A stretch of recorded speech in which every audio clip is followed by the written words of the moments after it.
Hey. Hello. Hello, Heyo. everybody. How is everyone doing today? Doing pretty good. I'm still really fucking proud of that intro. It's a good intro. Oh, man. So today is just a chillax and draw stream. Because I have this sweet $600 tablet that I spent a lot of fucking money on, and I bought Clip Studio Paint. You should draw anime Venom. Anime Venom. Yes. Malem. Oh, hello, sir. Malem.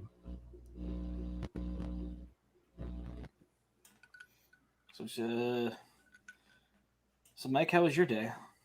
Well, you know, being fat. Nice.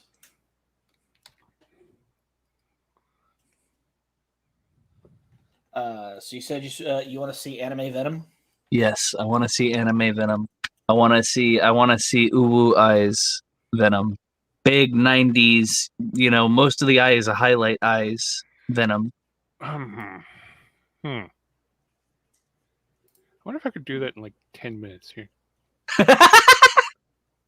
Now it's a race. So it'd be like the inside of this eye would be all white, and then you would have Hey, servant of God and fail.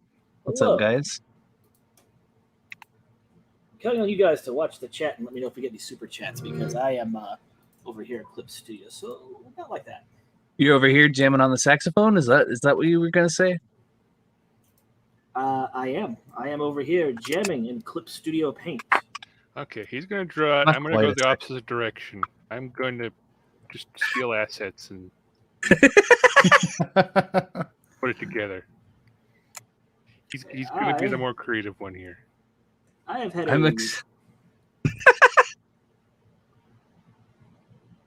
Oh shit! I'm excited to see both versions. Okay,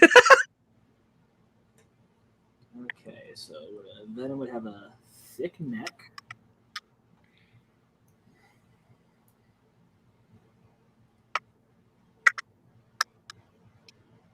How am I gonna do this? This is something I've been wanting to do for a long time. Is just play with my tablet and obviously have people that are much more talented than me come in here and watch me draw and tell me what I'm fucking doing wrong, so that they can go, no, don't do that, do it like this. Oh, you mean like this? No, erase that. Now do it differently, like that. Yes, that's better. And then I can get better. I can add their power to mine. So let's see. So say Venom will have big ooh eyes, a big smile.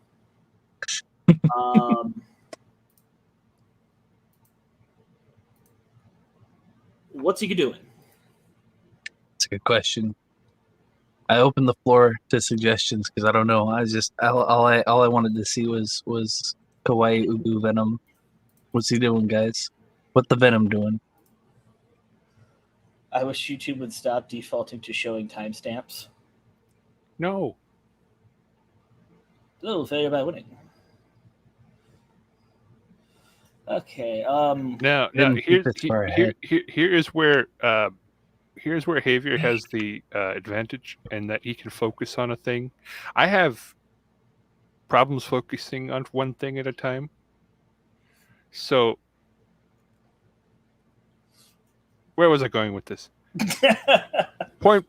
There's my point right there. My point was right there, is that I have trouble focusing on fucking things. So he'll probably be able to get this thing fucking drawn before it takes me like less than 5 minutes to pull together my fucking idea in my head. Nah, you got this, I believe. Mixed in with like 20, 30 minutes of looking at random things that people send me. Okay, what's the most kawaii ooh thing an anime girl can do? Pose? Yes. Doing that little fucking heart thing with the hands. I'm not that good with hands. Is anybody that good with hands? Peter Gilmore. You might be because you throw hands occasionally. Oof. Yeah, but I can't draw them for shit. I can't draw anything for shit. That's why I settled on 1,000 words. Mm-hmm. Venom pile driving a shark that also has ooh eyes. That sounds pretty awesome, actually. All right, yeah. I Make it kind of wish I happen. could fucking draw that, but I know better. There's only Okay. one way to learn how to draw that, and that's to make yourself draw that. Okay, so I'm gonna have a tall head. Have a- Okay. All right. Save image as. Yes, I will save this to the desktop and piss off literally everybody. wide ass neck. Now, I'm not the best at anatomy, I will admit. I have much to learn still. So, You know what? Maybe this one. They're will work. pleading with Peter to hang out with him for the day. Does Venom have to be Venom colored? no. Okay. All right. It just has to be like obviously Venom. Yeah. Right. So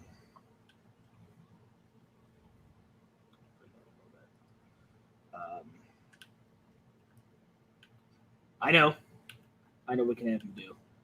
We'll have his arms come down like this, or a little bit, Okay. and All right. then a little bit like this, and we're gonna have him holding a love letter. And that's what we're going to work on. We're going to have Venom has worked up the courage to deliver the letter of his feelings and affections for Peter Senpai. Oh no. Peter, run. Please. There's only one of you. Okay. Oh, this is going to be fucking terrible. I know it. Oh, it's a love confession. See these giant ass fucking arms.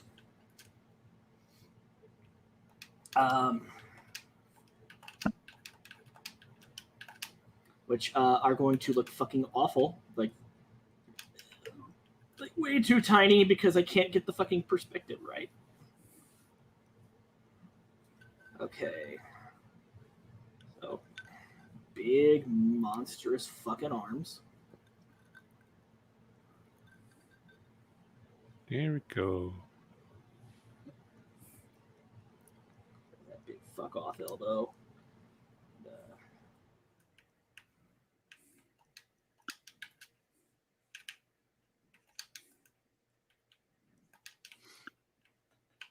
And once we finish, getting his shape, shaped a little bit better, we're gonna put him in a sailor outfit.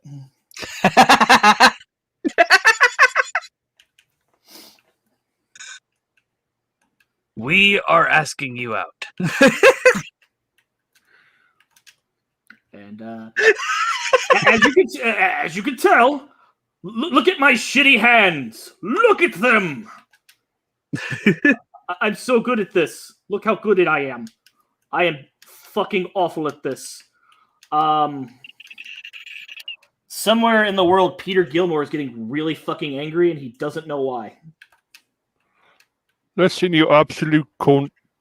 You got to work on your fucking hands. It's just simple as. Are you fucking for real? That's your fucking hands? Fucking. Give me your fucking screen. Peter, I don't think that's a. Give me your fucking screen! Alright, I think. What we're going to do is we're going to start all over and call you a fucking cunt. So what you are for doing this to me? First of all the shit you just drew up, get rid of it. Just fucking get rid of it. That's my.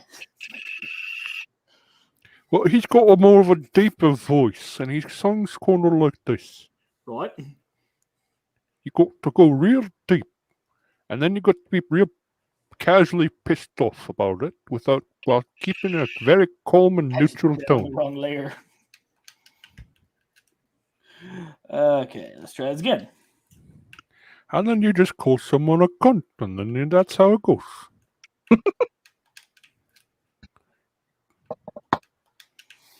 Okay. Yeah, I just wanted to hang out because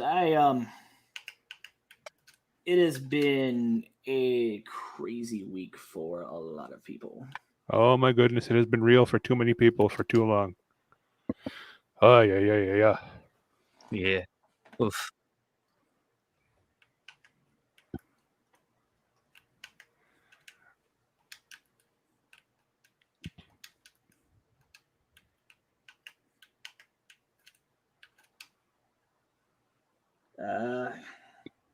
As everyone know, Optimus, his dad passed last week. Despite all struggles against it, he still passed, unfortunately.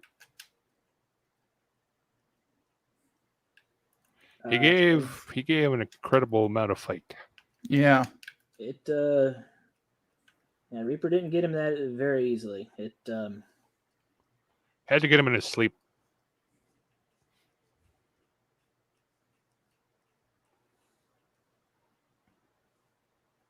Yeah, and then of course I got the news about my dad.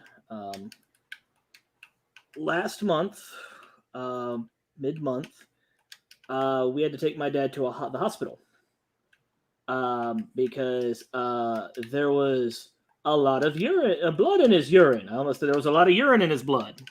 That's a different. That is also condition. a problem, but that is a different problem. That requires fuck. It starts with a D. Point is, it's not that problem. It's the opposite problem. Yeah. So what we found out is that my dad had a massive fucking infection in his small intestines. Had like gallstones. His gallbladder was infected. It was really bad. And thanks to all of the fucking misinformation, thanks to all the fucking the journos out there that now, because we don't know what's really going on anymore. Like for everyone that's out there, every journal that's out there that's actually legitimately trying, there is like 20 or 30 that's just making it worse for everybody for fucking clicks. And You could just say for every me, but go ahead. But as a result, Dad is freaked out about, of course, about the vaccine, but he's also freaked out about the test because he and my mom have this weird conspiracy. I have no idea where it came from, but they're convinced that people were like, and this is a conspiracy theory.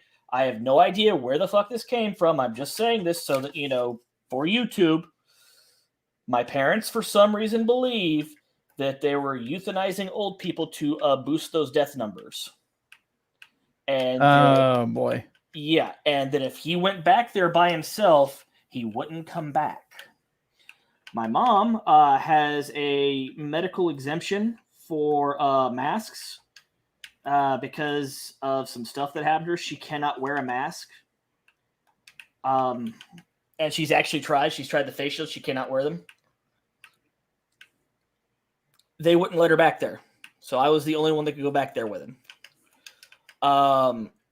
They're freaked. He's freaked out about the COVID test as well because, the brain swab. And I don't blame him on that one because the brain swab sucks. Because I've had that done before.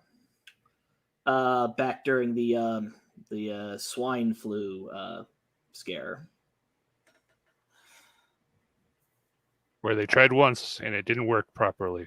Right. By the way, Xavier, Lita wants to come hang out. Does she? I will send her a link. She's going to come in here and tell me how my drawing looks like shit, and she will be correct. And then I will feel bad because she's right. I suck.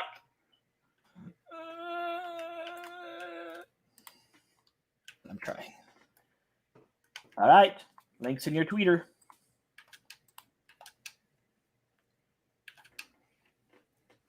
Yeah, the brain swab. It's where it's where they shove the giant Q-tip up your nose until it pops out the back of your head, and somehow that tells you if you have the coof or not. Okay, so specifically what that one does is that there's a little nasal bridge in the back of your throat that typically where it connects to the rest of your body. It's a little ridge, and it feels weird, incredibly fucking weird when it gets touched, because nothing should really touch it. But viruses like to hang out there before they try to move on to the rest of your body. Like There she is. Hello. Hello. it's a Lidl. Shalom. Look at my hands, Lidl. They're so awful. Look at my hands. They look like such strong hands. Okay, now with Venom, you're gonna now it works. There we are. Anyways, I'd actually your drawing looks like shit. Thanks. Love you too. You shouldn't have said that. Okay. I mean, at least you're trying, man. At least you're trying. I think it would actually be better if I just crossed the hands over each other, so then I only have to draw one hand and the other's covered. Now, with Venom, you got to give him traps upon traps. What? That's what you call the neck muscles. trapezoid. Easiest. He's supposed to be basically built like Brock Lesnar. Yeah. Again, I didn't. My anatomy for drawing isn't the best. So use a reference. Okay. Pull up a picture of Brock the Cock Lesnar. Brock the Cock Lesnar. Specifically, Brock Lesnar circa 2002, Okay, where he was easily, you could easily tell he was eating his steroids for breakfast. Mm-hmm. Now, I'm gonna be real with you. I don't normally care for YouTube poops, but the WWE poops, for some reason, I'm able to tolerate, because at least I can follow them a little bit. And Brock the Cock Lesnar is one of the best fucking YouTube poop meme. Also, sorry for the background noise. I'm at work. His client is the most PG client of the non-PG era. Shogunai, little Shogunai. It's really hard for me not to say the rest of my catchphrase. Wow, that is So it would be more like he has an extra smaller set of shoulders on his shoulders. Yes. Oh my god. That is how the Venom do. Yes. This would dip down and then kind of bulge out a little bit and then come back in. Mm-hmm. Okay. I'm learning. Look at me, guys. I'm learning. There's an attempt. Okay, so okay, shit. I think for this, like I said, I'm going to do what I mentioned before. Let's turn those back on. We're going to have one hand covering the other because he's holding it very tenderly. Because he really wants Peter Senpai to notice him. The hell are you doing, man? This is anime Uwu Venom. Ooh. We're gonna put these eyes here. These are the kind of eyes he's gonna have. He's gonna have one and then another one. And we're gonna put him in a Sailor Fuku. Oh god. So let's see here. This is the shit.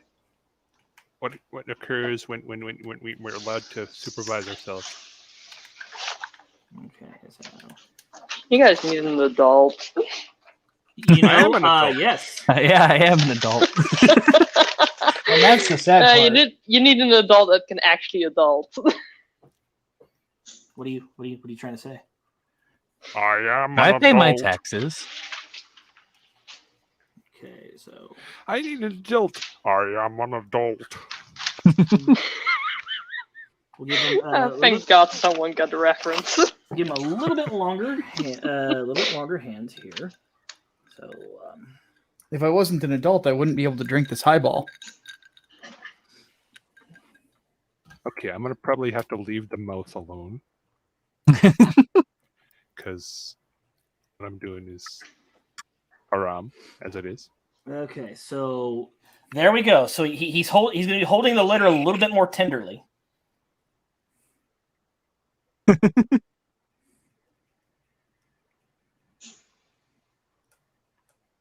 Let's turn a rock closer down for a little bit. Kind of bring this out a little bit more.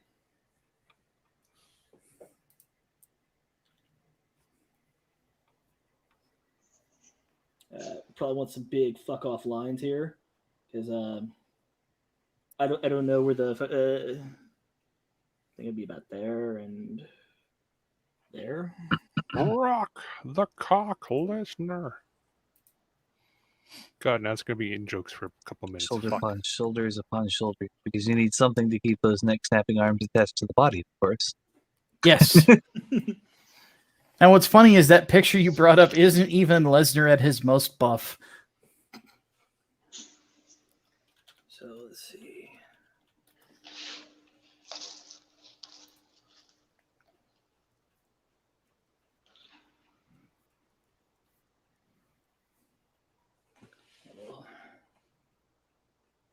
Bring up this thumb. I am bad at this. But I'm trying. Everyone starts out bad at this. Don't worry about it. Actually, that accidentally looks okay. Like it, not the worst. It actually looks like it really gets the emotion across that he's very nervous and There you go, Xavier. I just sent you a better picture.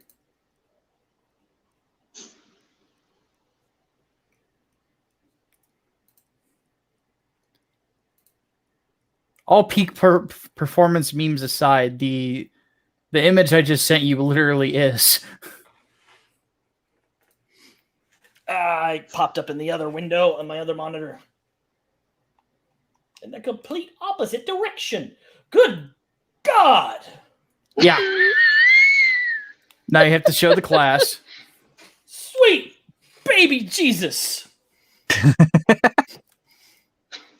There's no neck! That's the whole point. The second set of shoulders grew and it swallowed his fucking neck! My Hey, do God! not judge us of the no neck clan. We can't help it. It's genetic.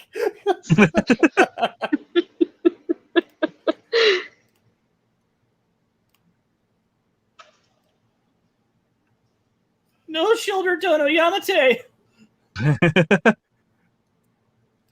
It's just look at that human. Like Where? Absolute mess. That's Did lots of fucking Brock steroids. eat him? Is there Yeah. a human in this picture? yes. Brock Lesnar is a living anime character. Actually, I might be better off. His neck is just extra thick. So, well, I guess, do we need... Fuck.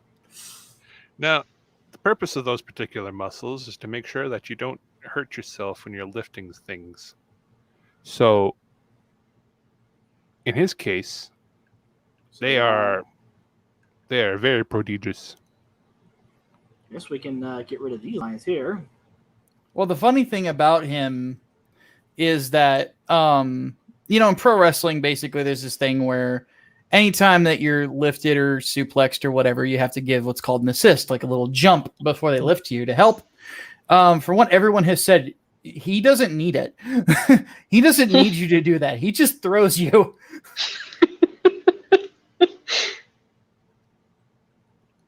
Which is probably hell on his fucking back, honestly. I mean, there needs to be a reason why his muscles are so thick. Okay, so That a is lot with of a triple C.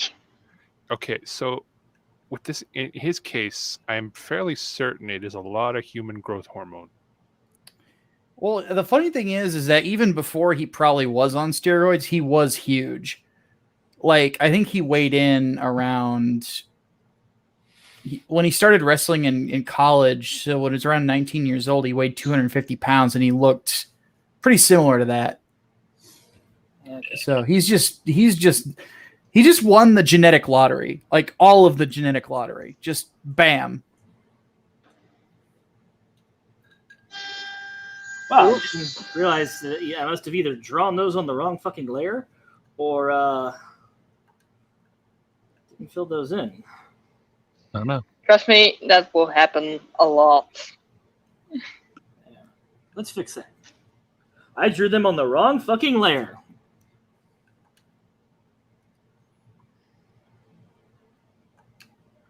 That's okay. We'll just redraw them badly. This is fine.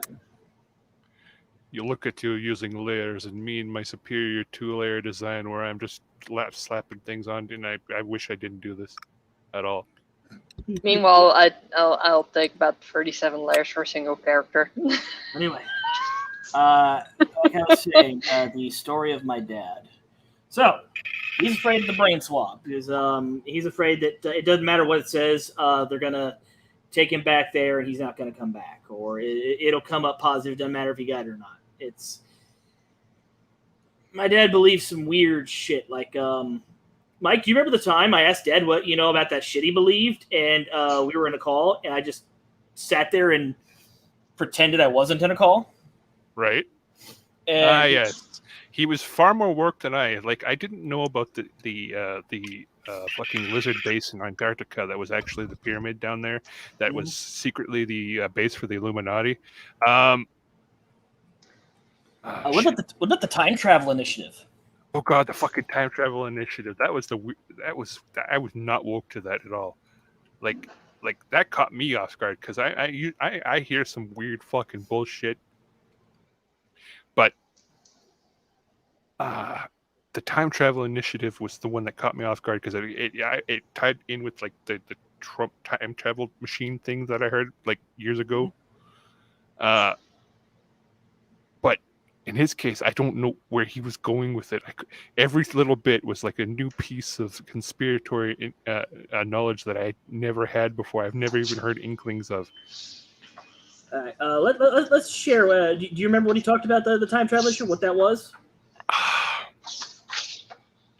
I wish I kept it. Okay. As I remember, currently we are at war with the lizards. Because yes. we are alien came down. I think it was named Noble Thor, and he told us about the Galactic Federation that exists apparently. Hold up. Noble 4 as opposed to Noble 6 from Halo, because that's where this is coming from apparently.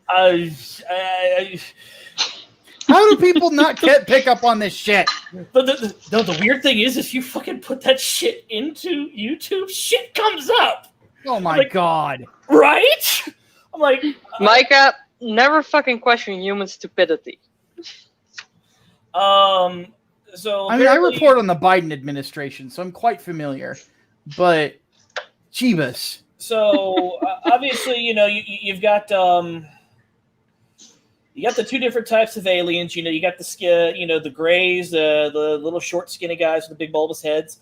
But you've also got like a distant cousin of them, the skinnies, who are like the taller versions of them, and they're on weird opposite sides of the fucking war with the lizards. And the lizards are here, and the lizards are getting their asses kicked. And there's apparently a base on Mars. Yeah, okay, I remember the base on Mars. And apparently, what the time travel initiative is. Do you remember that fucking movie they just did where they had to come back and draft people from the past to send them to the future to avoid time paradoxes? The Tomorrow War. Yeah, the Tomorrow War. So basically what this is they take you now, you give them like so many years of service, and then they return you If you fill out your full tour of Space War to the moment they took you, but now you're a bit older and they give you a bunch of fucking money as compensation for all the shit you did. Oh, good lord. You may be. So anyway, I just want to say that fuck you, Alex Jones, for this. Continue. It is not Alex Jones that is doing that part, unfortunately, though. Wait, what? Seriously? You have to realize that with Alex Jones is that he is doing something called kind of like camouflage with stupidity. Like he's doing everything hyperboil on purpose, just so everything go. It's weird because like you look into certain claims that he does, like the gay frogs thing. You have to go backwards. You're like, okay, what he actually means? And it turns out there was a corporation that was putting chemicals in the water and turning frogs female because they were getting the signals from the water and it was turning them into all these male frogs into female frogs. Because normally it's sequential hermaphroditism. Yeah, I'm familiar. Yes. It's that thing Sam Neill taught us about in Jurassic Park. Mm-hmm. And that actually turned out to be a thing, and that's unfortunate. But he went and reported it as they're turning the frogs gay because that caused people to be like, okay, oh, holy shit, what are the corporations doing here? Would you care so much if he said that they're pouring chemicals in the water and turning them into females? Because that doesn't make much more sense. Well, it would to anybody who saw Jurassic Park, though. Mm-hmm. So that's a lot of hyperboil. And I don't think Alex Jones is responsible for that because I think it's the way that Javier is describing this whole bunch of bullshit is that it sounds like it's those fucking Australians that are running Q. I fucking hate those cocksuckers. Oh God, Q. Ugh. Those Australians have how good's their relationship with Doug TenNapel and his 12th channel that's been banned by now? Ugh. Okay. Anyway, so there's a Galactic Federation. There's a future war. There's like people fighting with the lizard peoples. There's a whole bunch of it's anticlimax. That is the face of nightmares. So anyway, because of that, they're like, we have to admit you because your insides are hopelessly fucking infected, and like if you don't get treatment, your life is in danger. Right. And because they tried to give him the COVID test, like, nope, take me home. Like, okay, you need to sign this. The doctor came in and did this fucking intimidation shit, which, I believe is very fucking unethical, but he did it anyway. And said that, yeah, if you do this, you're going to be dead in 3 days. Which was a good prognosis at the time. I mean, he had a backed up colon. Yeah. Which can be lethal, especially to an older gentleman. So, there's a weird moment there where we're not entirely sure they were going to send him home with antibiotics until I raised a fucking stink about it. And I really don't know. And that bothers me a little bit. And they basically said, okay, sign here. You admit that you are leaving against, medical, advice, and that this will end in your death. And, well, that guy can eat a dick because, my dad's still alive. He managed to pull through 3 days my ass. Hey, did you go to Hollywood Upstairs Medical College too? But then today, I sent him a fucking goofy meme I found, a Star Trek meme, because, we like old Star Trek. He strangely likes Picard. Okay. I don't know why, but, whatever. Well, he's no Benjamin Sisko, but that's okay. Nobody else is. Well, he and I agreed that, the J.J. Abrams verse sucked. But at least they set it aside by saying it's in another timeline. Yeah. That means the good Star Trek still exists somewhere. This is just some other Star Trek for you. I'm looking at assets now, and I'm just like, oh, Okay, so I have an idea. Okay, all right. we're gonna give. I'll pull this up. Get some gums in here. Oddly enough, you were talking about the Lizard War, and I'm playing Turok 2 right now. You're fighting it right now. What you don't Yes. realize is that Turok, there's a guy on the other end of that. You're telling him what to do. His life is literally in your hands, Micah. I didn't like that movie.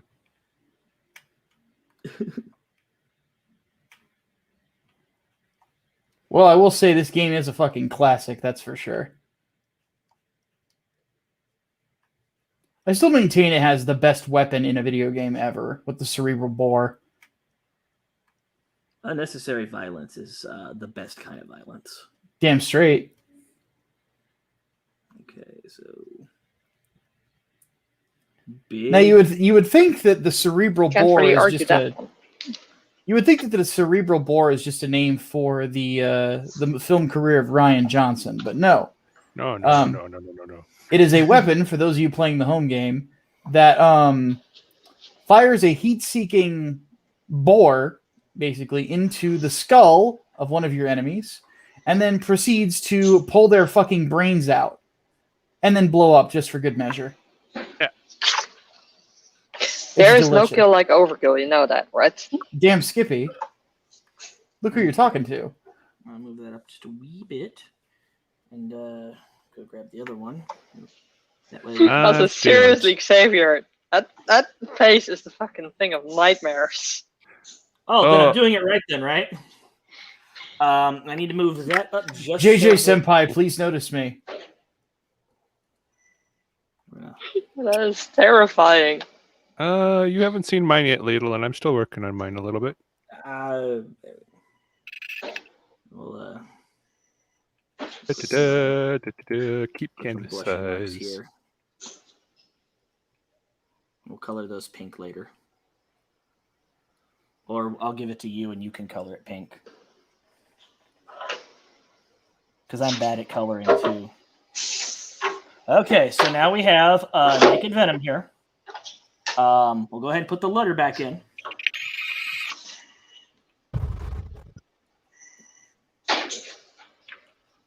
We'll have it a little crumbled up because he's pressing it hard against his chest. He's very nervous.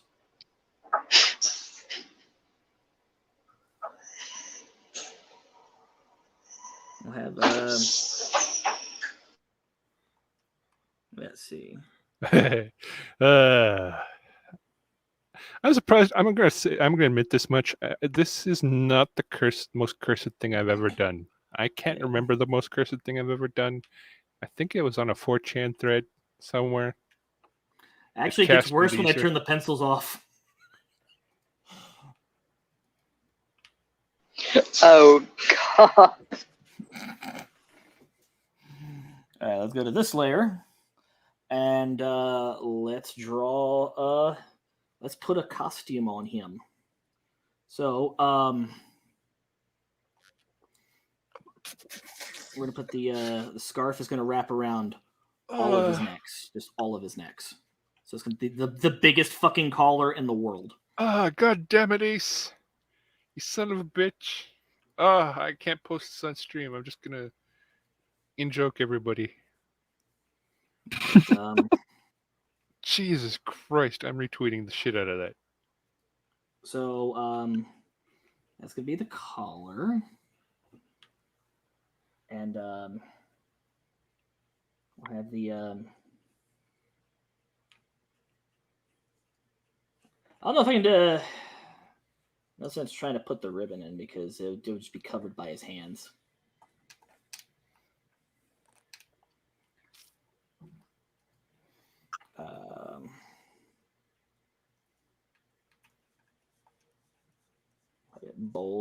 Shirt will bulge, and it'll be should it be a short sleeve or long sleeve?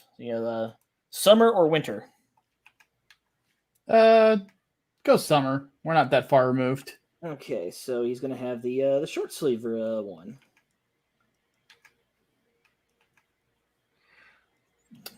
Shotguns solve so many problems. Yes. Right? Let me look this up. Also, I have to say, for an N64 game, this game had a lot of atmosphere. They did a lot with a little. Sometimes those are the best ones. I mean, Tofu, when we were playing Phasmo yesterday, it's a good example of it. Oh yeah, definitely. I was shocked that we actually found a Goryu. I've been finding those fucking cocksuckers all over the goddamn place. Yeah, they seem to be really like common right now for some reason. Maybe they just want to show off that dots projector, which I is mean, a cool yeah. effect. The dust Yeah. protector is a really cool effect, and I think also because they're just trying to teach the community how to deal with the new ghosts, especially Yeah. since there's supposed to be a huge update soon, Another one? Okay. supposedly. Okay, well, you see, they have more than one dude working this thing. Because we got here to the previous this update with one guy. One dude was doing all this. Now they got to the huge update with 3 guys.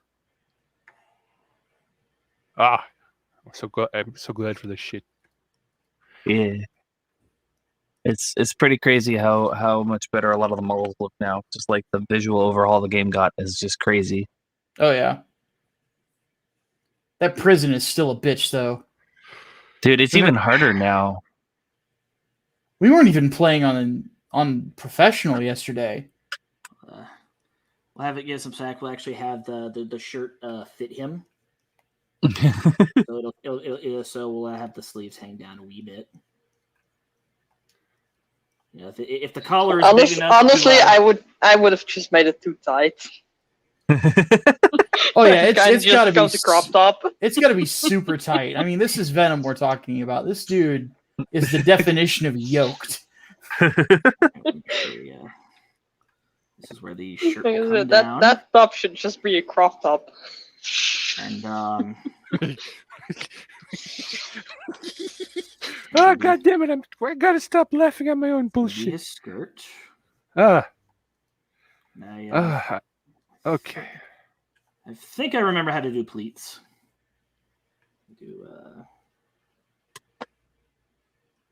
Okay, let me go.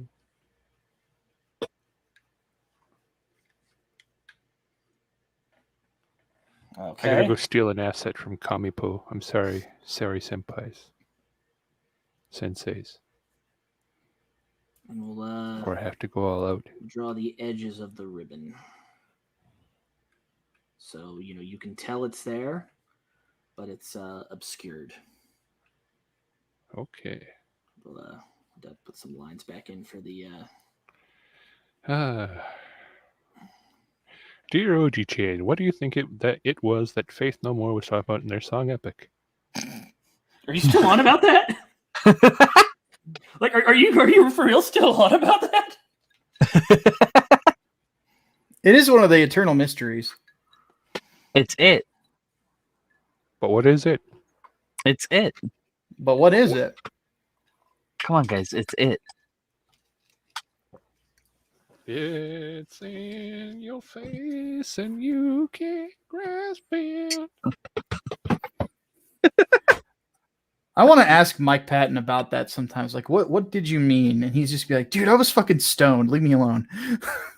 Okay, so Anyways, No. now I also kind of want to do the same style of drawing after work day. you're gonna show me up by doing your own Uwu Venom. Maybe not. Xavier's developing on- confidence in himself. We can't have that. You So, need a bit of smackdown.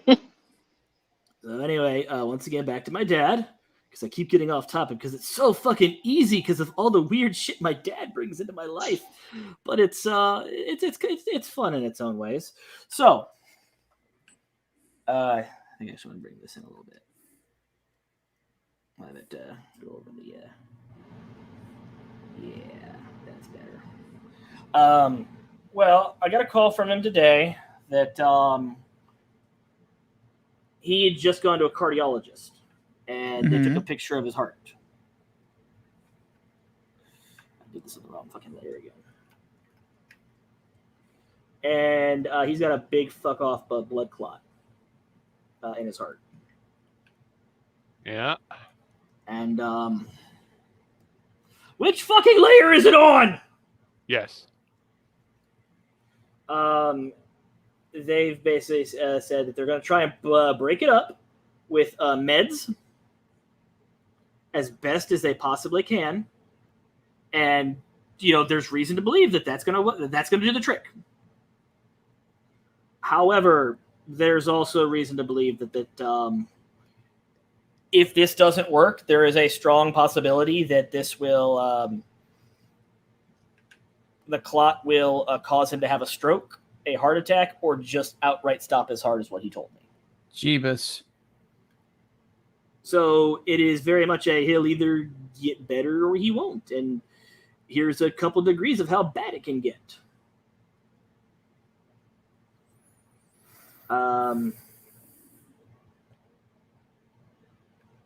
So he's already on the meds to break it up, and they're gonna check on his heart again Tuesday. And depending on how that goes, they'll just decide what they want to do next on Tuesday.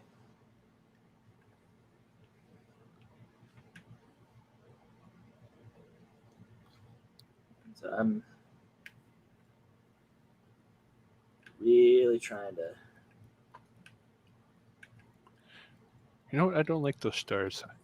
Those stars, smug stars. They're no good to me. I need something less smug. I need dreamy. Yes, bubbles. I will use bubbles. Okay, so here.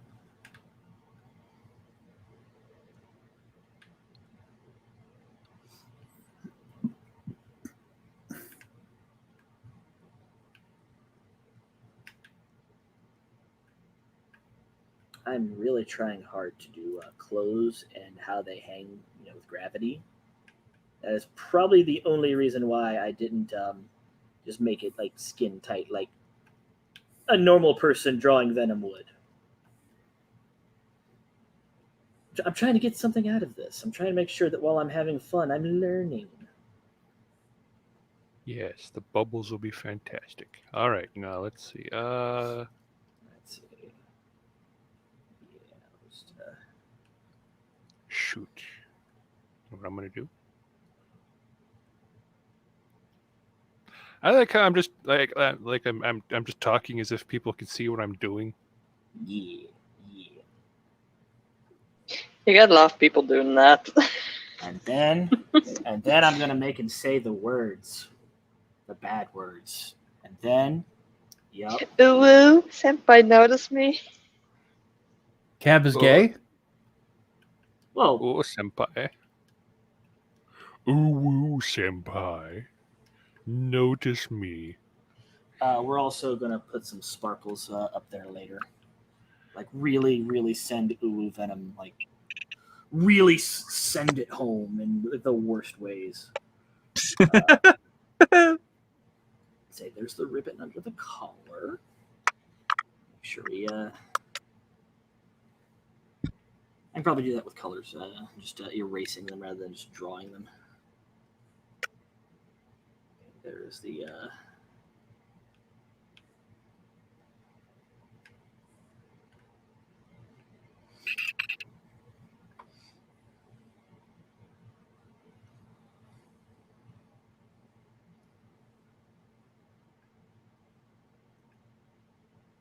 my line art is fucking awful.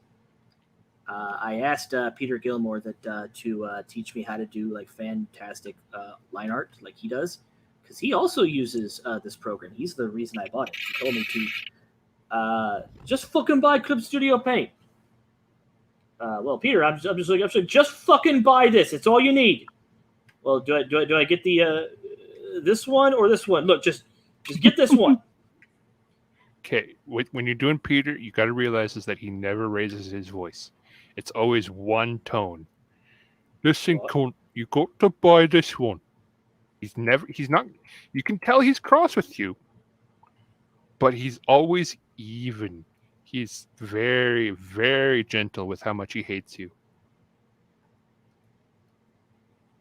I always thought it was funny that everyone is like, Peter's a fucking asshole. And then I show him my art, and he's like, "Oh man, you're doing fucking good. Keep it up." Yes, like that. You got to realize is that he has one tone of voice, and he uses it for literally everything, and that's fine, because that's Peter, and I love him. Because he'll say like that dude's a fucking cunt with the same enthusiasm as like that's a good fucking piece of art.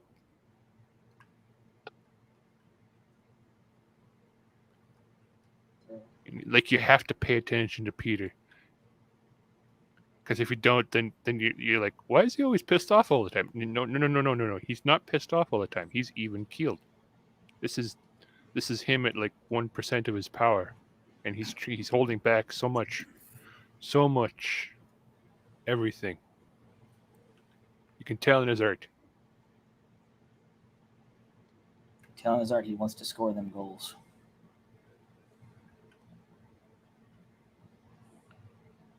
Come on, Angerland. Ah, cool. I drew it on the wrong fucking layer again. Come on, Angerland. Buy some fucking goals. So Xavier, I managed to find the thing. Oh. The Master Grade Yakushiki 2.0. Uh-oh. Nice. So you're not paying your rent this month, are you? I actually just paid it, so we're good.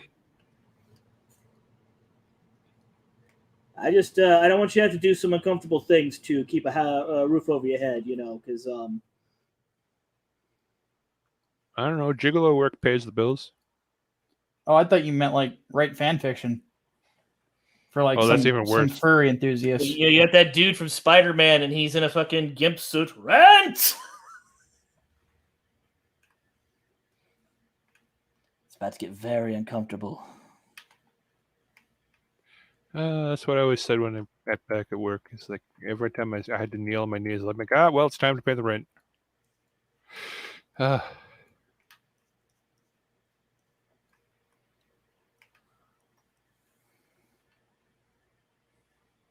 we go. Clear this so that way it doesn't look like shit. There we go. Okay. I think we did it. We just got to give him some legs. Okay. All right.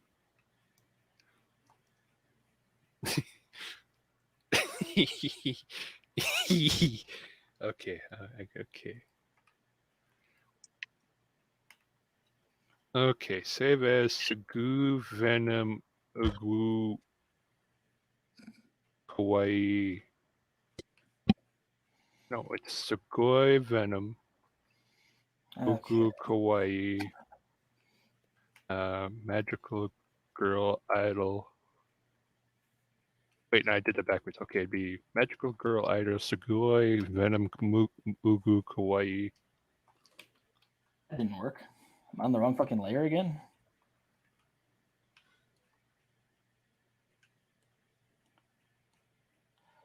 I've got everything all over the fucking place. That's why. That'll do it. Move that down. Turn that on. Merge. There, I fixed it. Just like that. And then we'll just go back and then we'll just fucking erase those to put those white lines in there. Nice.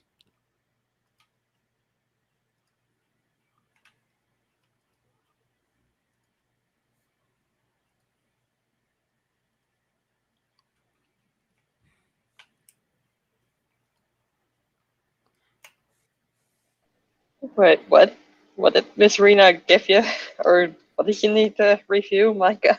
Oh, some dank comics apparently. I don't remember the titles of them.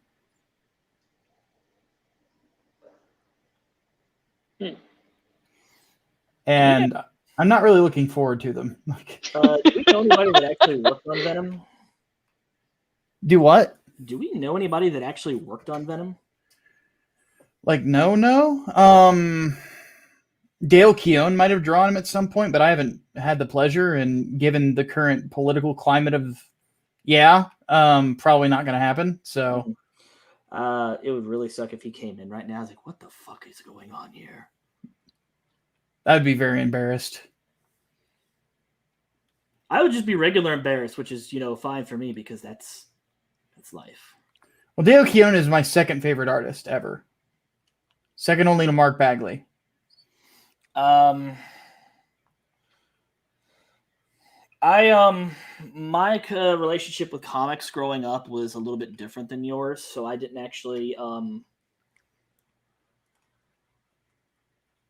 get to admire any Marvel artists or actually get to make them my personal heroes, as either in a creative sense or an artistic sense.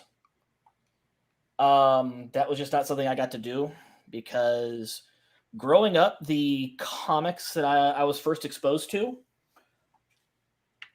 the first comic I ever owned was a Pizza Hut promo comic featuring Spider-Man, Firestar, and I forget who else. Iceman, probably. And it was also a PSA comic about the dangers of smoking. They had to fight this dude that he opens up. He just goes and buys a pack of cigarettes, and somehow that this makes him bad. I don't remember because when I got this was when I really couldn't read. Like my ability to read was I can read one word at a time. Like I know this word, and I can read all of the instances of this word, and that's the end. So I never actually got to read that comic, so I didn't find out how bad it actually is. And this is something I've talked about on Graded before, that I really want to read that comic just because of it's the first comic I ever owned. Okay. After that, my foray into comics was very much I read the Pinky and the Brain comics because that's what was available at my local Cub Foods because I lived in Ohio. And Sonic the Hedgehog, Archie Sonic. See, I mostly grew up on European comics. Stuff like Tintin, Lucky Luke, Asterix. Asterix, Obelix. Yeah. Or like that stuff. Okay. Fucking Tintin. Now, I have a choice here. We can either go with black because that's what's on the reference, or we can go with the more animu and kind of go with the navy blue. Well, Venom Probably was go kind with of the blue since he's blackish gray. Yeah, well, he's actually a jet black specifically. So we'll want the blue, otherwise it'll just blend in. And Yep. okay. Though granted, in the Marvel vs. Capcom games, he's just blue. Actually, you know what? I'm going to take off that spotlight because it's hard to see. Let's go in and To see the curse. That blue is way too saturated, man. You haven't seen my bullshit yet. I'm just Are you saying I should go to darker blue? Ooh, Peter Kuhn, Daisuke. You need to grade up a bit. Okay, here we go. Yeah, all right. I'm done my Like bullshit. that? Lidl, I'm not good at coloring. This is why I Lower on the saturation. Okay. Diagonally down, my man. Right or left? Diagonally, not vertical. You're going vertical right there. There? A little bit up, a little more. There. That is the sweet spot. Maybe a bit darker. No, we're gonna live with it. You're gonna live with it. We're gonna live with it. Okay, well. Uh, All right. I fucking struggled saying diagonally there. Okay. I'm gonna. You think you have a hard time saying diagonal? Try spelling it. Diagonal. I have no issue spelling it. Apparently, Open Office, which is what I use to write, has no idea how it's fucking spelled because every way I try to spell it, like, no, that's not how you spell it. What? No, you spell it this way. Like, no, because you're telling me that's wrong too.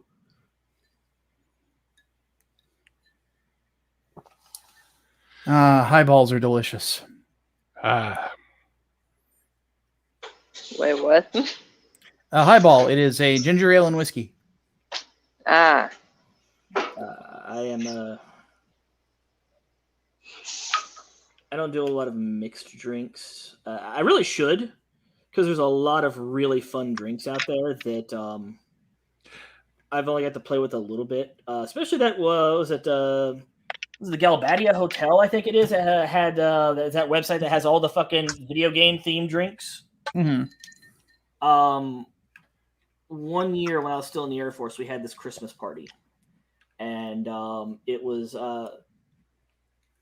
we got all of the materials together to make all of these drinks from this. The one thing we were looking forward to the most was the Master Chief. Okay. And I forget what it is, but it uses grenadine, and it makes a green liquor. And when you put an ice cube in it, the what's in there reacts to the ice, and the cube glows bright orange. So it's Master Chief's visor. That's interesting. And it was actually really fucking good. And me, of course, I showed up with a couple of bottles of Grey Goose and a 16-year-old bottle of scotch, because that's the kind of thing that I like to drink. Mm-hmm. And I'm the only scotch drinker there. However, somebody there didn't know shit about liquor, but had a plenty of disposable income, because when you're single in the military, all of your income is disposable. Right. And he bought Johnny Walker Blue. Oh, no.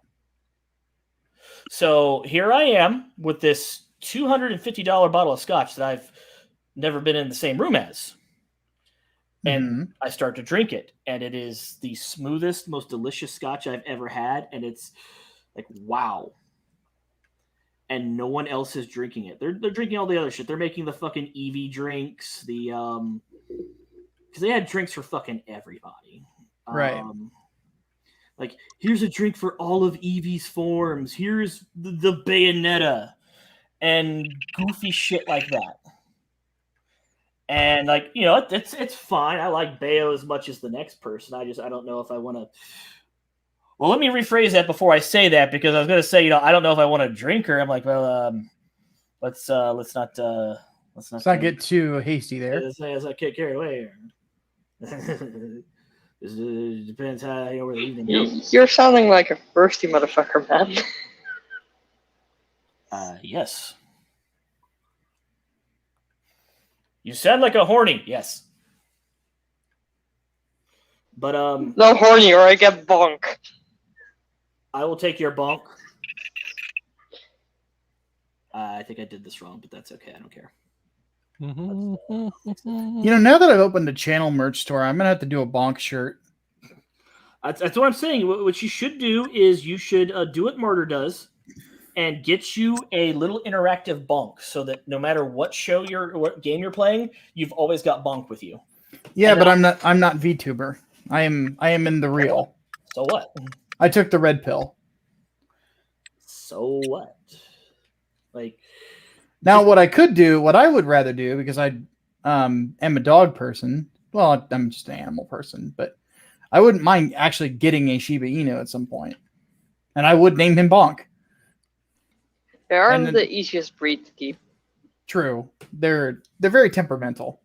But I'm okay with that. I mean, they're not worse than Huskies. And I've raised Huskies before, so. Yeah, if you're used to Huskies, Shiba should be fine. So anyway, here I am with this bottle of Johnny Walker Blue, and I'm the only motherfucker drinking it. Mm-hmm. And I notice that I'm the only one drinking it, but also that I've drank half the bottle already. Oh, Jeebus. And so I do the correct thing, and I stop. Mm-hmm. And then I lament because it was so fucking good, and I want to keep drinking it. And the dude that bought the bottle says, "Dude, what's wrong?" I drank half of a $250 bottle of scotch, which is something I've never done before. And I want to keep drinking it, but nobody else has had any. And I don't know if anyone else is going to have any, but I don't want to be the guy that drank all of the expensive scotch and then somebody's like, "So yeah, let's try some of that Johnny Walker Blue at the end of the night." And he's like, "Yeah, I've checked. These guys aren't a scotch people. Do you want more?" "Yes, but I don't know if I should." And he just gives me the fucking bottle and says, "Merry Christmas." Like, yeah. You're sure? No takebacks. Merry Christmas, dude. And so I drank the entire fucking bottle. GG. Oh, and it was the best ever. And then we played Drunken D&D, and I played a bard. And I got really pissy because apparently playing D&D when you're drunk is bad, but also when you're a fucking autist, which means you're a rules lawyer. So I did this thing where I took a couple different types of perform so that I could inspire courage to give everybody those bonus rolls. Mm-hmm. Everybody kept forgetting that I was doing that. So everyone kept forgetting to apply their bonus rolls. Like, dude, you made that save because I'm doing this thing. And it really started irritating the shit out of me. But then they were also doing the things where I'm getting attacked by monsters and I'm pretending to be unconscious. It's like, how does he know? That's bullshit. That's player knowledge. You know that I'm not dead, but the monster doesn't. He has no reason to suspect I am. You know, and they got really fucking annoyed at me because I was doing the thing where you actually sing the songs so that you get the extra bonus to the stats for actually doing it. That's a part of Bardic rules.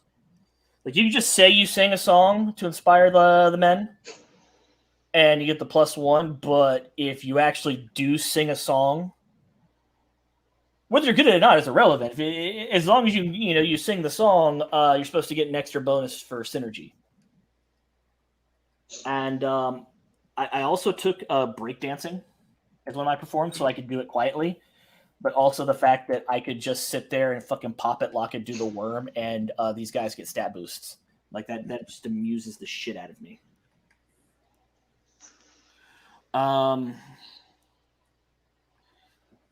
That didn't work. Somewhere, one of these, there it is. And so I got really fucking mad about it because they were telling me to shut up a lot. And I'm not an angry drunk, but I have Irish-Scottish heritage. And, obviously the alcohol activates the dormant genes. And, I'm either going to get really fucking angry and fighty, or I'm going to be very musically inclined, or both. Thankfully, it's only ever musical inclined. I've never been in a fight while drunk. And, eventually, we reached the point where it was obvious that we were all too fucking drunk to play a solid game of D&D, but we had fun.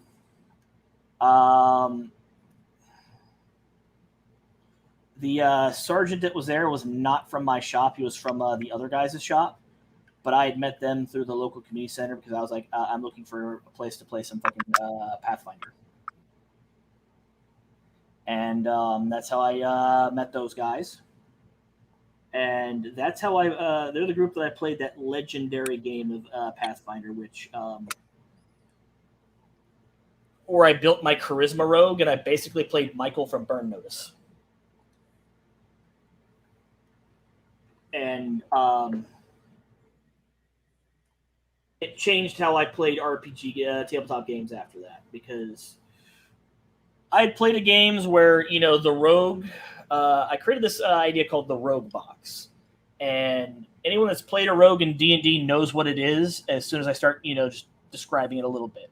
And that is, the rogue has so many skill potentials.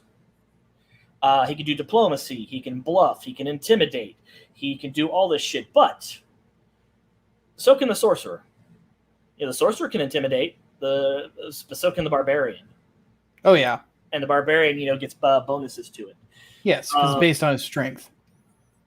The sorcerer, can charm, can do diplomacy, do all that shit. So there really is no need for the rogue to do it. And eventually the rogue just goes into the box, and he stays in the box until there's a door that needs unlocked or a chest that needs opened. Yes. And eventually you reach the thing where they don't even know your name. They say, rogue or thief, open this lock. Check for traps. And I was determined to not go into that box with this campaign. And so I rolled 2 18s on my stats. Yep, I put 1 18 into Dex because you're a rogue. If you don't put 18 into Dex, you're a fucking moron. And Yes. everyone will crucify you for it. And I put the other one into Charisma. And because Pathfinder gives you all these extra goodies to play with, like fucking roguish magic. I was basically a master of disguise, a master of forgery. I could basically talk anybody into anything. And I was so fucking quick on my feet with my actual lies and my fibs that the DM let me get away with it. He hated it and he loved it at the same time. Because all of my lies and fibs and shit were really fucking good for the situation.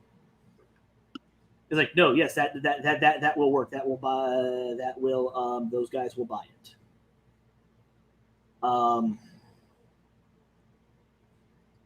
He played a dirty trick on us though when we first started playing. And that was, he had us go into this town that was run by paladins.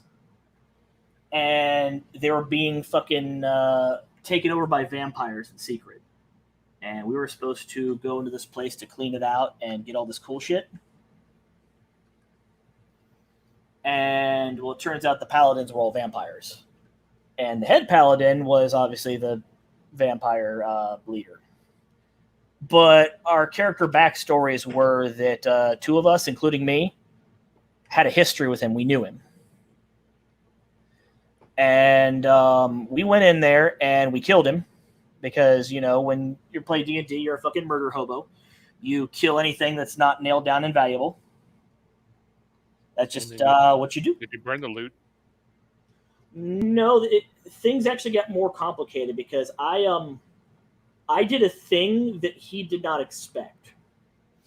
You see, he didn't expect us to win that fight as quickly as we did. And we took a break. And I immediately got to work by saying, okay, while we're on a break, I want to run something by you real quick. And I want you to say, if you want to tell me no, that's okay, but hear me out. And he heard me out and he said, okay, you have this stuff with you? Yes, I have a forgery kit on me. And my character history says that I knew this guy. Okay. So when we come back from break, basically what's going to happen is that guards are going to bust down that door because of all the commotion. Fair enough. How much time do we have for them to bust down the door? Probably about 10 minutes before they break in, especially if you don't help them. Maybe a little bit more if you guys actively bar the doors. And so I said, okay, here's what I'm going to do. And tell me what the difficulty on this is.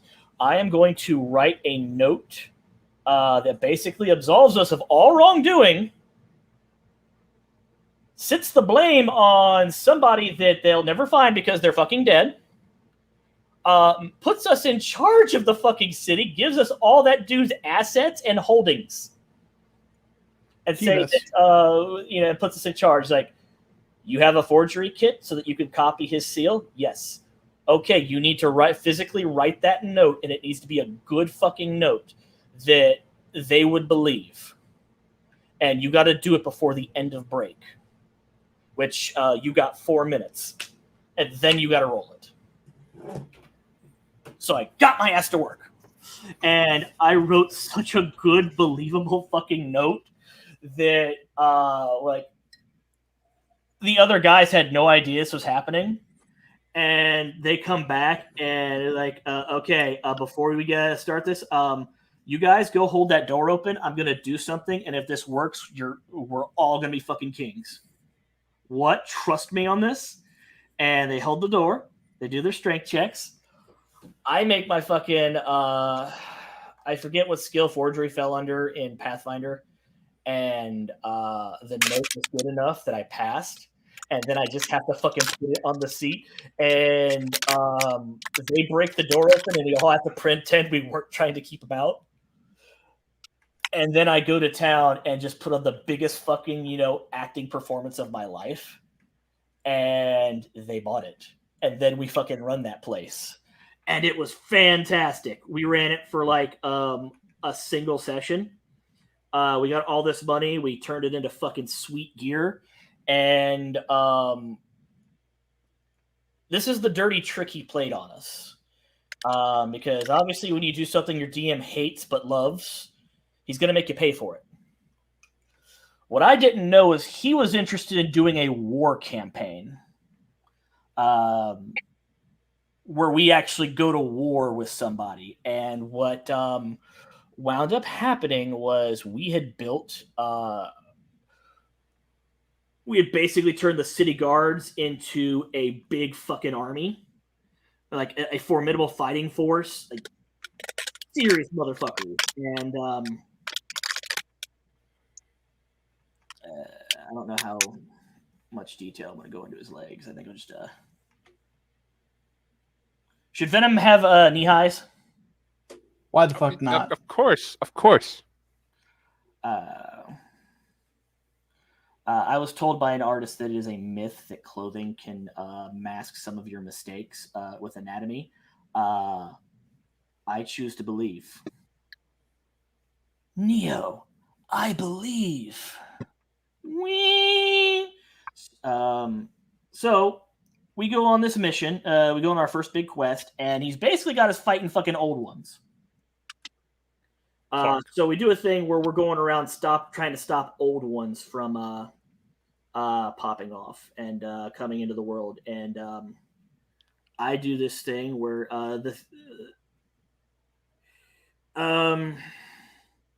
he introduces an angel NPC in human form, and I mentioned the rogue box before, and this is where I realized that I was a little too effective, and I actually had to ask it, is this okay? Because this is so wrong. And it was, my rogue had become the leader of the party. Nice. That never fucking happens. The rogue is never the leader. But everyone was okay with it because I made them fucking rich. I got them advances on their the quest rewards. I got them negotiated better rewards. And all I was doing was playing Michael from Burn Notice. Like, in my head, I was doing stupid shit like, monologuing like Michael would. And that's how I was figuring out shit to do. It's like, when you're rogues and you're trying to rob somebody, sometimes the fastest and most secure way to get to something that somebody doesn't want you to have is to have you show them where it is. So obviously, sneaking in, I was a master of disguise, tricking people into showing me where their valuables were, and taking a book right out of Arsène Lupin, tricking them into helping them rob me. Or I tricked them into helping me rob them. Okay, so As you do. we're gonna do. I'm gonna go over these lines here because those are gonna be important. Because when I do a black fill here, obviously I'm gonna have to go over there with some other color to make them pop out. But I need to make sure I know where they are.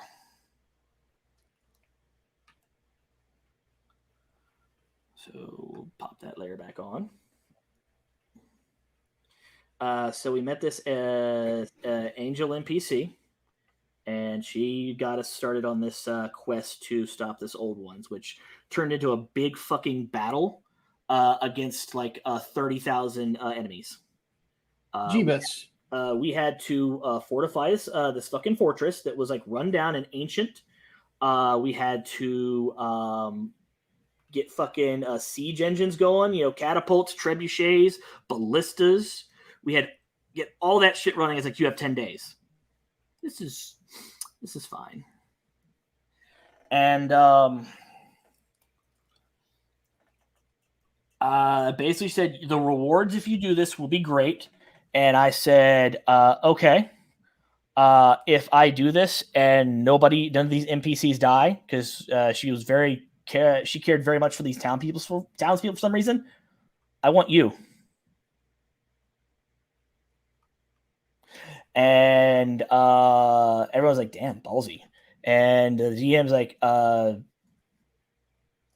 obviously, because the DM gets weirded out because he's every fucking NPC.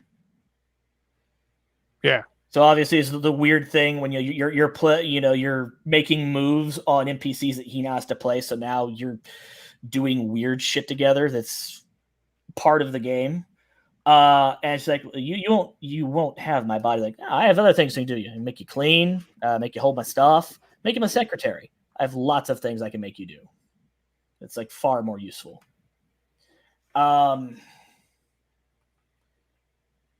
We won that battle. It was a huge fucking pain in the ass, and somebody got a hold of a wish spell, and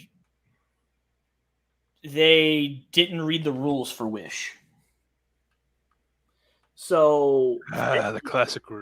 Thankfully, it didn't turn out as bad as it could. They didn't fuck up. Like fuck up.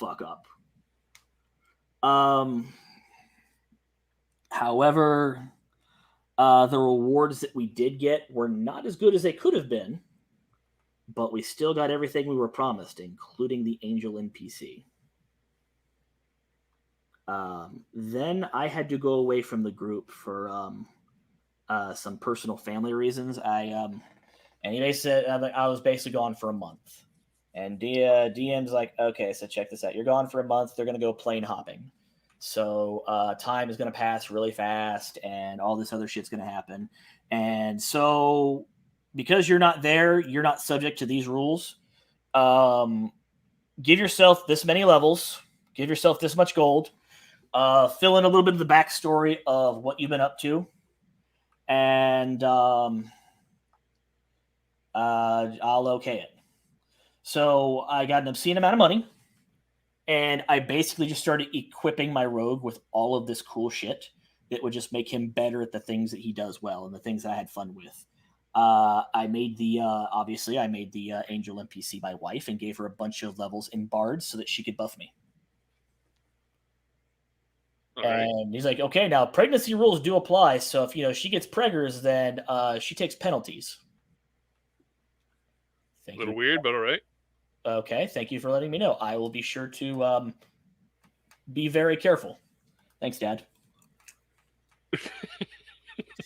What color should Venom's eyes be? Pure white. No. This part's gonna be white, but his eyes. That's a good question. I don't know. Chat, you decide.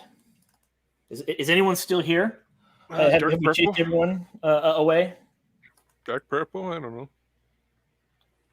Let's do like a pastel-y, purpley pink and kind of blend them. So I'm going to do another layer here just so I don't ruin other things. We're gonna put that down here. And what we're gonna do is let's do a pink on the bottom and then purple on top, and then we'll kind of blend them together.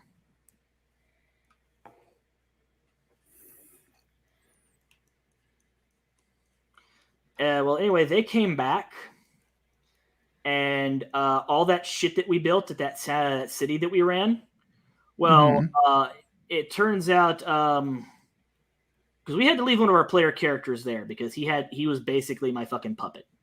I put him in charge because he was a useful idiot.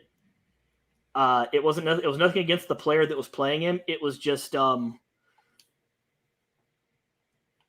was kind of how the character was played, where I had to keep telling him to do stuff. I think we'll do another darker purple at the top of that and then blend that together.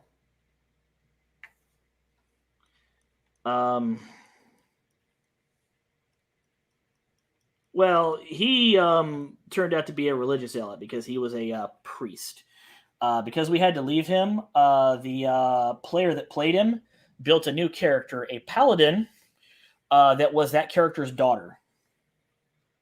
And, of course, he does the thing that everyone does when you build a paladin. Kind of lawful stupid. And as a result, we had a lot of situations where, in order for us to do the things that we needed to do, we had to find ways around the paladin, which he did not appreciate. And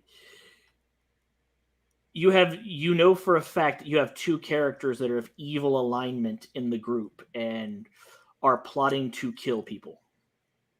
I am, true neutral. I'm just trying to make a fucking buck. And you make this type of character. Like, what are we supposed to do? And he understood, but he didn't like it. Especially when it's, the situations where the dice lead you a little bit more than they should. Where, like, yes, the dice say this, but the reality is I would know this, or I would know this, or I would be able to do this. And you're like, no, not really. Because the dice say this. We had a lot of situations where we had to trick him into going somewhere else so that we could do the things that we needed to do. And obviously, he didn't like that. And like, that's no fun.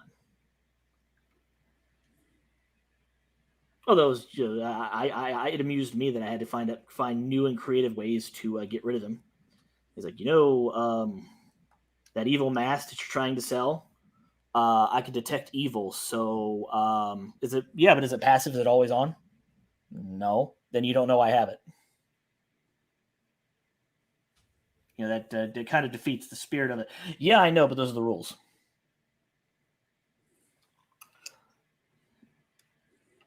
So, once again, he was not happy about that. Well, anyway, that character became a religious zealot and started a holy war to wipe out all the people that didn't believe in his particular religious beliefs. And so, the army that we had assembled to defend our city and our holdings became our foe. And that was the trick that the DM pulled on us.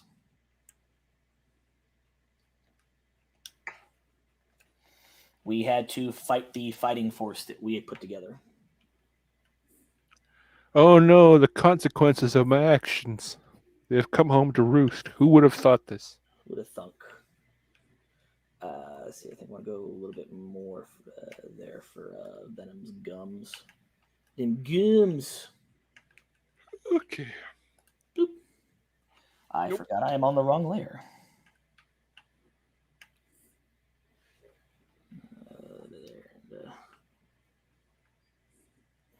The fill tool on Clip Studio is so good. Like compared to like any other fill tool I've used. Just kind of just paint over that, and then we'll have our gum line. Okay. Yeah, Mike, when you're done, let me know. I am done. You are done. Well, let's see what you have. Oh, good Lord. Good God. What the fuck? The only way this could get worse is if it was if you Ahego'd it. God. Oh, that's going in an OG Chan comic now. Oh, God. You might as well. Oh Lord. Oh no, you've given Marvel bad ideas now, Mike. Ugh. As if they didn't have enough already. I'm gonna go post that on Twitter. Please do. That's the kind of horrible things you can expect on these drawing streams in the future. And now no one is ever coming back. If anything, that should get us some subscribers. This is fine.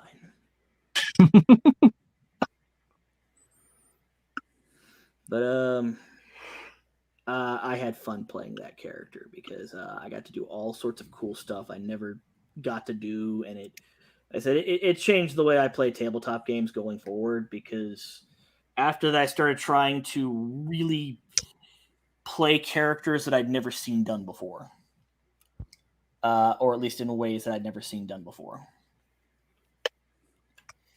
Okay, so Chad is terrified. Understandably so.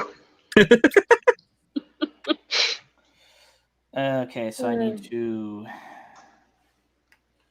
Oh, that particular Venom was I had to steal hands from some anime girl. Then I painted him pink. Then I put a heart on him because I have a heart symbol on my particular thing that just for whatever reason has hearts. And then I had to erase his eyes because they didn't look right. And then I thought to myself, wait, what if I make him Sailor Moon? So he's transforming. Or like, yeah. Okay. Now we gotta start actually putting some black on Venom.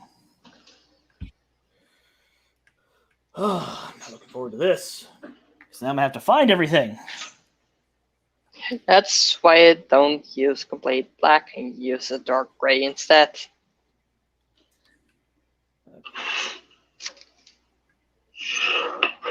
Oh no. Venom is in blackface.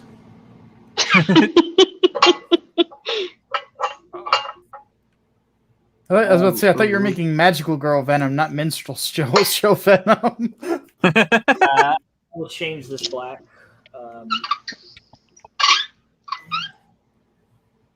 That's a little better. Or maybe not. I don't know.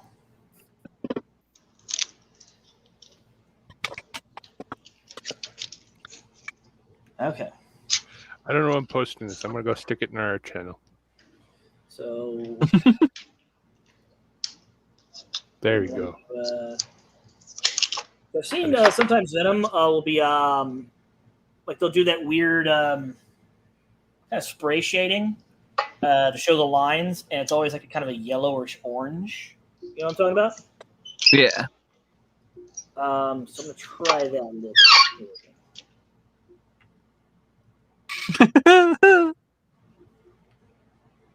How about I turn that down?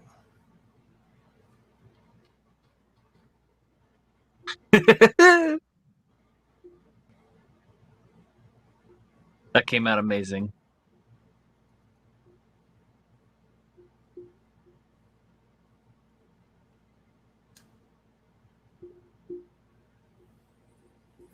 Hopefully, when I turn off the blue, this will look good. Oh, like, so everyone got. Are you saying that mine was merged with a bear? Like a teddy bear? Maybe? Maybe a teddy bear, but not a bear.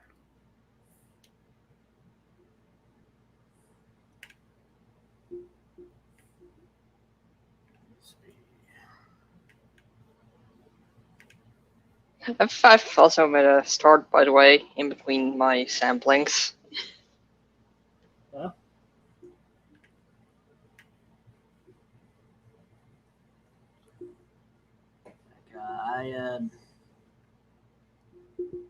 I I've never really colored my art before. Does Venom? It's been a long time since I've actually looked at Venom's whole body. He's got white stuff on his arms, doesn't he? There's 2 white patches on the tops of his hands. That's where he shoots webbing out of. Okay, so we'll do that next. There's such a thing as references, right? Yeah, but this is way more fun. Like, this is me drawing Venom from memory, and all of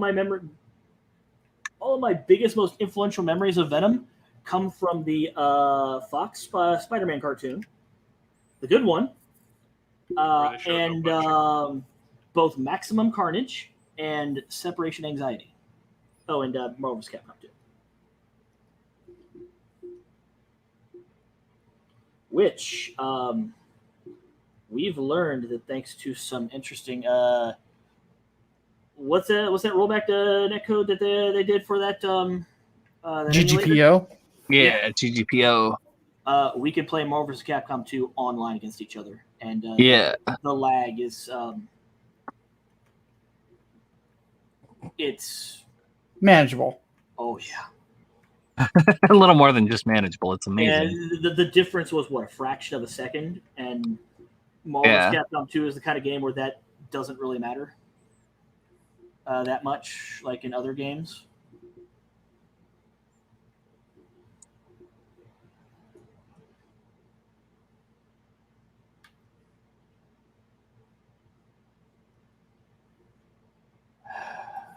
Okay. Now, if I start doing shading, I'm gonna never stop.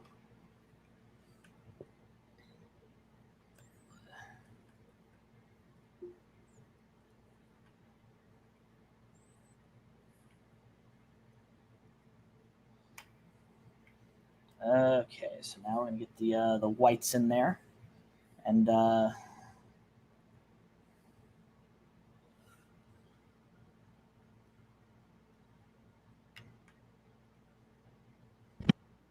yeah, almost there. And then we'll put some hilarious dialogue in there.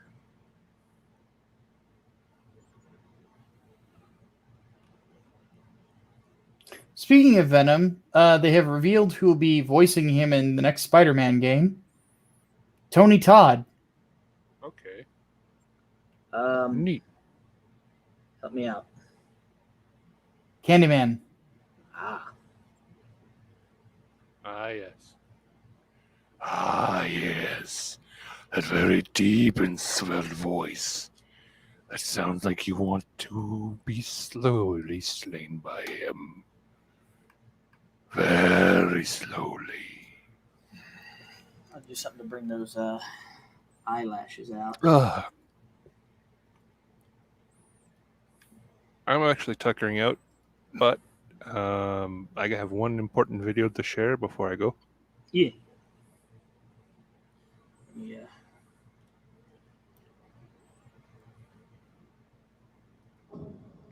If you have something to say, then just spit it out already.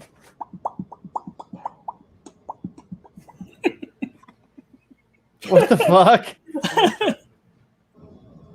If you have something to say, then just spit it out already.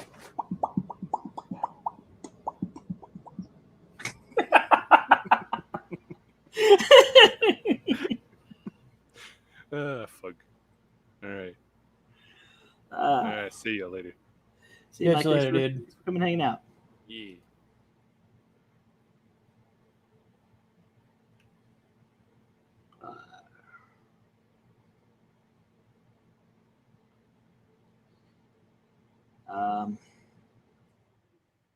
One thing I've always wanted to do, though, it's something that goes back to high school, and that is I've always wanted to kind of like throw together like an event and kind of like be the master of ceremonies of it. And obviously, like a fighting game tournament would like be really easy to do. But if I was gonna do it, I would very much want to do it like where I come out and I'm dressed as Rugal. Nice. And I really fucking ham this shit up.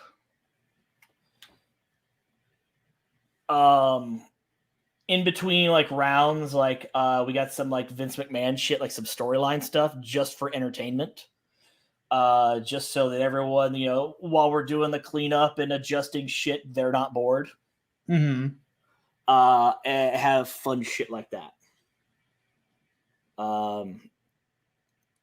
In my head, this is how I did this when I thought about this when I was in high school. It was going to be let's get a KOF, a non-KOF game, and then we'll just play it with KOF rules where you actually have to come in with like teams of 3 and you compete that way. So you have 3 players in teams. And I knew a place that would do a venue that would host it if I ever decided to try and put it together. And obviously I never did. But it would have been real amusing. I still think about that sometimes, where I have tried to encourage people that let's throw together like a fucking Mario Party tournament between some channels. Like I said, hey Mandy, let's play a Mario Party together, and prove that friendship is stronger than the immovable object that is Mario Party. Because it is the ender of friendships. And she's like, I don't have Mario Party.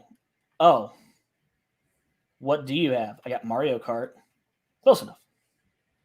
And like, let's throw together a Mario Kart tournament. Let's turn it into a big event. And find out who's the very best, like no one ever was. And to the winner go the spoils. And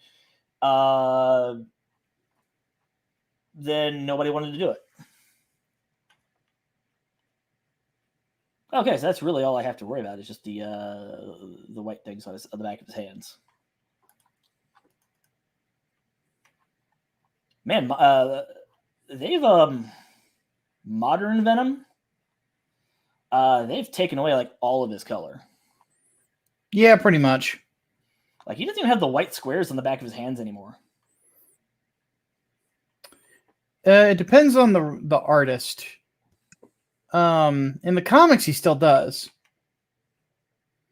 Okay, so it would be about he's the. But in the films, he doesn't because he's never merged with Spider-Man. Just be real fucking lazy about it.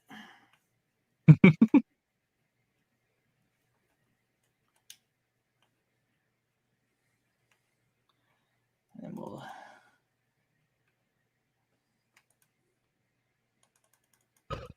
Oh, I fucked myself here. So I gotta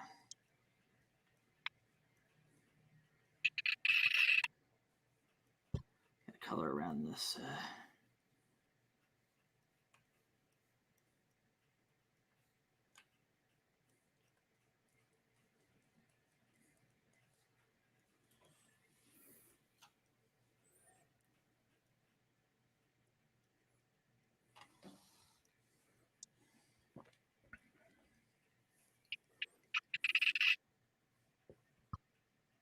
We are almost done. Oh wow. Unless I do shading, which I am not going to do because that will take way too fucking long, and I am not good at it. Boo. I don't. Also, this is a monstrosity, and I don't want to look at it too much longer. I told you it's fucking nightmare fuel. No, I'm already building up the case against me at the Hague for this. Like I this is clearly like crimes against humanity level. Oh, most definitely. Okay, and here's some sparkles.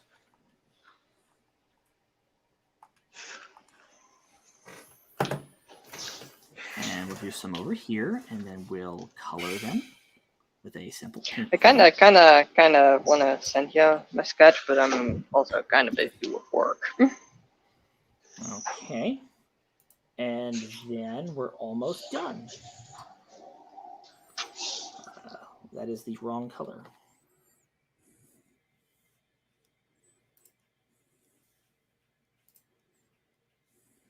Now to post it on Twitter and watch all of the coffee money roll in.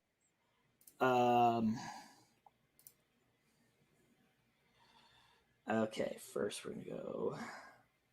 No, it's not done yet.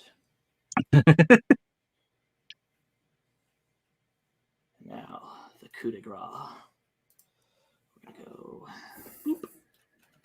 Comic Sans. Ah, good. It's right where I left it. I'm gonna say 20. I will say this Venom has most definitely skipped leg day.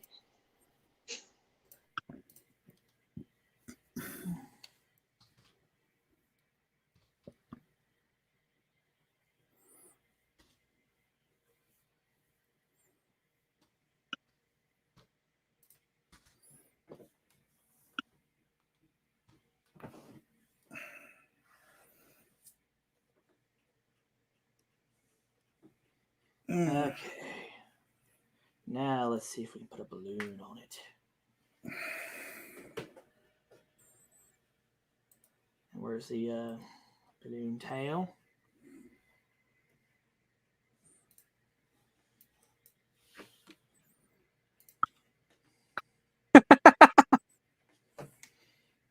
Oh no, what have I done?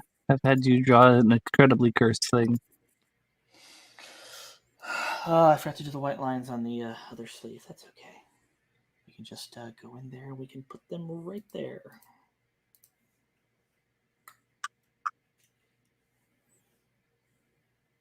And then we're done. Hey.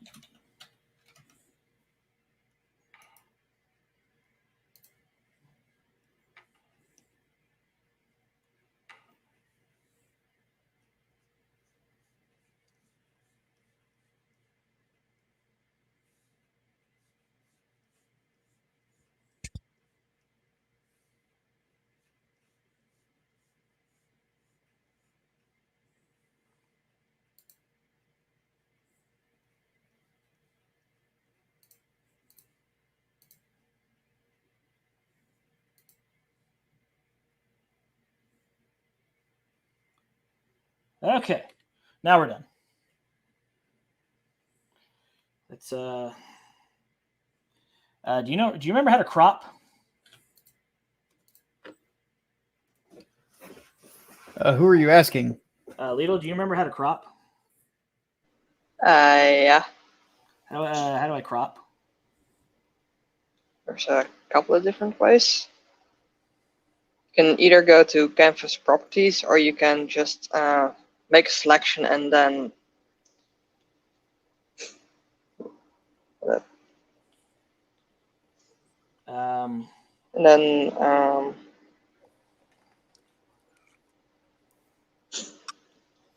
it's the what does it look like? It's the selection square with the lines on top and on bottom. Okay.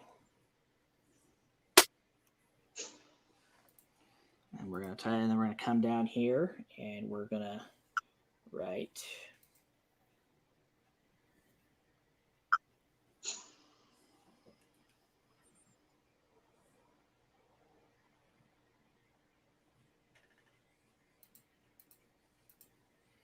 There we go. Now it's done.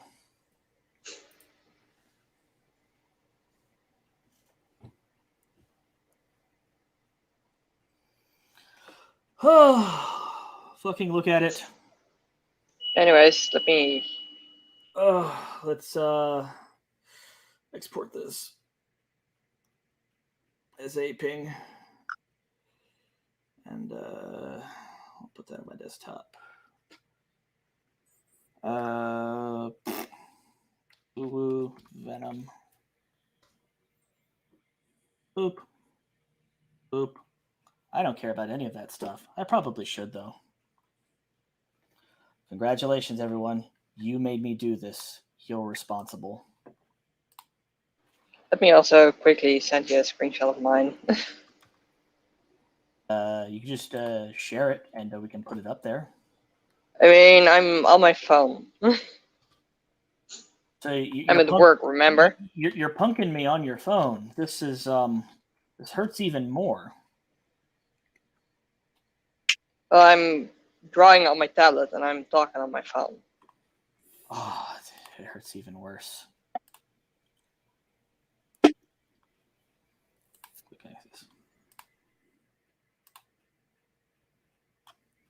See, made during drawing and chill stream at the request of, and I'm going to make you take responsibility for this, Dick.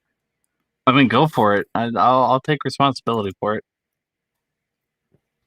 It's Ooh Venom.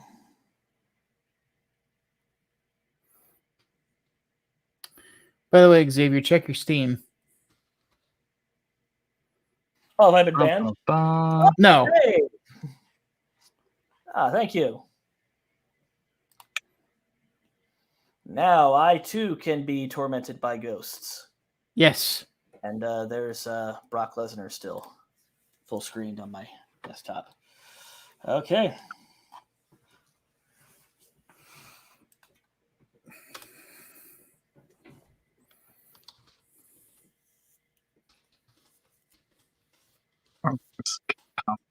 What all do you want for on Naomi? Like, what games do you know?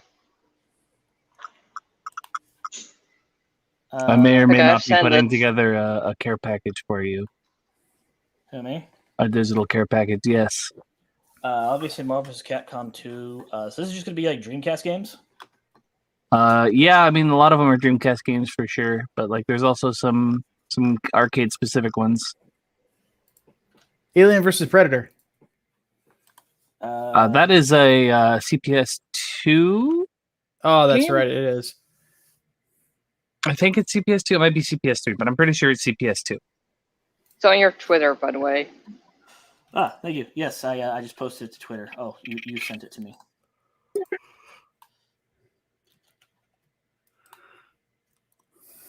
This is way fucking better. Yeah, it is CPS2. I'm going to save Okay, that's what I thought, yeah. And then I'm going to show the rest of the class, Lidl.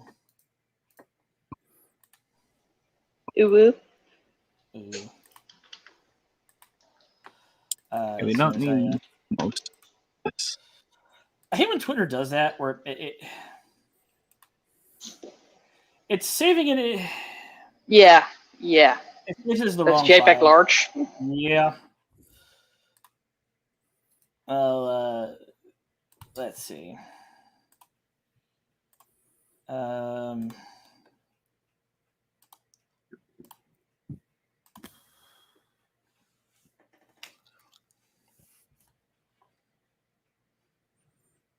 Yeah, that's way better. And you're on your phone. This hurts me. I was drawing on my tablet. You wound me. You've driven a knife deep into my chest, and you're twisting it. You're twisting it so hard. Just remember, I've been doing this for a lot longer. Yeah, I know. I'm just teasing because this is actually like the first time in my life I've like seriously committed to trying to get better at art.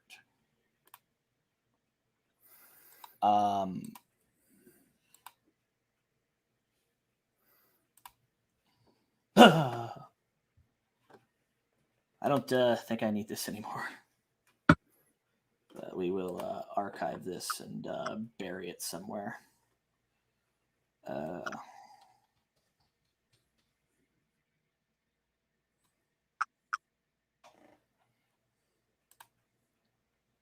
Oh, thank God, it's gone. Ugh.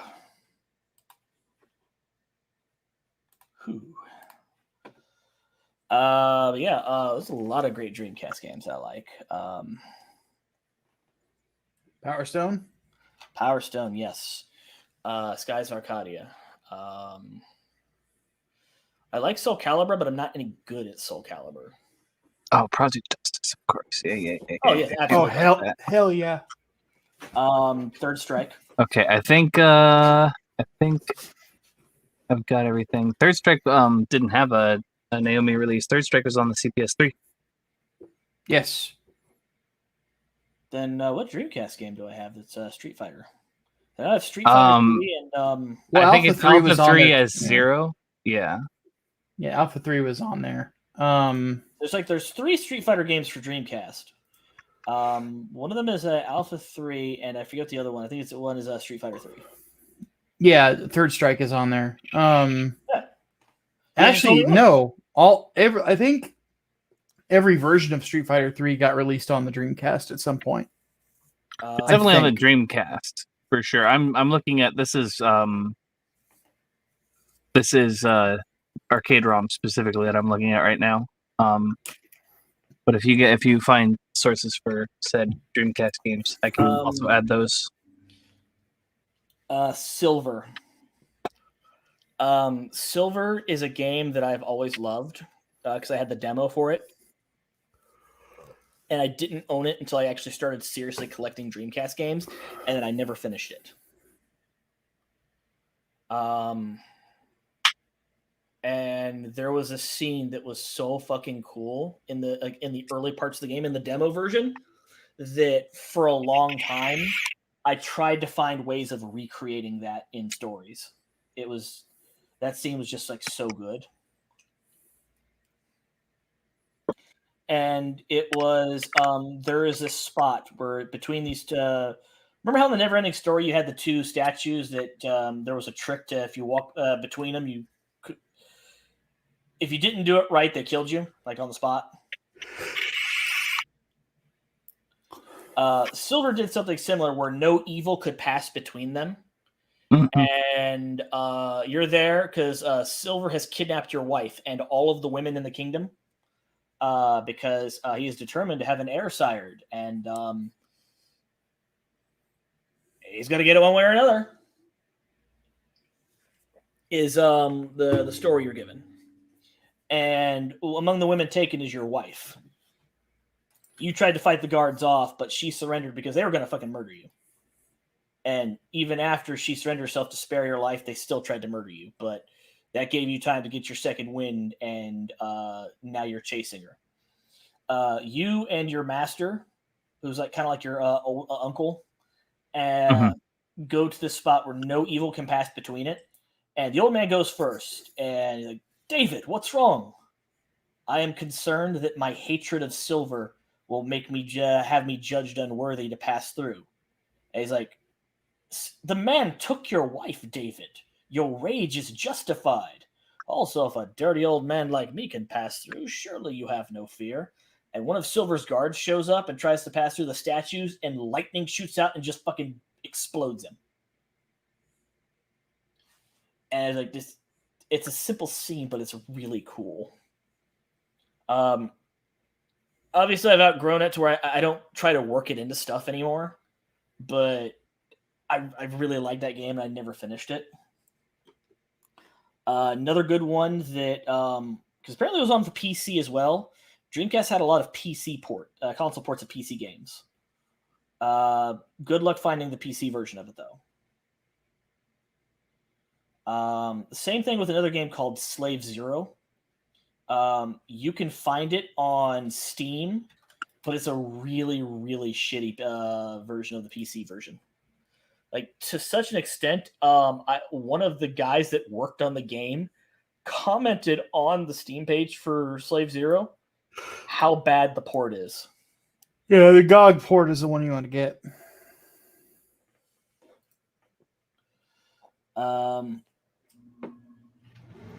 Steam has a lot of versions of games that I really wanted to play, especially on stream, such as the PC version of Tron 2.0. But then I got it and found out that I have to download all these fucking mods to make it work on modern PCs.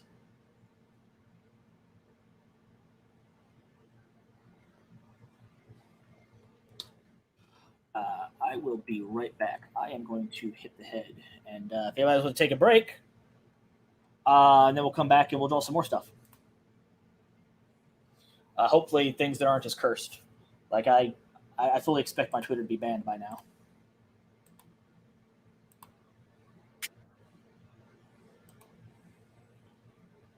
I don't think cursed images get people that banned these days, though.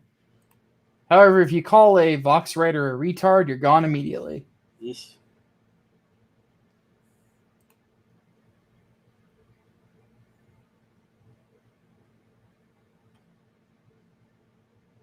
Even though it's true.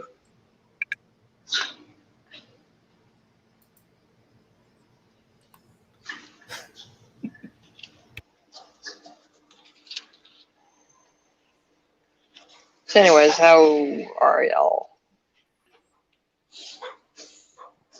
Hiatus is nice. Yeah? Enjoying yourself? Yeah, to say the least. Breaks are a necessary thing. Yeah, I kind of wish I had taken it earlier. I will freely admit I have done a smidgen of writing, but not really a whole lot. More outlining, just because I had an idea. I'm like, if I don't write this down, I'll lose it. But then after I did that, I just stepped away. I'm like, all right, that's enough. We're good.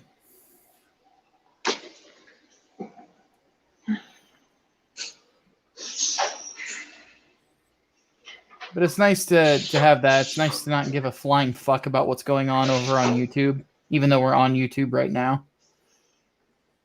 We're doing stupid shit. Yeah. So I just We're want to trying Kawaii fandom. Yeah. I just want to have fun. Yeah. You know, I'd kind of forgotten what fun was. Looks like Kappa found anime Venom. Just, he sent me a Sad Myers. Nah. He posted Sad Myers, like, wow. All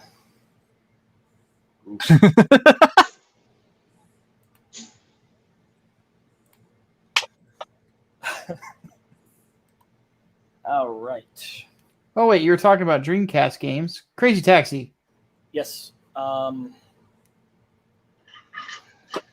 Sonic Adventure 1, but it has to be the international version. So it would be the greatest hits version.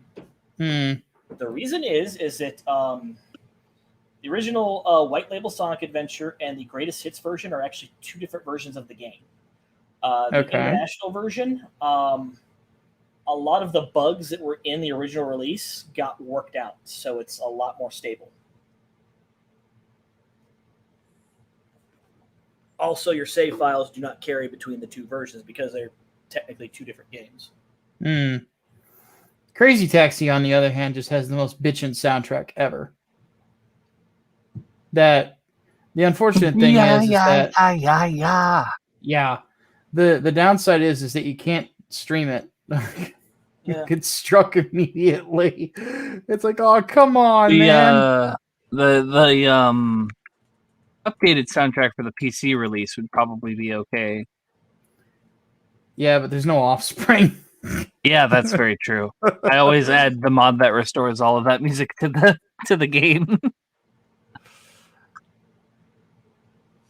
Yeah, I remember back when I started the whole games journalism path, I actually got tasked to review a Crazy Taxi port, and I played it. I'm like, oh, I love Crazy Taxi. And I started playing it, and the music was all different. I'm like, I actually have to dock it for this because it's not the same. This is not what we want. Yeah, I'm like, it's still Crazy Taxi, so I gave it a 7 out of 10. I'm like, but the problem is that the soundtrack is 3 points, basically, for me to continue to call this one of the greatest video games ever. And like, if you don't restore that soundtrack, it's just not the same. Like, what if you had Tony Hawk's Pro Skater, but they got rid of all the licensed music and just put in like license-free shit that somebody in-house composed? Yeah, it just wouldn't be the same. It's just not the same. It's like the third game. Like, if you don't occasionally hear 96 Quite Bitter Beings, like this is wrong. Okay, what should I do next?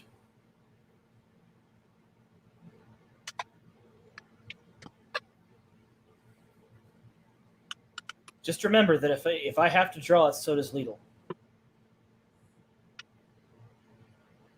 Because that is the rule she set for herself.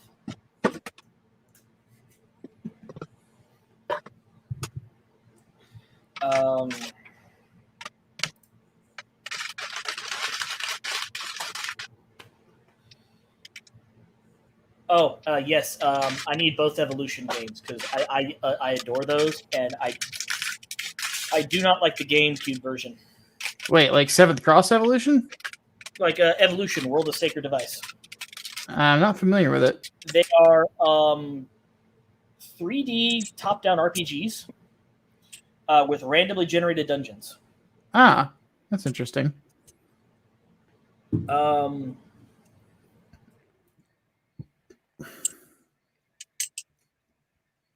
You basically play the current heir of a house of legendary archaeologists, and there was an ancient civilization that was like really advanced, so there's like a bunch of like ancient tech laying around, and everybody has these fucking things called PSI-frames, and there's all sorts of different types of them.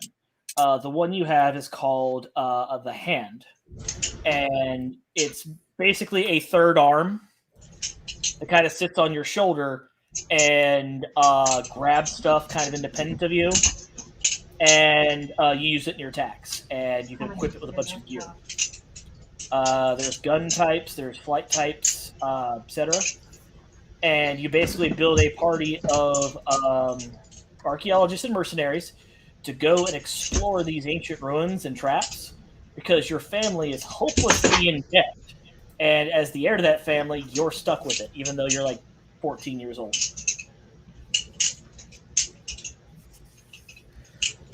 And then things start getting like really complicated in the way that JRPGs do. Mm-hmm. When the government gets involved and is after your best friend, because she I don't want to spoil it. She's very important in the way that only a JRPG character could be. So she is either God or is to be used to kill God. Basically, yeah. That's always the way it goes. Welcome to JRPG logic. Yeah, God exists. JRPG protagonist, and I took that personally. Yeah.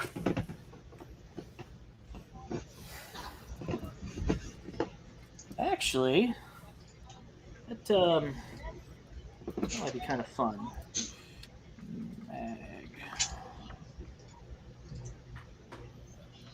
So you said you need something to draw, right? Actually, that might have just given me the inspiration I need. I'm going to pull the main character from Evolution. Oh, I was going to name something for you. Okay.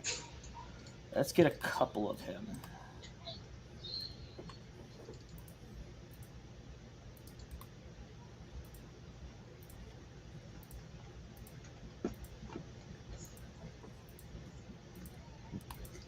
Because this was one of those franchises that is basically dead.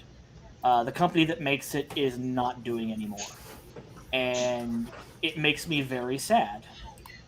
Because I really liked it. And it would be one of those things where if I was rich enough and influential enough that I would approach them and go, let me have this license and do stuff with it.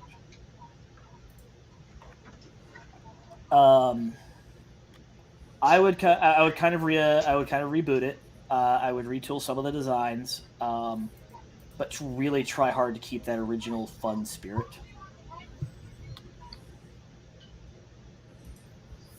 Okay. All right. So 1, 2, and there's the entire cast. So this is the entire cast. And everyone's name is kind of puns on weapons. This is Mag Launcher, Pepper Box, Chain Gun. Oh God, they all have Tomino names. Linear Cannon, and Grenade. Is there a shot weapon?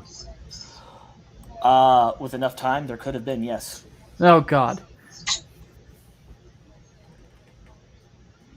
And then there was Nicole. Everyone hated Nicole. Because Nicole takes all your fucking money. You turn on all your artifacts to an organization called the Society. Uh-huh. And they give you some of it, but like a huge chunk of your reward goes to paying off the debt. And they do a dirty trick to you in the first game by actually letting you pay that off like independently. Like you could contribute money towards paying that off, and you can actually get within striking distance of paying it out.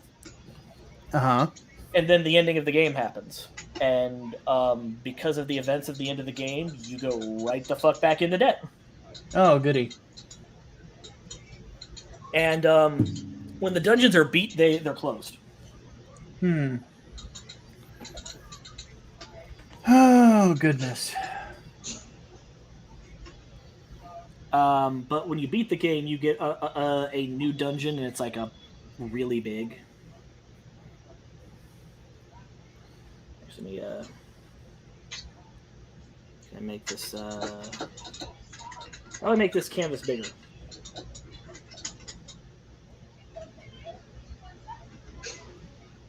On my other monitor, I'm watching somebody play X-Men versus Street Fighter. It's like, Magneto is bullshit. Always was. Yes.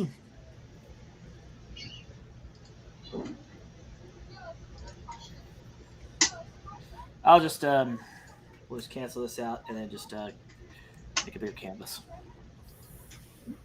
So we'll do 30 by 20, and we'll put those in. Oh, goodness.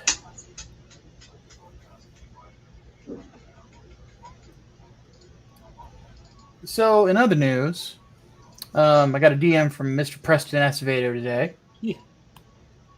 And looks like whenever I relaunch the Inglewood Book 2 campaign on a goal that is not going to be so fucking high,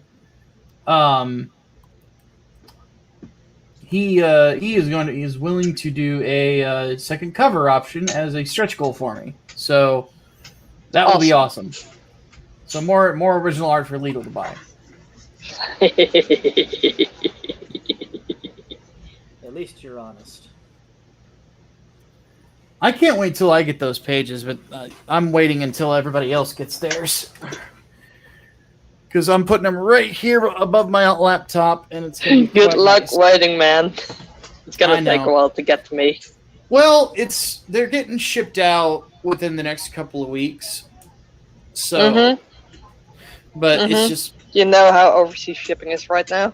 Yes, I know that, but mine will get shipped with everybody else's, so I'll still get it before, but still. I just have to see how big the pages are, so I can go ahead and buy frames for them.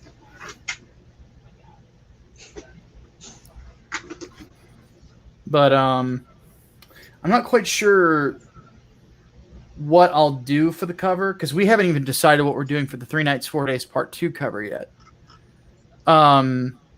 We have a few different possibilities, all of which I think are pretty good, but then again, they're my ideas, so of course I'm going to think that. But the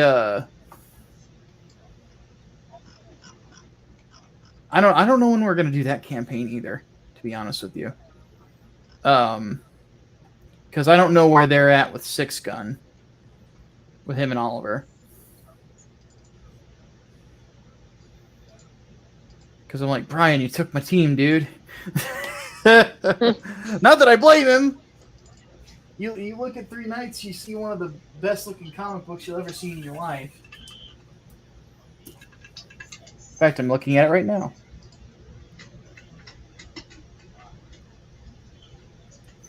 But we're actually going to be releasing merch for the series soon, too.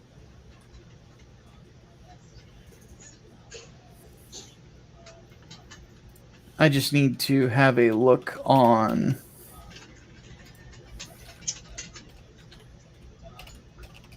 where I had set it up and make sure that things are looking good on it.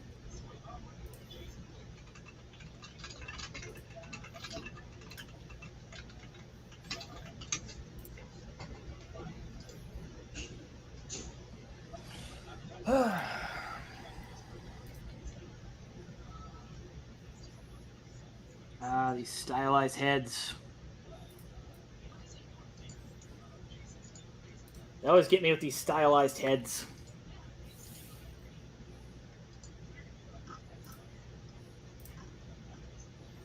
Where is it at? Ah, here we go.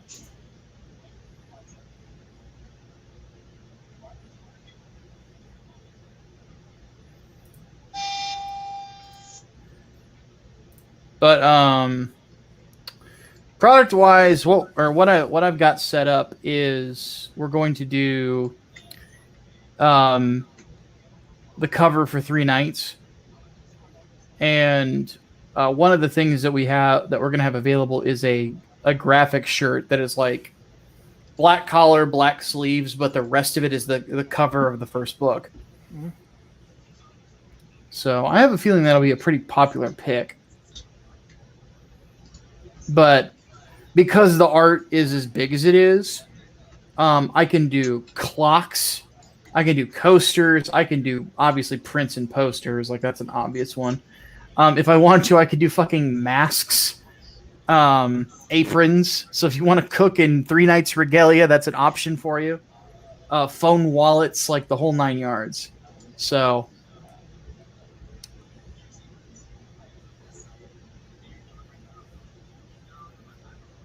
I'm doing the best I can.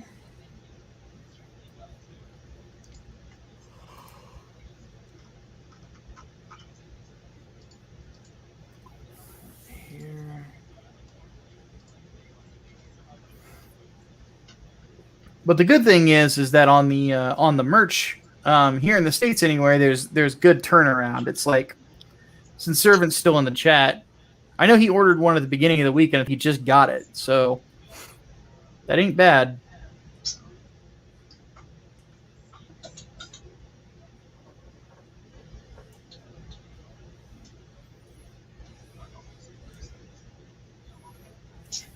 I think that head's still too big. See, I always do that. I always draw the head too big for the body, and then I have to go in and fucking fix it.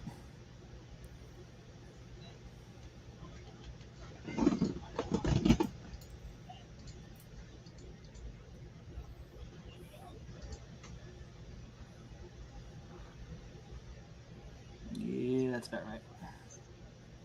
It's a little off, but... a little bit closer. It doesn't help that because of the style, he doesn't really have much of a neck.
I love that I can do that.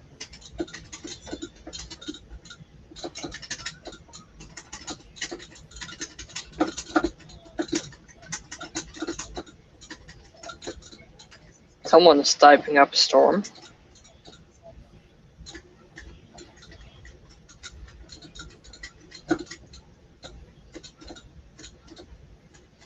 Yeah, what's going on? Who's doing stuff?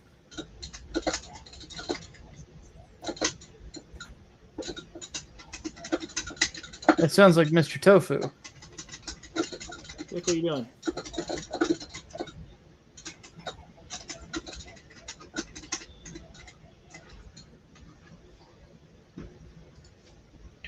Losing to a Charlie Jill Blackheart team. Oh, you're playing Marvel right now.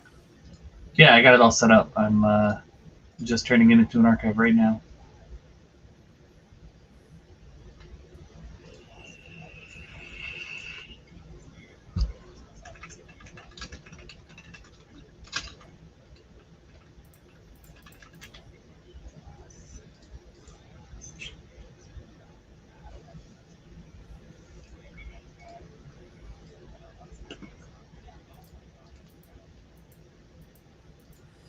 Okay.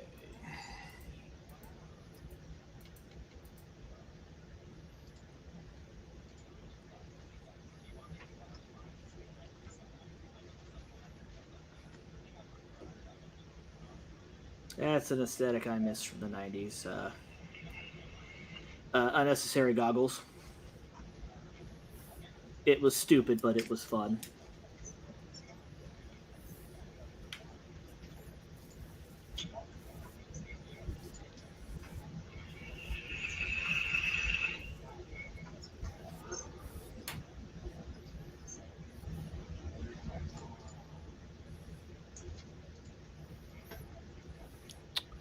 Whatever chemical they use to ship the shirts reeks to the nose. Probably need to wash them twice. Oh yeah, anytime you order something, especially a shirt online, definitely wash it at least once. Oh yeah.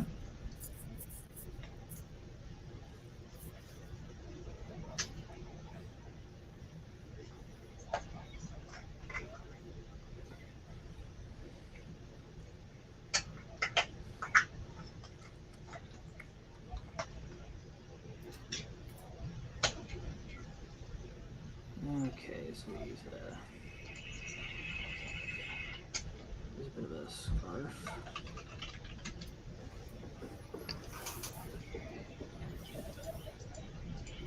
Have a good night, Mata.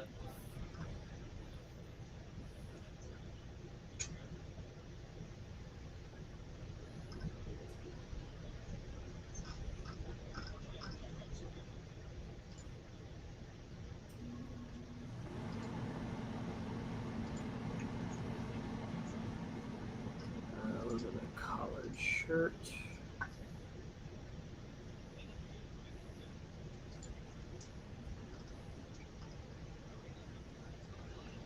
The big goggles are such a 90s aesthetic. I was just talking about that. I really like them.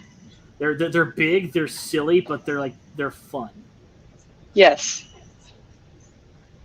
I like the fact that he's got this big fuck off belt here.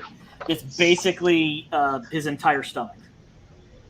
So it basically goes right across here. That's all belt.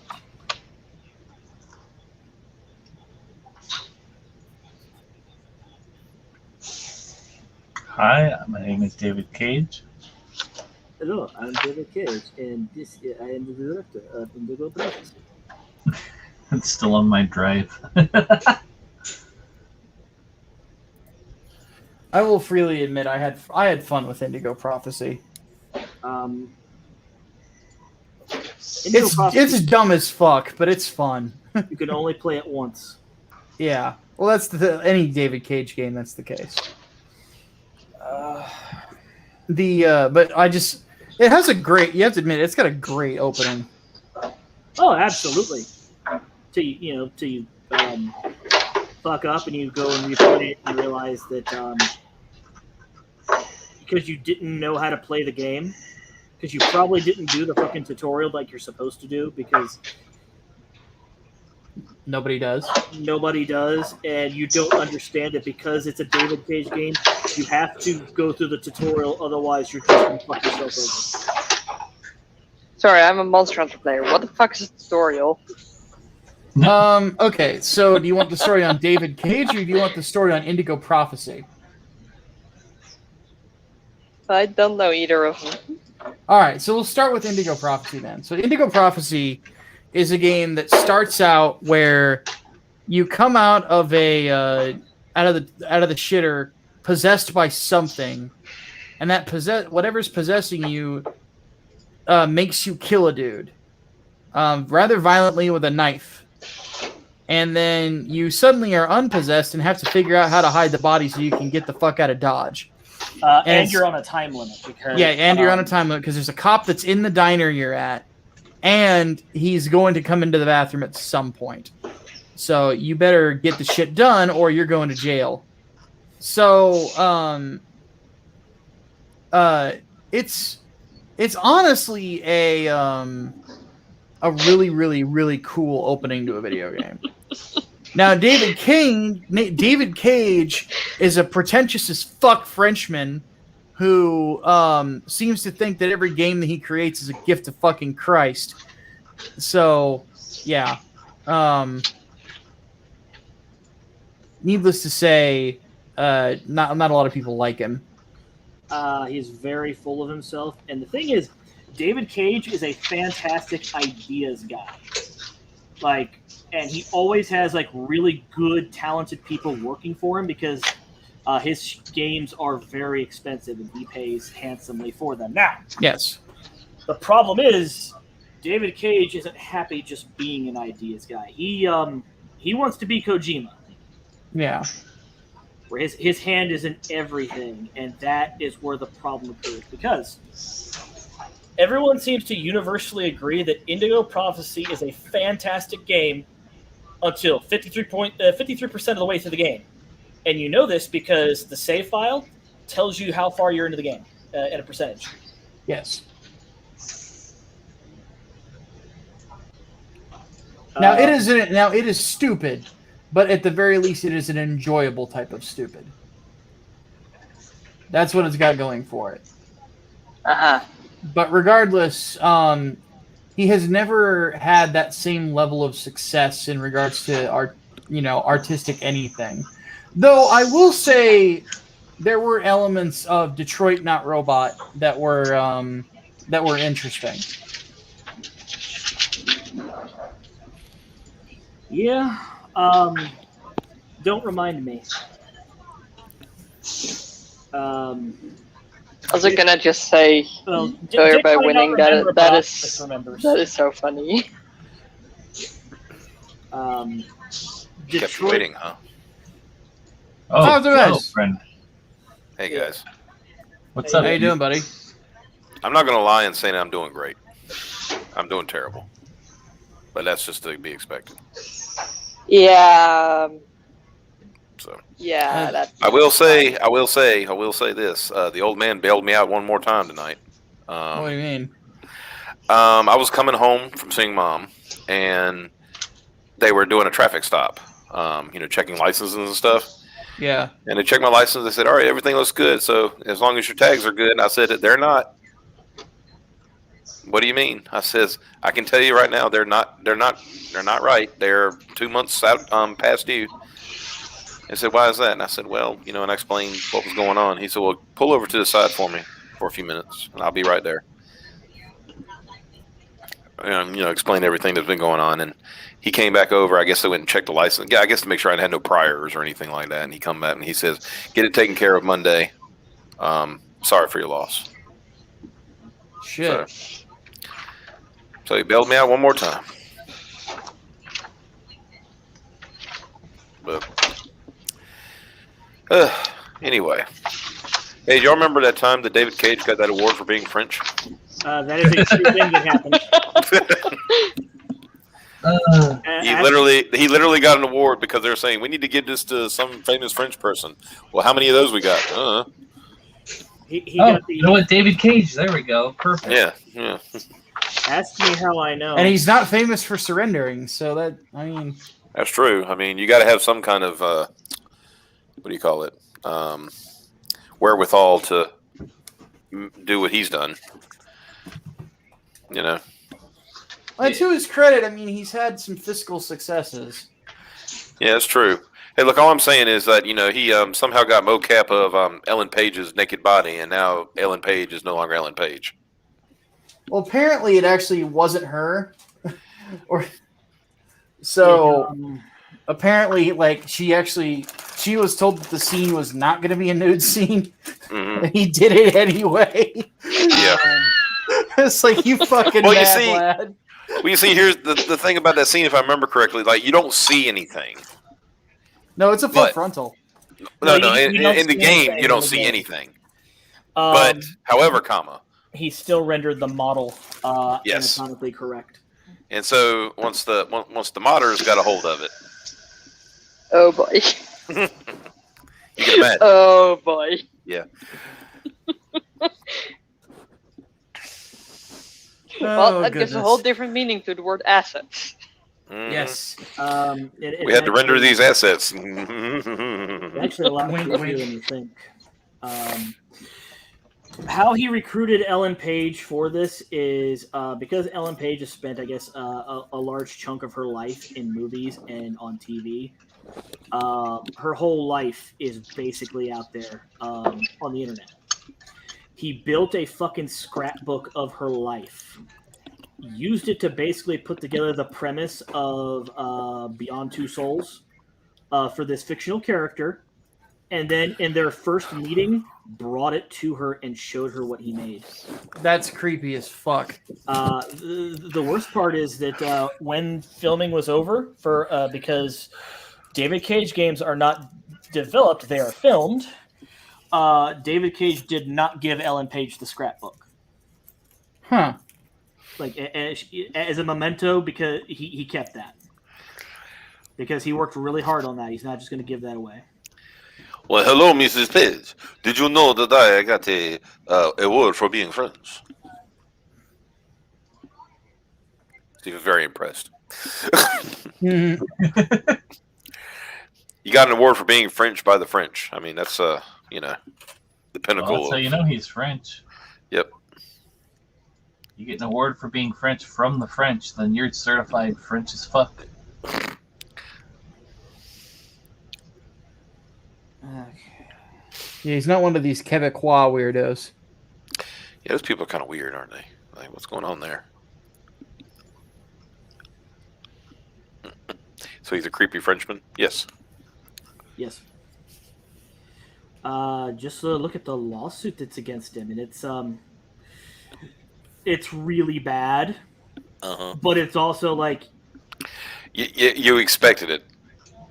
oh, absolutely. It's Yeah. It's, Okay, hold on. Fill me in on what's going on there. Is he being sued for being French? that would be, that would be easier than what's actually happening. yeah.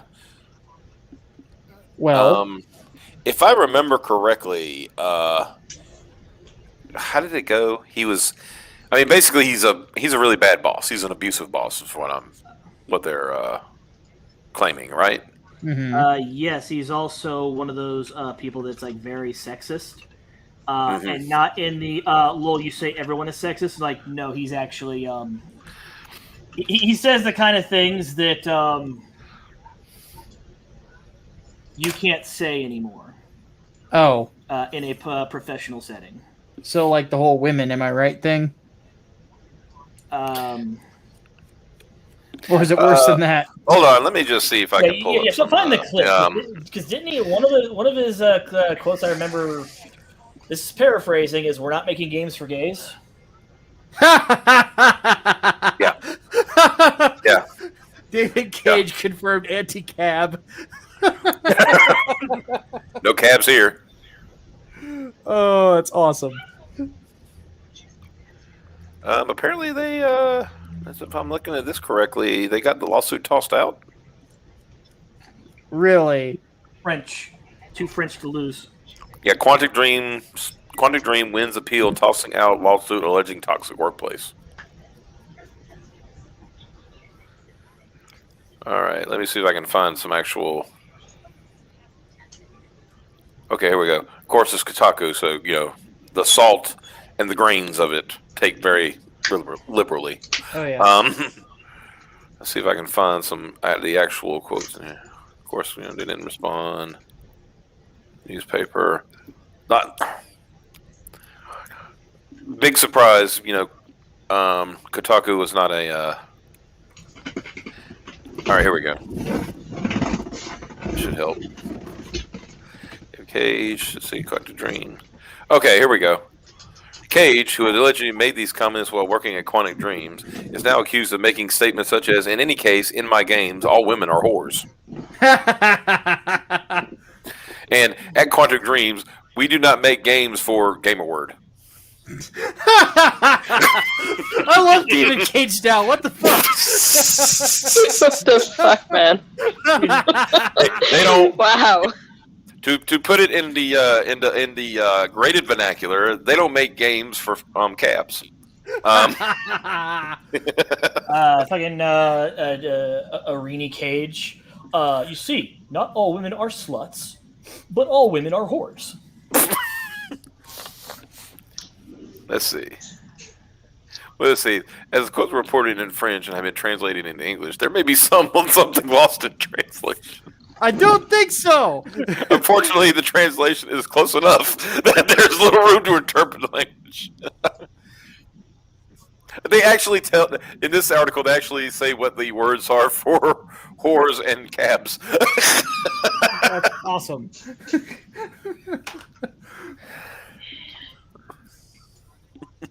It's like we don't. Okay, let's see. Oh, that's amazing.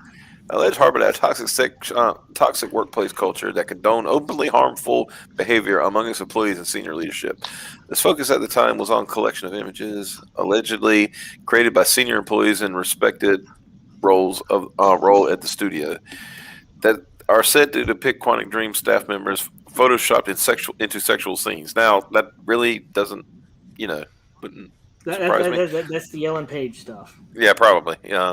From a collection that reported over 600 photos, some examples hosted by French gaming publication Canard PC show faces edited onto naked porn stars, a group of women posing before a sign reading, quote, Little Whores Club, and a shirtless man in front of text that reads, all women are born equal, but the best become whores. Wow, this... Based. So where do I put in my application? It's like yeah, what's going on? Jeez. I was trying to but that was the word. That was his They don't make games for cabs, guys. Just so you know. That's amazing. So I'm putting my resume for Quantic Dream tomorrow. There you go. But hello, Mr. Cage. I too do not want to make video games for Cab.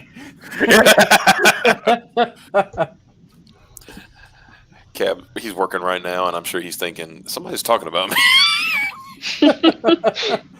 Hello, my name is David Cab, and I was the director of Indigo Cab.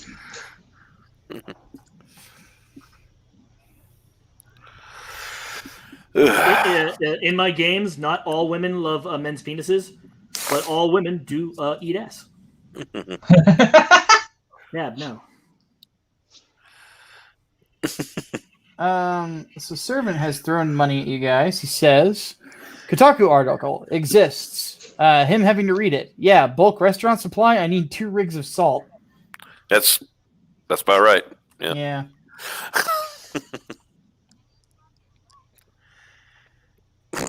Failure. Aren't the French always giving themselves awards for being French? Cage doesn't sound like anything new as far as being French goes. Yeah. You're not wrong. Yeah. I mean, when people say it's like, how do you explain David Cage? He's French.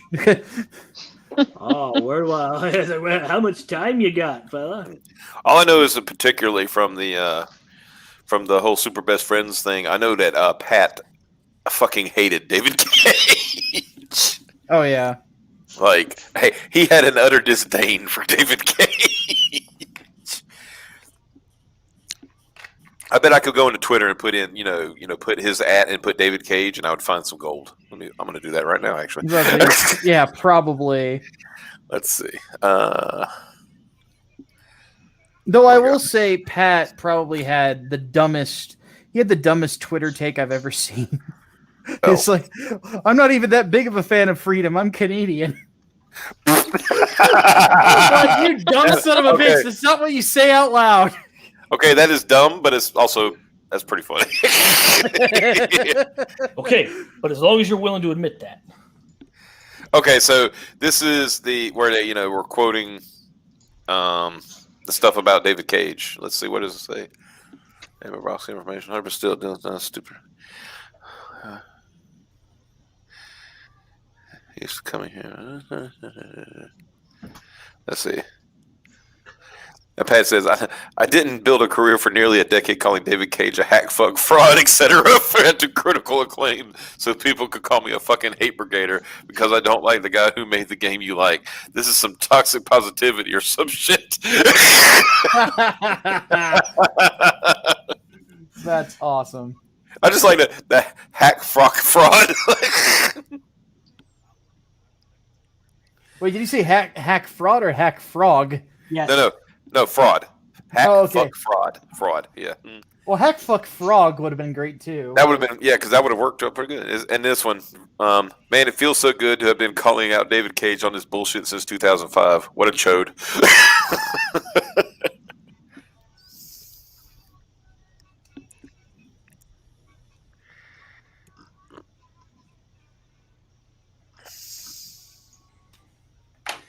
Oh, Gundams. I have so many of them now. Okay. Let's figure Optimus, I don't know if you saw this, but I finally put up my second bookshelf and started putting my Gunpla collection up there, right? Mm-hmm. And then the worst thing happened. There was free space. Oh, no. And you had money. Yeah, and I have money. So... Well, we know what that means. Yeah, I actually have a no. backlog now. I'm working on a master grade of Ultron right now. And then I've got a Goof Custom, a Death Scythe, a Crossbone X3, and then a Hyakushiki on the way in. So yeah, I'm going to be busy for a while. All right, Xavier, I'm going to commandeer for a second.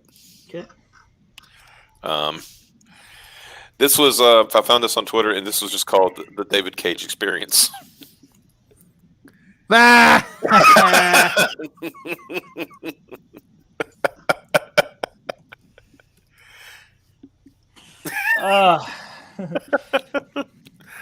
And just so people know, Willem Dafoe was an antichrist, and he didn't look that depressed. Yeah. And if you don't know what that is, oh shit, that movie's fucking insane. Yeah. My man is like, look, I played like a bad Jesus, and I was also Green Goblin, and this is the worst shit I've ever done in my life.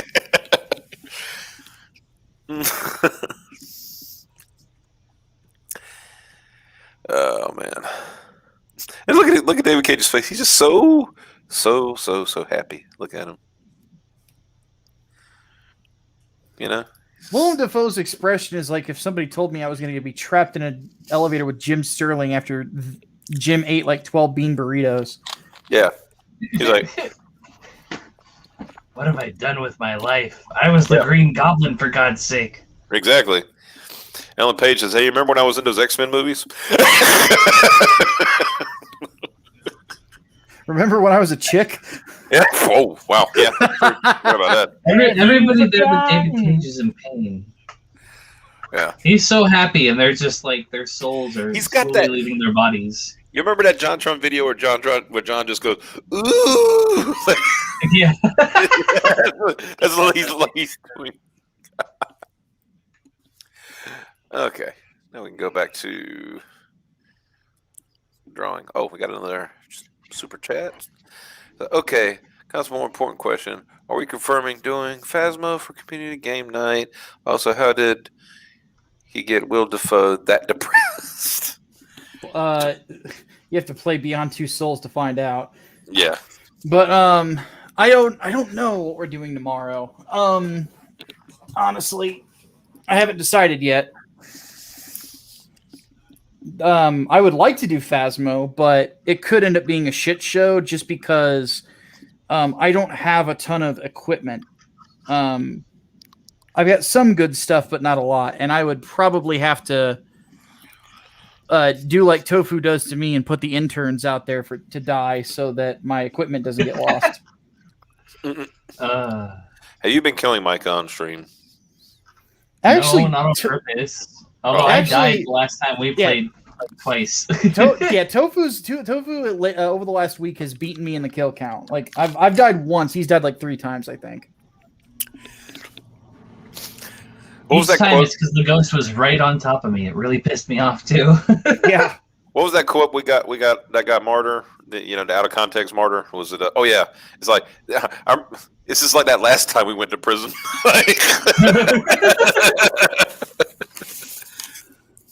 I was like, well, I mean.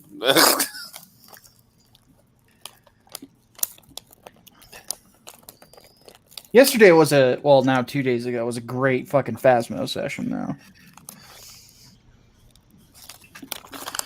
Yeah, I've been tuning in here and there when I can, just when I'm trying to kill time and take my mind off things. So mostly that, and in all honesty, Steve Harvey Family Feud moments have been getting me through the day. We watched it. What was it?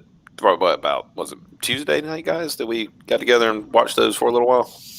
Yeah. Yeah, it was funny. Yeah. I mean, the pork one, though. God knows.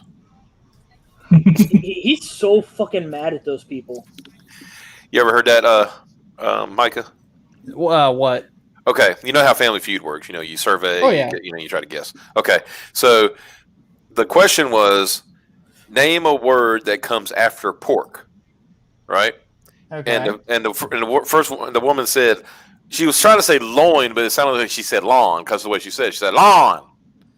He said pork. And she said lawn. He said, oh, a loin. And she spelled, yeah, loin, Lion, loin. He said she didn't just spell.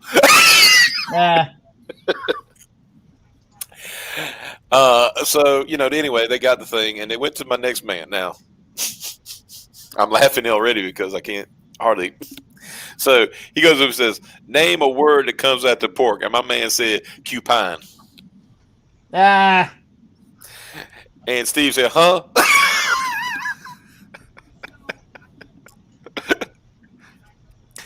But what I saw a little interview after the fact. He said, "What you don't see." Because they had to cut it out. He said, I was on the floor laughing so hard that wardrobe had to come out and brush him off. Oh, wow. Wonder if I could get away with pulling that clip. Give me a minute. See if I can find a... Yeah, I remember I was at work one day and I tried to redesign this character. I was not good at it. Mm-hmm.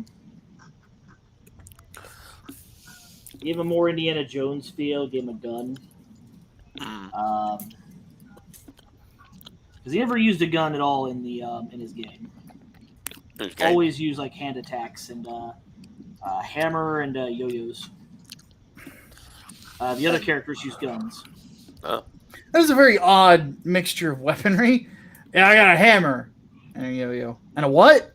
Yo-yo. A what? A yo-yo, fucker! Get off me! I mean, yeah, come on. Look, some people, use handguns and weaponry. I use yo-yos. It's not a big deal. It doesn't make me a cab or anything. Leave me alone. Whatever do you do? Lanier had it the worst, though, because she had to use the ocarina to play music, because she was basically your group's healer, and her melee weapon was a fucking frying pan. That's actually kind of effective, though, wouldn't it? I mean, wouldn't it be? They're fighting like monsters and ancient robots. Well, I mean, that doesn't change my argument. Yeah. I mean, a good skillet, man. You can do some damage with that thing. I mean, And not to mention, it's I hard to mean, miss Nerfbound with did that. it. And it's hard to miss with it. That's the kicker. Like a bat or something like that. That's a thinner target. A fucking frying pan. That's a wide surface. Yeah. So let me introduce you to Cupine. I think you'll find this. You're sharing audio? Okay. All right, here y'all go.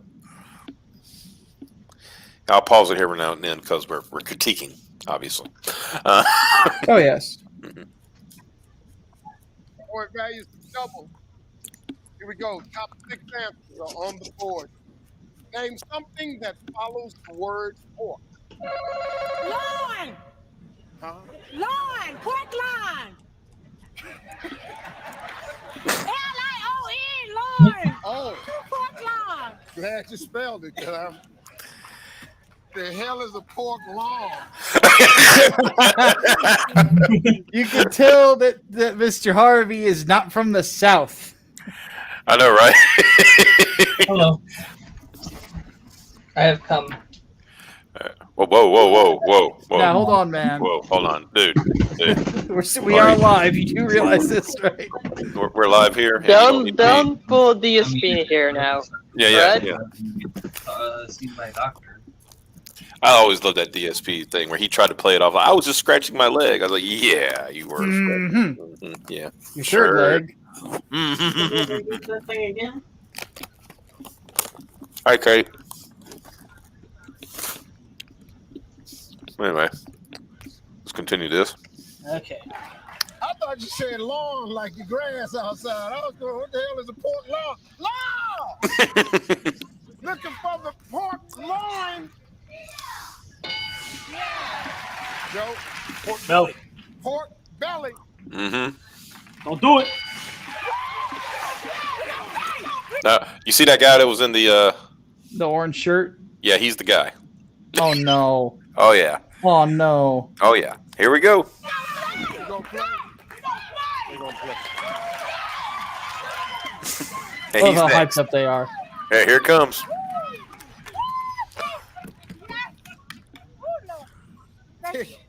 Oh, yeah, he looks like the brains of the operation. Dude, he even in a later interview with Steve Harvey, because he had them like on his regular talk show a few years later. He actually said that he positioned himself there because he wanted to be the guy that, like, if it ended up tied, that would win the game for everybody. Oh, good Lord. Yeah. So here we go. What's the word pork? You pine. Huh? Here he goes. Oh no. Look at his face.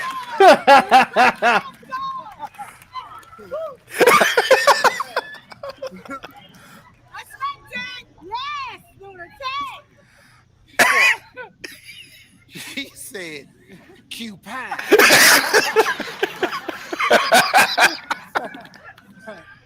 Cupine.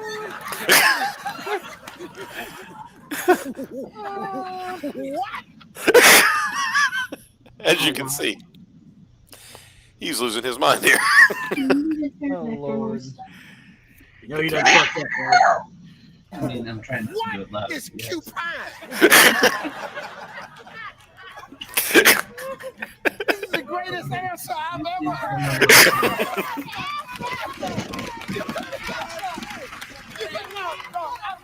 I feel you. I think it's number one. Pow. It's number one. Oh, really? Well, I tell you what. It's going to be number one on YouTube, but it's going to be number one on I bet every dollar I got. You're the only person that said Cupine. Oh, mama. I really don't like Ben and Jerry's much anymore. Yep. There's too much shit in there, and it's way too My man thought he had it all figured out. Oh. He was talking about he's going to be number one. Yeah, if you want some of it, you can have it. I love how Steve Harvey played that off. It's like number one on YouTube. Yeah, he'd be number one on YouTube. It's not bad. I'll put Xavier Stick back on. It kind of like food on chalky. Sweet.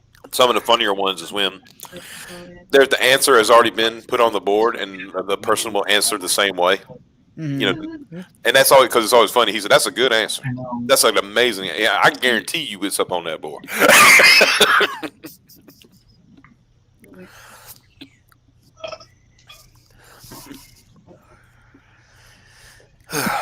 Coupon.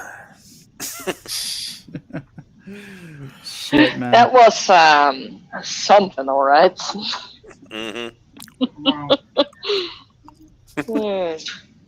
And the thing was, my man thought for sure he was right. Oh yeah, he was. I have not. He was convinced. Oh yeah, that was some absolute fucking certainty for sure. Also, Ultimate Agent's in the chat. Hey, buddy. Says been playing Ghosts of Tsushima, and he says hi to Leo. Hello. Did you see the thing that Dick made me do?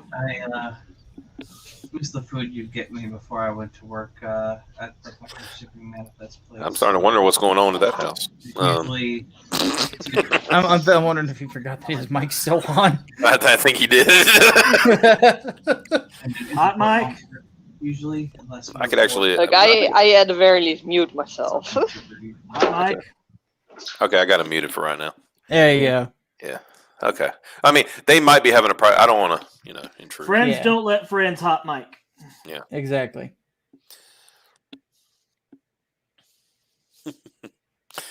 Okay, I was checking YouTube and I our stream up there, and it's right now the thumbnail is Steve Harvey. Oh, Jesus. And he's doing that like he's like I know. Like he said, I bet every dollar I got.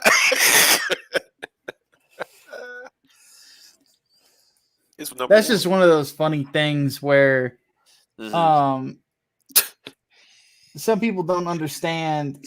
It takes me back to this thing. So after I lived in Chicago, my dad got a better minister job in what I consider Southern Illinois, which I mean, when you're a Northern Illinois guy like me, Southern Illinois is anything south of Peoria. So that's a lot. You look at a map of Illinois, that's a lot of territory that we consider Southern. So we're down in Southern Illinois, and this doofus goes on a fucking mission trip with us to Springfield. And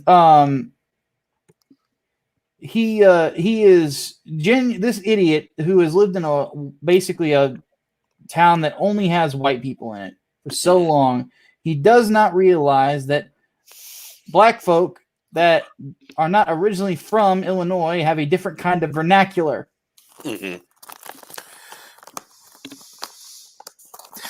Like saying line instead of. Yeah, exactly. Yeah.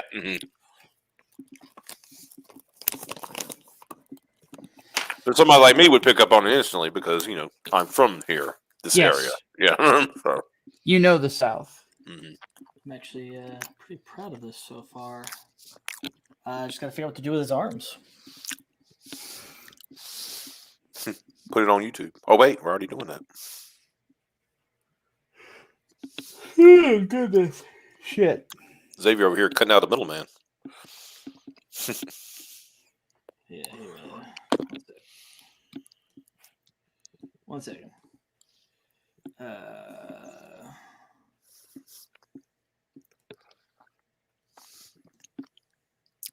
Here's one of the battles. One of the boss battles for the second game.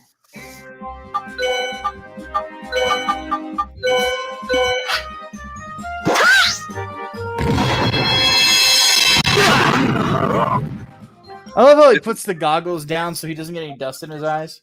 Yeah.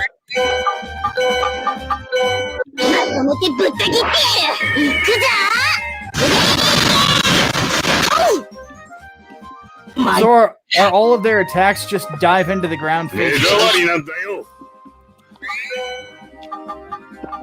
Kinda.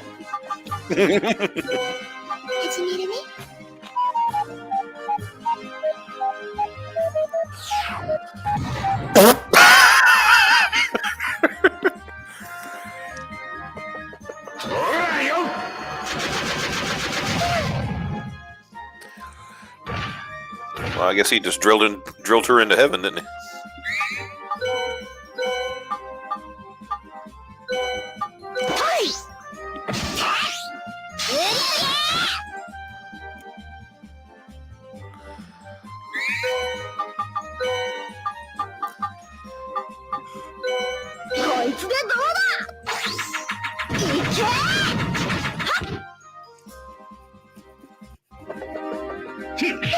Yeah, he really doesn't like her, does he?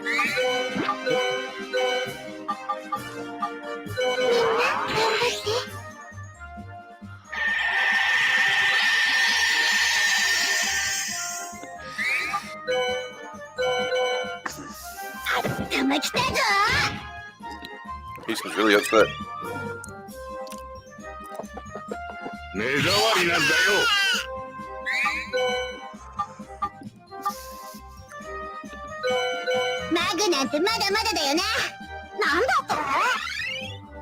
Did he just insult him?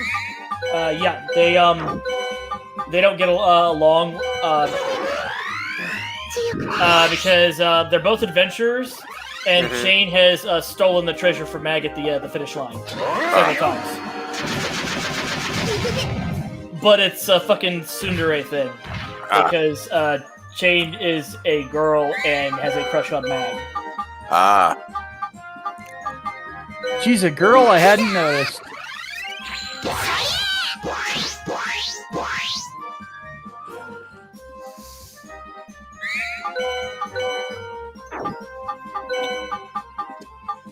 Silent voice? Yep.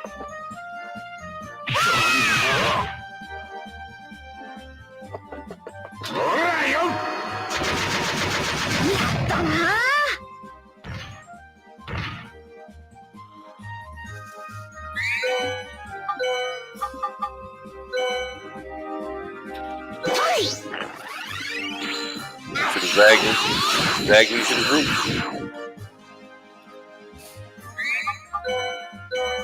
Yep, and there's like so many different parts you can equip and abilities they have.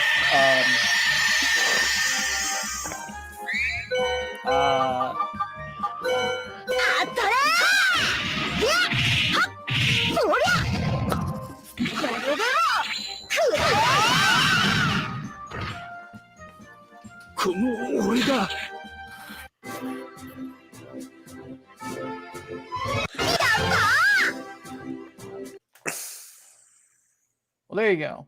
Yeah.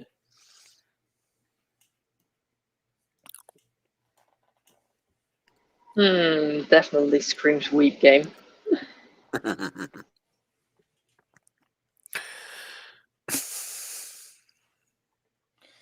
just gotta figure out what to do with these arms, regular arms. Have him give the double bird to the camera.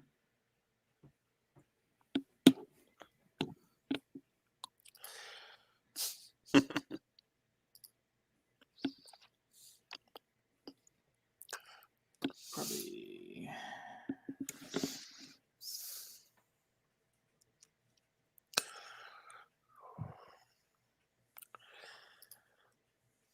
Let's check in with Tofu. Okay, I don't hear anything. Must be all right then.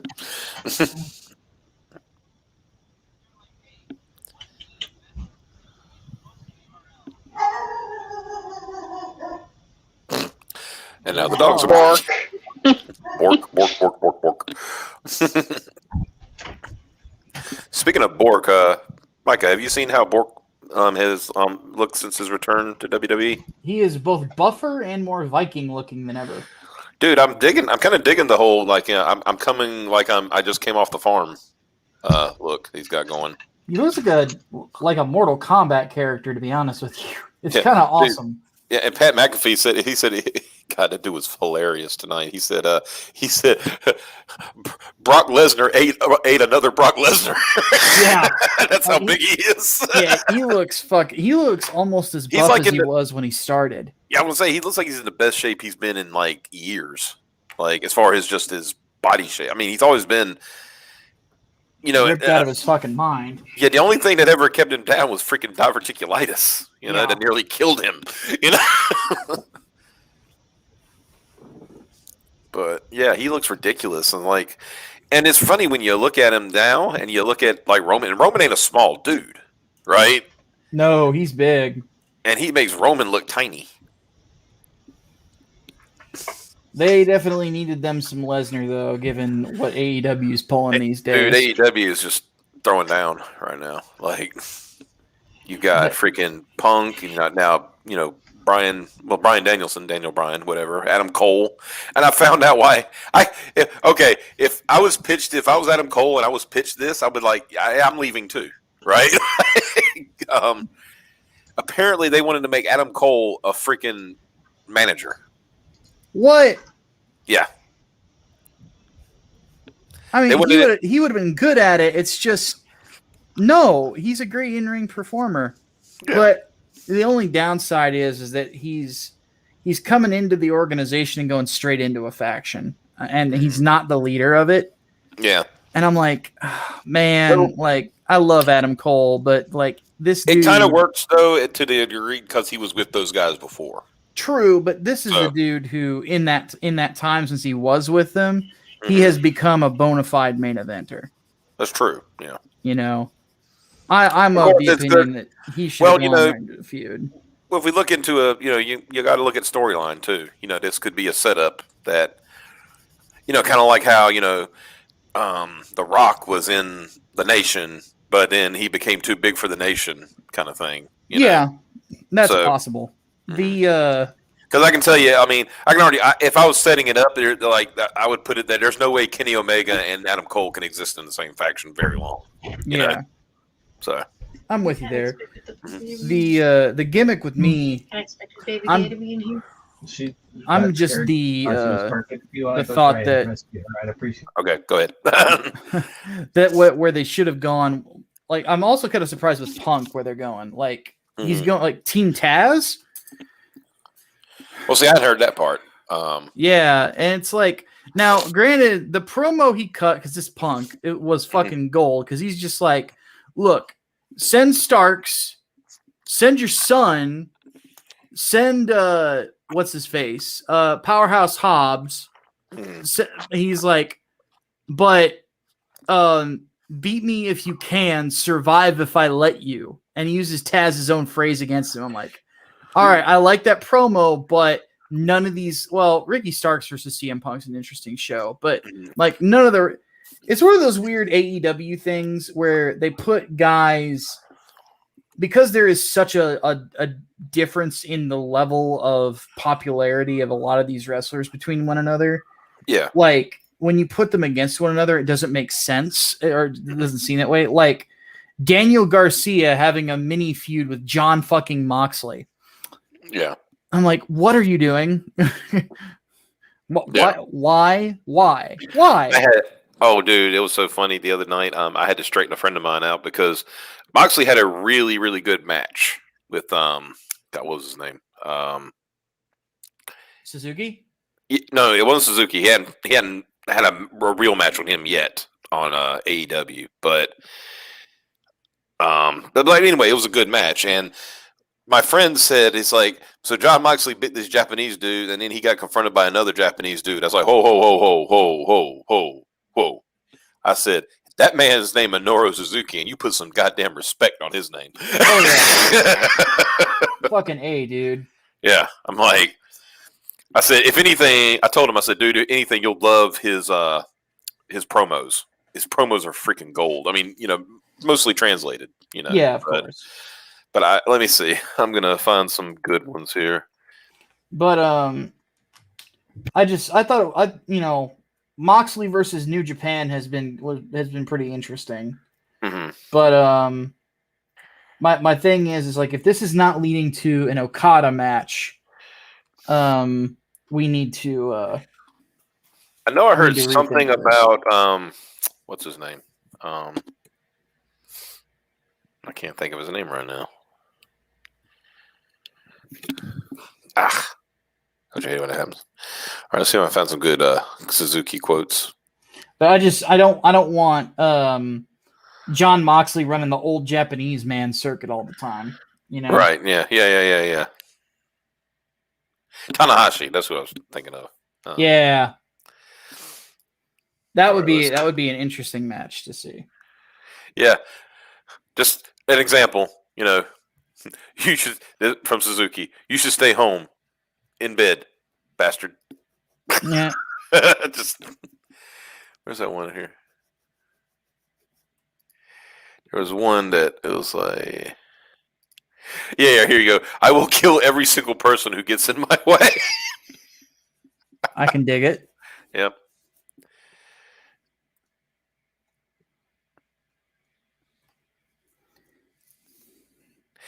Because there's one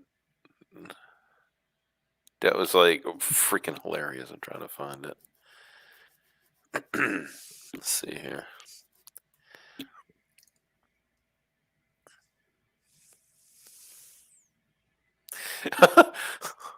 You should appreciate the wisdom from the king of pro wrestling, you insect. That's a really good one. Yeah. Tetsuya Naito is a showman for children. Oof. Damn. That's saying because Naito's really, really good. Yeah.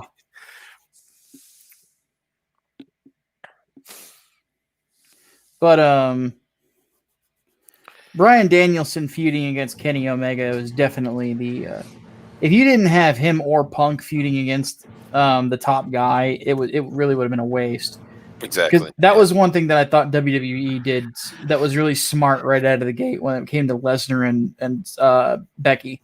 It's like have them feud and give them put them either on in a program with the belt holder or give them the belt. Yeah. Because that's your moneymaker, you know. Mm-hmm. Yeah, people were a lot of people I heard were upset because Becky won she basically won and won very quickly in her match. I'm like, yeah, but that's good because of I hate to say it. I was like, it's good because it puts some gravitas back on that belt, Yeah. And the fact that like it gives Bianca Belair like a chance to come into her own, Yeah, because she can come back from that and put on a really good match with Becky. Even if she doesn't win, she'll get over. Like she already has. I mean, yeah. She was getting cheered like crazy at MSG tonight. Yeah. So, she's there. She's got what she needs. Mm-hmm. And what I'm praying for, I don't know if this is actually going to happen, is that with WWE, they are going to start to realize that they do have legitimate competition now, and they're going to have to start putting their best foot forward. But from what I'm hearing of the backstage talks, they're not, because they're like talking like, yeah, we're not really interested in bringing in independent wrestlers anymore to the rosters. We're trying to find young athletes to build up to learn the WWE style. I'm like, all right. Are we talking young athletes or are we talking bodybuilders? That's what they're going with. I mean, let's be honest. Yeah, because it's like if you want to bring in, well, they did just sign a kid who's like a gold medalist. I know who he is, but I forgot his name right now. But yeah, and I'm thinking, like somebody said, if they're hoping they're going to replicate Kurt Angle, that is a big ask for that kid. Yeah, it really is. Because Kurt Angle is like a once in a generation talent. Well, and not to mention they already have somebody that could have replicated Kurt Angle. His name is Chad Gable, and they kind of that. Yeah, definitely. Well, they screwed up because it's one of those it worked so well in NXT. Vince, what are you doing, you crazy stupid old man? Right? Well, yeah, he goofed up on both of the best tag teams that were there on the Revival and American Alpha. Yeah, and they had. Well, I had a bad feeling it was going to happen when I saw what they did with what was the name of that tag team from the Ascension? NXT? The Ascension.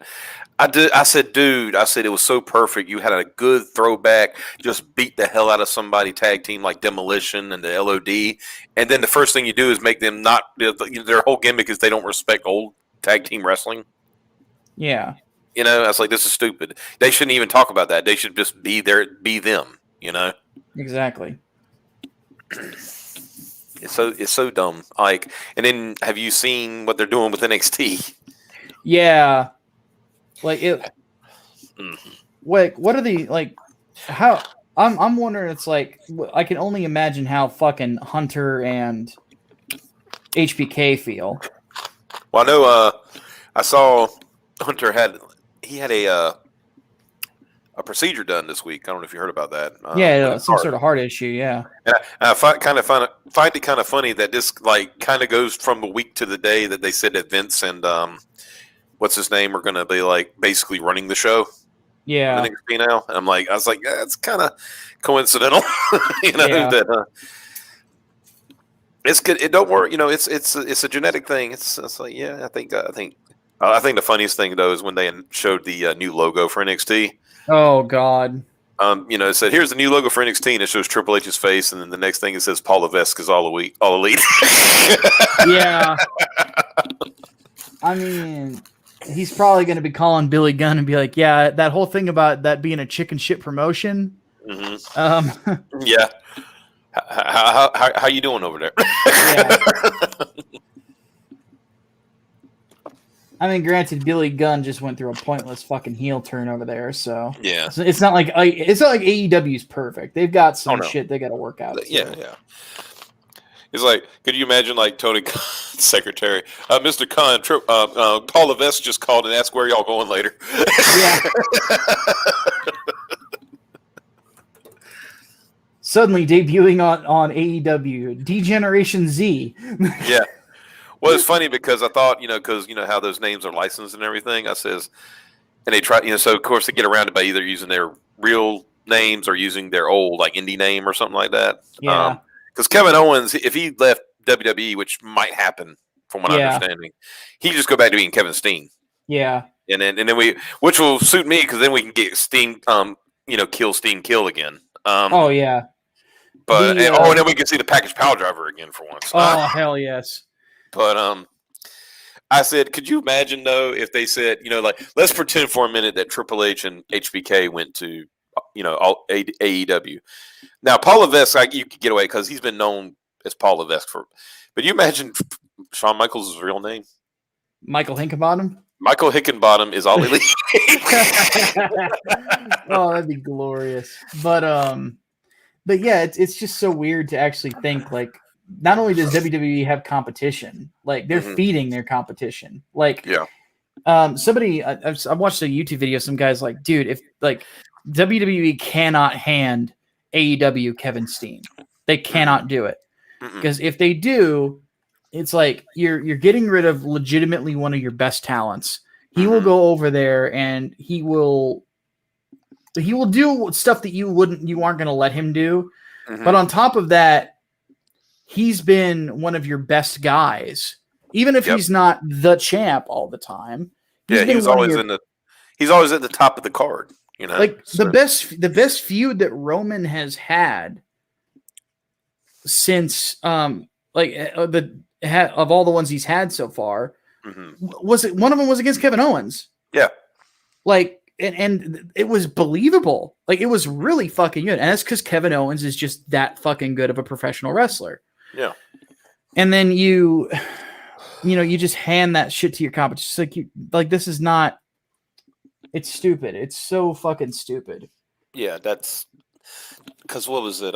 Well, you look at let me count the ways, right? Let's look at the talent that's more than likely going to be in AEW within the next month, right? Wyndham Rotunda, aka Bray Wyatt. Yep. Probably Braun Strowman. He's going to Impact, apparently. I don't buy that. Why the fuck would you go to Impact? I don't know. I think I heard that because he said he made a comment about AEW being small time or something at one point. But then again, I always said, I think Tony Khan will understand what company men have to do. Yeah. So I'm sure of all people, I thought, Braun Strowman thought he was secure in his job. Oh yeah, I mean, it's like Paul White walks away, and Vince has always had a thing for 7-foot dudes ever since Andre. Yeah. So that was shocking. and you know, pushing him as this big monster and everything. I mean, I was like, dude, you gave him such a cool thing for from WrestleMania. I thought it was like honestly, I thought one of the coolest things is like Shano trying to like escape the cage, and you rip the freaking cage open and pull him back in. Yeah. That's awesome. You know, they did a lot of cool stuff with him. Yeah, and he got over just like the phrase "I'm not finished with you." Yeah, and then suddenly the next thing you know, somebody actually clips that over his fucking theme, and it's fucking glorious. Yep, and like when he ad-libbed, and I found it was ad-libbed when he said, "You can get these hands like anybody else," you know? Yeah.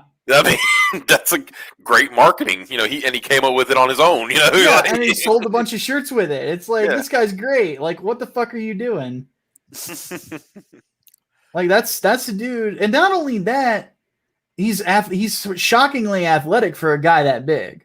Oh, yeah. He really kind of is. It's funny about Paul White. He's kind of the second coming. Yeah. In a lot of ways. That's funny. I saw a clip. This was from, I think it was SummerSlam a few years ago. It was the triple threat with him and with Strowman and Brock and Roman Reigns. And he comes in and he knees Brock right in the face. And then Brock stands up and just tags him right on the side of the head. And then Brock says, "Slow the fuck down." and he did. I think Strowman said, that's like the hardest I've ever been hit by anybody. And this is a big dude, like, so. Yeah. So but regardless, like that's a boon. Like that's a dude you can push. And then the artist formerly known as Bray Wyatt. I mean, that's another guy that the funny thing is they let guys go that were world champs. Like, who were at the top of the card. Yeah, right? It's like, what the fuck are you doing? It's like, and all I hear is that, it's about money. I'm like, dude, sometimes, I understand, but, sometimes you have to spend money to make money, and I just don't understand why you let guys like that, walk away. It just doesn't make any sense to me. I mean, when you got freaking Mick Foley saying if the creative team that's in place now was in place during, the Attitude Era, he could not trust the WWE with his career. Yeah. I mean, and that's the problem because the big issue is that Vince doesn't have anybody to tell him and this new president no. Yeah. And I think that's deliberate. Like he brings back in Johnny Ace, he brings back in Bruce Pritchard. Those are the guys you bring in if you don't want people to say this is a bad idea. Yeah.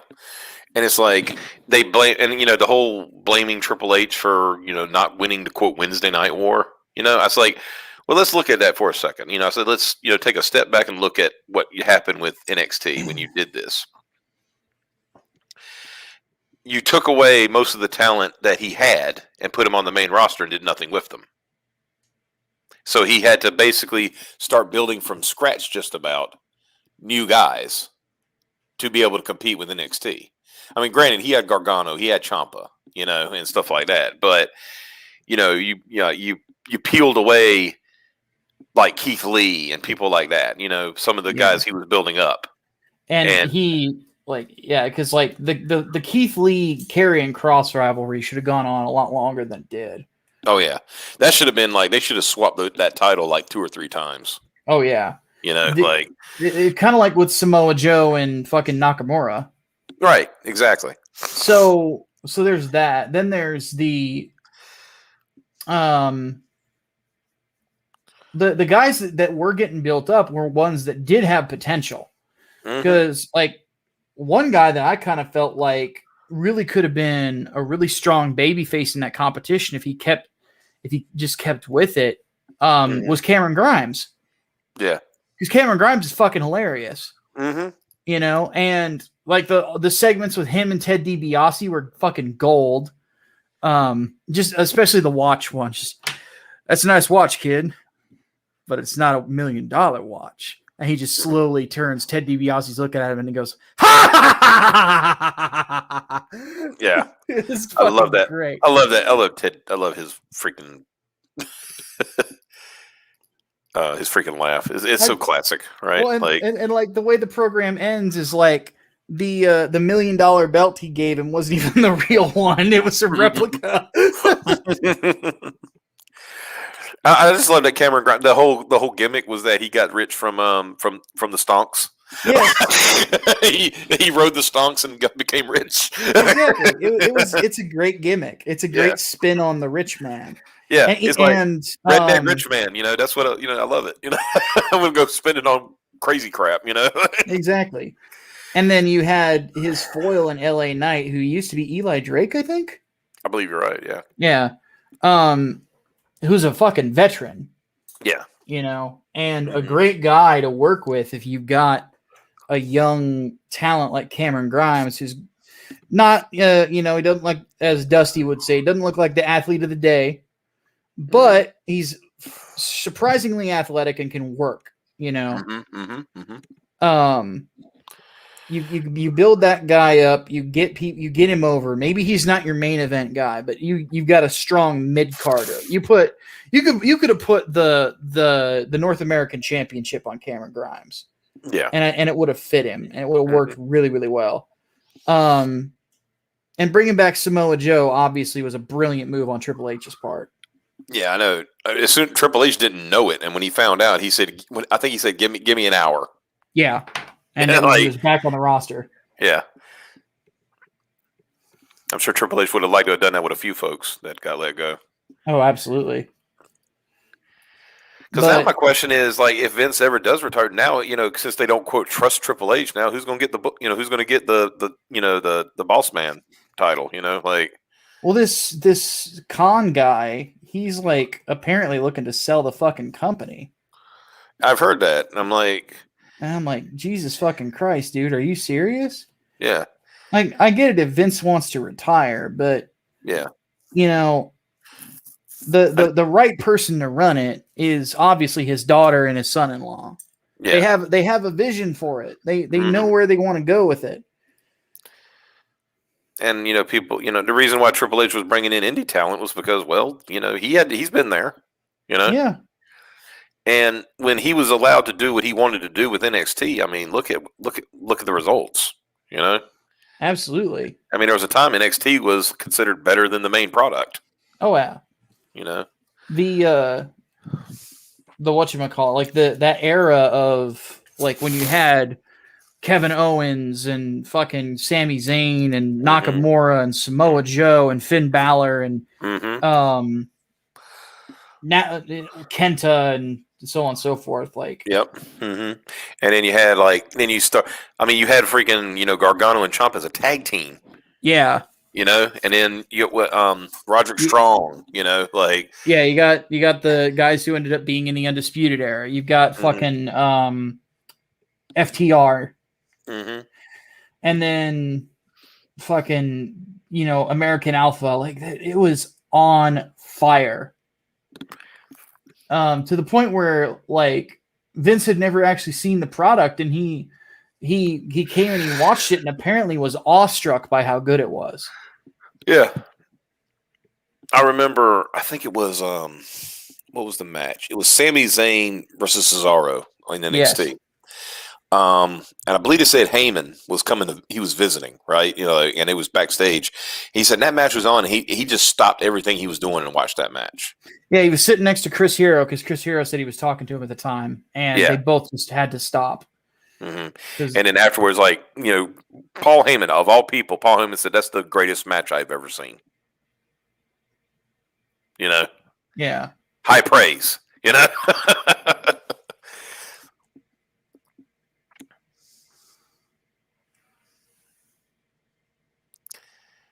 I mean, and I think I think you're right. I think it goes back to like Vince just wants yes men around him instead of people who would tell him, no, this is wrong. Yeah. Kind of thing. Because you think about it, for a while who he had in charge of Raw and SmackDown. He had Paul Heyman and Eric Bischoff. Exactly. People who would not be afraid to tell Vince this is wrong. Yeah. You need to push this guy. This guy he's getting heat, or he's getting a pop. You need to keep pushing this guy. Oh, no. We got to keep pushing so-and-so. Well, okay. I've always told people, I said, if you wanted them to turn Roman heel, sooner before they did. You know, I said the worst thing you could do was boo him. The best thing y'all could have, the fans could have done was no reaction. Yeah. I said because they always say, no reaction is worse than getting booed. Exactly. Because at least when you're getting booed, you're getting a reaction. Yeah. Now, to Roman's credit, he is a great heel. Oh yeah. I mean, I think like I said, the heel turn was like a little late, but it's still he's turned it to his advantage. Yeah. And I knew that's the thing. I knew that's what would had to happen. I was like, because my man left. He had to leave so he could fight leukemia, right? And he came back, and I said he was at his what I would call at that point. You would say that was probably when he was at his white hot, as far as being a face, where people would cheer him, And they squandered that. I mean, it was still terrible. You know what I mean? Like they just went back to the same formula, But then and then honestly, putting him with Heyman was like the best thing they could have done. Absolutely. Because when Heyman is focused on one person, it's just so much better. When he was trying to do like a kind of a faction, he had like Cesaro and Brock and CM Punk and stuff, it just didn't work because it was too spread out, Yeah, not to mention it's like the Dangerous Alliance worked because it was a lot of guys that really were self-reliant beyond Paul Heyman. Yeah. Because you had Rick Rude, you had Arn Anderson, you had Steve Austin, you had Brian Pillman. Mm-hmm. These are all guys that they didn't technically need a manager, but the way WCW worked at the time, it's like if we're going to have a faction, you need to have a brains of the operation, Yeah. And they had some pretty classic feuds with like other factions, with I remember Paulie had a feud with Cornette. Oh yeah. That was really good. See, there's another example, like Tony Khan, from a tweet. He says, it's great to see wrestlers winning in their hometowns because WWE never lets people win in their hometowns. Yeah. It's like you want to, I get you want to sell the pay-per-view. That's obviously why Vince does that a lot of times. Mm-hmm. Because you just, it's like make them pissed off, make the heel, heel look stronger going into it, so that when they lose at the pay-per-view, people want to see them lose. I get it, and that's not a wrong way to do it. It's just you can't do it every single fucking time. Mm-hmm. When it becomes a formula, it becomes predictable, and people they get tired. It's like just mix it up for fuck's sake. Mm-hmm. Like you tune in, it's like, well, we know so and so is going to lose because they're in their hometown. Because I mean, there's so many ways you could do that without like making them look weak. I've always said like one of the worst mistakes that I think they made one time, and this was like for some reason they had Chris Jericho feuding with, was it Chris Jericho or it was somebody, might have been Jericho, who for some reason was feuding with Jerry Lawler, right? Mm-hmm. And it was a ladder match for the title, for the world title. Well, that's Miz, not. It was Miz. That's right. You're right. It was Miz. Thank you. And honestly, I said even if you made it a dusty finish, Jerry Lawler should have won that match. Yeah. Even if you have like something happens where you take it back later that night or something like that. Can you imagine the pop that would have happened at that night if like suddenly almost 60-year-old Jerry Lawler wins the world title? The one title that's always eluded him. Yeah, exactly. It's like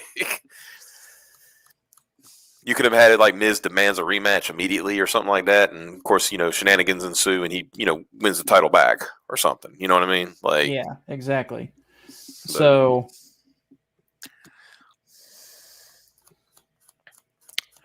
like you have it that because that was the days of the anonymous Raw GM. You get an email. Jerry Lawler was actually not medically cleared to compete. Yeah, there you go. He cannot win the title, like some bullshit like that. Yeah. But the thing about it is like there's a lot of these old classic things. It really does feel like we're back to the days of like 1997. where it's WCW versus the WWE or WWF at the time. And this is the WWF. This is the new generation WWF who hasn't started the Attitude Era. Exactly. You know, something will come around, I think, that gets the WWE back in line, or they will fail as a business. It's one or the other. Right. You know, it's the same stakes as it was last time. Because right now, I mean, it's you know, all the momentum is with AEW right now. You know, exactly.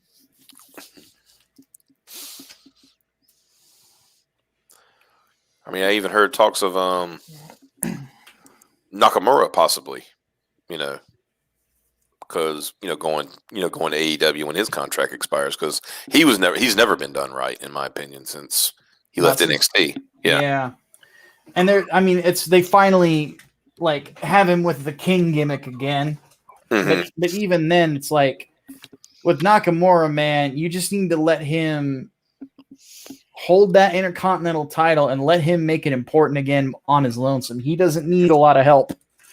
Not with that, because you look at what he did in New Japan, which Vince is not aware of because Vince doesn't watch New Japan. If he did, he would know Nakamura can make that title seem prestigious just by holding it because he's that fucking good. I always remember the match, him and AJ Styles had at Wrestle Kingdom. Hell yeah. Great freaking match, right? And I never understood why at WrestleMania they didn't have it, that he'd win that match against AJ, right? And then they turned him heel. Yeah.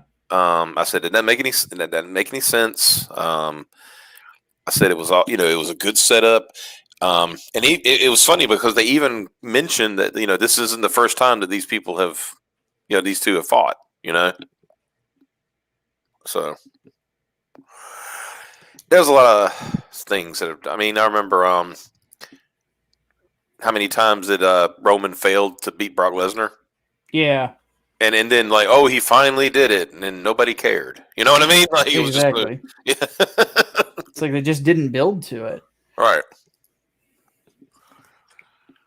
It just kind of seems to me like I remember Jim Cornette was talking about this on his podcast. He's talking about how the WWE had fired a writer because they had publicly said that they never watched professional wrestling and they didn't really care about it. And I'm like, you didn't vet them? Right. There's plenty of writers out there that love professional wrestling that you could probably snag, myself included, that understand how it works and could help you book a wrestling show. And book a really, really good one, but because the way I was thinking about this a couple of days ago, I'm like, in the way I'm looking at fucking superhero stories, the format between that and some pro wrestling shows, not really that different in the broadest of strokes, And Not sometimes you can just go back to the fucking well. Just look at Dusty versus Flair, Yep. Like I said, there's so many things they can do that they don't do, And it ain't got nothing to do with PG or anything like that. There's, you can still, the things you could do for those shows. Go back and watch old NWA stuff. That was PG as fuck. But it still had great freaking matches, right? Oh yeah. Anything Steamboat Flair, man. Hey, I remember the go to bed promo. Xavier, you gonna say something? Yeah, I am just super fucking stoked at how good this is turning out. Just because I really love this game a lot, and I've always just wanted to do just art of these characters. Yeah. And have it be good. Yeah. I unmuted Tofu because I forgot I had muted him. Are you still there, buddy? Dick? Yes, I think I hear him. Yeah, I'm still here. Okay. Just making sure you were good. We just muted you because you were talking to Kate and figured you didn't want to know everybody to know what's going on with you. Oh yeah, no, for sure. Thank you. Sorry. Yes, it's cool. I think Lidl has died. That or she got pulled away for something at work. No. I'm still here. It's just I don't know shit about wrestling. So. But you just got to go every once in a while. Like, yeah, Roman Reigns. Yeah, it's fine. Just name a name and just go with it. Like, yeah, that sounds fine. Speaking of Make it up. superheroes, though, I actually, obviously, I'm very much enjoying hiatus. Yeah. Like the few things that I'm actually working on are going quite well. The Twitch channel, I'm past 70 subscribers already, Nice. which is fucking bonkers. I was not expecting that. I got up to 50, and I said to myself, I'm gonna set a goal of 75. 75, I will do a Gunpla stream. I haven't done one in forever. And I said, what I will do is I will do a tutorial. I will show you guys how to paint with an airbrush. And that same day, just subs out of nowhere. Just boof, 75 in one stream. I'm like, fuck. I'm like, now I got to try to figure out how to set this up. I figured you were going to give me a little bit more time. So... But one thing I did was I actually took a little time to read some Spider-Man comics just to kind of refresh my memory of how the game is played, so to speak. And man, they do not make them like they used to. Oh no! Because I was reading probably one of my favorite story arcs ever. It's called The Name of the Rose, and it's the final. Or the next to last story about the character of the Rose, which is the Kingpin's son, for those who don't know. Yeah. And it ties in with the fall of the Kingpin storyline from Daredevil around the same time. And I swear, dude, it is one of the best street level stories you will ever fucking read because it is personal as it gets. And I just kind of had realized like some things that I was missing when it came to just stuff I could be doing with Inglewood in the future, in regards to make it personal, make it a little bit more gritty, make it a little bit more, how do I put it? Make it feel a little bit more relatable in a sense. Yeah. Because it's not easy. And this is something that I realized was a flaw with the first story. It's not easy to relate to a guy who is a martial artist when you don't know the fucking martial arts and you've never been in that scenario. Right. So I got to find some other stuff that makes him feel a little bit more human and makes him a little bit more understandable to the layman. Now, I think that book 2, when we rerun that campaign, and it will fund this time. Yeah. There are people who told me I shouldn't have canceled it, that it probably would have ended up getting funded anyway. And they might have a point, because on the day that I said that I'm canceling it, when that update came out, we did get some refunds at first. Then we got almost $3,000 worth of donations, purchases rather, and it got up to like 10,000 something. And I'm like, Jesus Christ! On a supposedly failed campaign, I made more money than some people do on their successful ones. I'm like, shit. So. But next time we come around, we're just going to set that goal at 11K. And then 15K will always be what I'll call comfy funding for any book. Yeah. But we can get there by the time the book's finished. I'm not even fucking worried about that. So, but I ended up outlining book 3. And if you thought book 1 was heavy, oh shit. I ain't letting up. So... And then I've sent over ideas for covers for the second 3 Nights book to Preston. He's wanting to talk to Oliver about it just to kind of see what they think is the best idea. And basically the one thing I'm not doing is I'm not scripting anything, and I'm staying the fuck off YouTube. I know I'm on YouTube right now. This doesn't count. Yeah. But I'm not making content over here because, man, I ain't gonna lie, I don't like this platform very much. If you let it get you, it'll get you. As they say. Shit, it had got me. it's like I said, in another conversation I'm sure you saw. It's like, if anything, the last week has taught me everything that other people try to do against you, it don't matter. Yeah. In the end, it doesn't matter. Like, and it's like I said, these people are, not going to give them too much, credit, screen time, whatever, what have you. They're not worth the breath. You know what I mean? They're not worth the breath to even exhale. Yeah, they're not worth the oxygen. Exactly. Yeah. And like I said, I'm, sitting here thinking, having somebody, I lost somebody who was 100, 1,000 times the man they would ever be. Yeah. And what would I would say, well, what would he do? He would say, don't worry about it. He said, what can they do to affect you? In realistically, nothing. Yeah. Nothing. You remove yourself from the situation. By the way, Xavier, I finished that cursed image. You finished your Uwu Venom? Well, we got to see it now, obviously. I'm just leaving it at the flats. Oh, Jeebus. But anywho, that's been a lot of my personal revelation on things. Is like, yeah. That's why I've been trying to spend as much time with you guys as I can. Is this is like trying to hang out with people that you're cool with and that actually like me. Actually, well, I mean, it helps. Like, yeah. I'm gonna go hang out with some people that hate my guts. How's that sound? Yeah, I'll take that. Yeah, eat shit me. Wait, what am I doing? and the other thing is just Martyr had made this point to me yesterday. She's like, "Shit, you really can't take a compliment, can you?" I'm like, "Nope." No,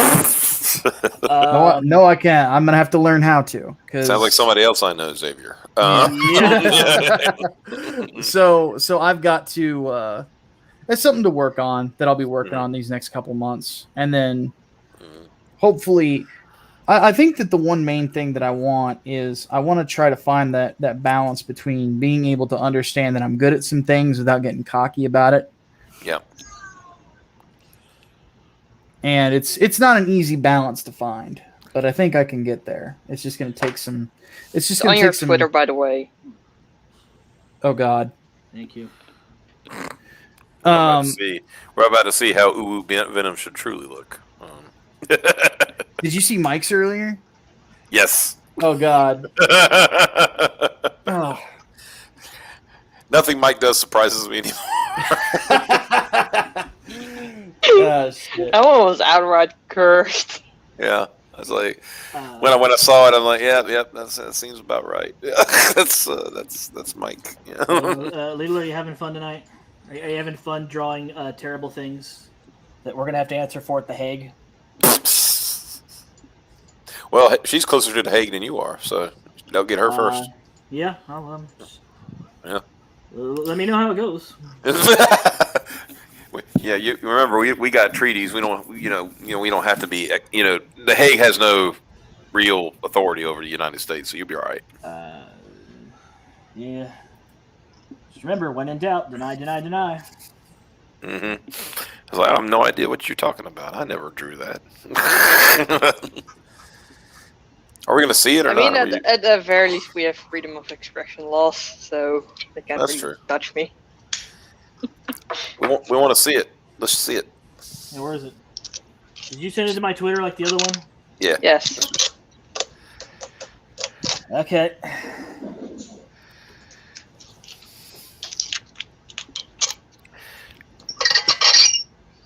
Oh dear. I haven't even seen it, and I love it already. Marion, look away! Whatever happens, don't open your eyes. Oh Jesus! Man, she actually remembered the knee highs. I forgot the knee highs. Yeah. Oh my God, dude, man, Uwu Venom is stacked. Well, did you see what I showed Xavier to get the physiology of Venom correct?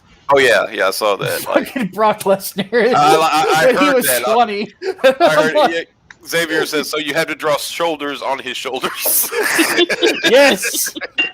He's more shoulder now than man. Twisted and buff. Yep. Peaks on peaks. Brock Lesnar had the physique that Scott Steiner had to do all the steroids for. Right.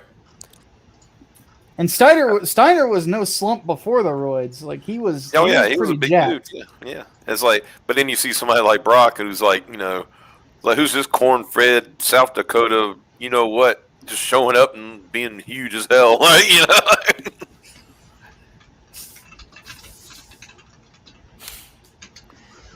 But like I said, I don't know what he's been doing lately, but Jesus. Friggin', that was another thing Pat McAfee said. He said, if we were invaded by aliens, this is the guy we would send to fight them. You're not wrong. Yeah.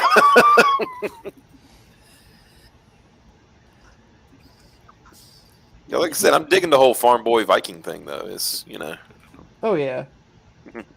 Brock Lesnar should always look threatening in whatever way he can. Now, him coming out looking like fucking Mike Hagar's cousin. yeah. Like because he does. He looks like Mike Hagar from fucking the third game. Now but blonde. I might ditch the top knot, but other than that, he looks really awesome. But I'll say it's a different look than the crew cut he's had for since the early 2000s. Yeah, so I very much believe that Brock Lesnar should have been a DLC character in a fighting game at this point. Oh yeah. Like he should have been. Somebody actually asked me at one point, like, who should the last DLC character in Tekken 7 be? I'm like, Brock Lesnar. I'm like, Yep. give him a rivalry with King. Yep. And have him just be Brock Lesnar, and like he would actually be a really good Tekken character because he's got the MMA background on top of the professional wrestling, and he's actually really popular in Japan. Mm-hmm. Like I remember they did that Japanese show on the network ages ago, and the pop for him was fucking immense. Like people were losing their fucking minds. It's like, oh, Gaijin, Brock Lesnar. I mean, I think it's cool that he's like, back and he looks like he does, but I'm still disappointed that looks like we're still not going to get that Bobby Lashley Brock Lesnar match. Yeah, I'd love to see that. I would too, because I've been clamoring for that since Bobby Lashley first was in WWF. First time I was like, I would love to have seen that match, right? Oh, yeah. But I'm digging Brock with his beard, man. It's like looking good. Bork laser. Yes. That's what my friend calls him because they don't like Brock, so they call him Bork. Well, that was the old name that you had to use if you wanted to watch Brock Lesnar matches on YouTube. Oh yeah, Bork laser. I don't remember what the one. It was like Bork Laser versus Chip Benoit or something like that. Oh yeah, Chip Benoit. Because you couldn't, you couldn't say Chris Benoit. Oh God. Speaking of, we were talking about best friends earlier. They went to an event, like a live event one time, and Pat brought a sign that said "Bring back Benoit." Oh no! Oh no! He said, "I think it's time." Oh, it reminds me of Rapture when that last game came out. He made a character named Crispin Wah. Yeah, Crispin Wah. Yeah, because they were making it so you could not put in Benoit's name. Yeah, if you put in Chris Benoit and like a creative, and you try to upload it, they would just delete it. That's hilarious. It's kind of funny whenever you listen to wrestling fans, like, why do you still talk about Benoit? No, you don't understand. He was really fucking good. Yeah. As a wrestler, the dude was phenomenal. But will he ever be in the Hall of Fame? No. No, and he doesn't deserve to be. No, he doesn't. I remember Steve Austin, talked about that. He said, and when they've asked the question, he said, "Well, I knew I'd get this question one day, right?" And he said, it'll never happen. He said, and I say somebody who wrestled him and was in that era with him and everything. He said, but what he did was reprehensible. So it's never going to happen. It's.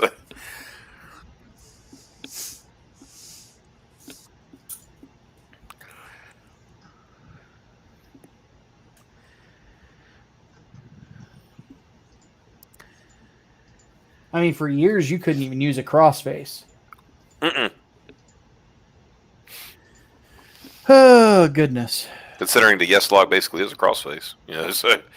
Yep, this is very true. I mean, and there was one thing apparently, like rumored is the reason that WWE was so worried about Daniel Bryan was because a lot of people were calling him the second coming of Chris Benoit. Yeah, but the thing was, and I'll say this about Daniel Bryan, he always had a better mentality than, Benoit. Yeah. He was there to have, like to really truly have fun. Oh yeah. And that's he fought. For him wrestling was fun. He even said it. I don't know if you saw the interview. He's like he didn't. How do you put it? He didn't speak down about WWE. But he says to do the things I wanted to do, I couldn't stay there. Yeah. He was super nice about it. Yeah. Well, even Benoit got made fun of by Jericho for how weirdly serious he took himself. Remember he used to call him, was it Rosie the Robot? Because it was his name, The Machine? No, he was, Crippler. He was the Crippler. Crippler, Chris Benoit. I remember Benoit used to, it was, Jericho used to call him, Mr. Roboto? You might be talking about Dean Malenko. Maybe because he would call Dean Malenko Dino Machino, or Stinko Malenko. Yeah, it would have been Dino the Machino because I remember he did that thing where he photoshopped a picture of Rosie the Robot over his wife in a picture. Yeah. That's pretty funny. Dino Machino, Stinko Malenko. He called Rey Mysterio Ron Mysterio. Yes, I remember that too. Called J.J. Dillon JoJo. Dude, listening to Chris Jericho talk about the WCW days is always fucking hilarious to me. Because it really is just him trying his best to make the most out of a shitty situation. Yeah. And he's shockingly good at it. I mean, like I said, that's where he came up with his best best stuff for his gimmick. Like I said, with when he started giving people the wrong name, Greenberg. He called Goldberg Greenberg. And then there was Ralphus. Yeah. Have you heard his stories about Ralphus? I've heard a few. Apparently, there's one where he was because he was a truck driver for WCW, where Ralphus got to the level of popularity, he was banging a rat in the fucking truck. Oh, God. Now, for those who are playing the home game, a rat is a groupie in professional wrestling speak. And they come in very wide varieties of quality, as opposed to rock stars, where it's almost always just attractive women. Yeah. So, if you look at Ralphus, you can imagine the quality of lady it was. Got himself a lot lizard. That's what we call them in the over-the-road trucking game. You do not want them in your vehicle. They will rob the shit out of you. And it is never worth it because those girl ladies are dirty. They are not clean. So yeah, it's hilarious. Sometimes that's what you gotta do, just make the best out of a bad situation. But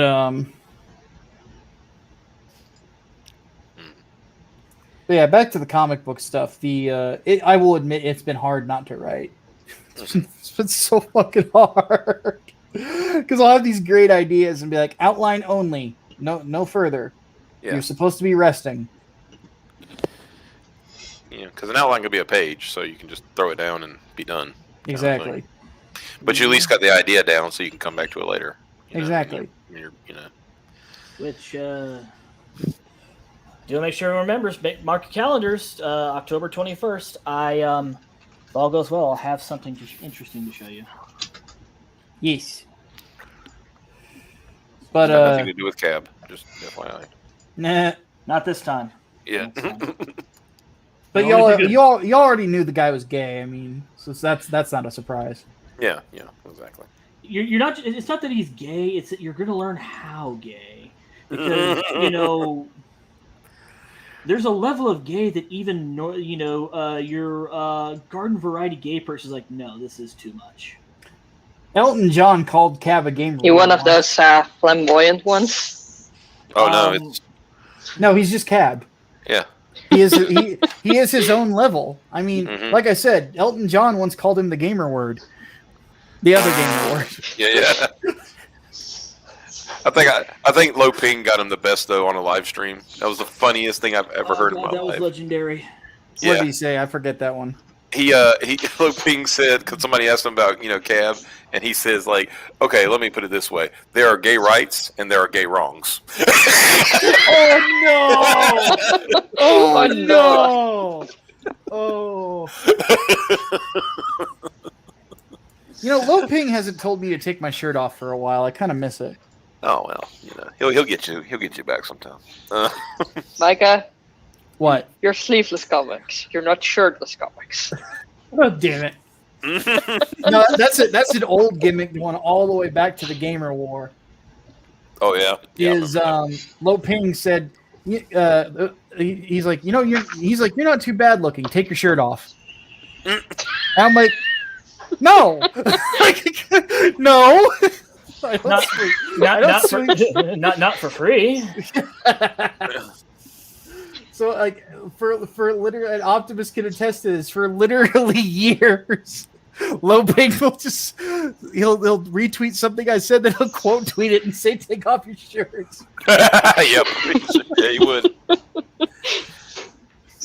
Oh, it's hilarious. There were some good things that came out of the meme war. The Liberalists was not one of them. Oh God, liberalist. One of the dumber ideas from Carl.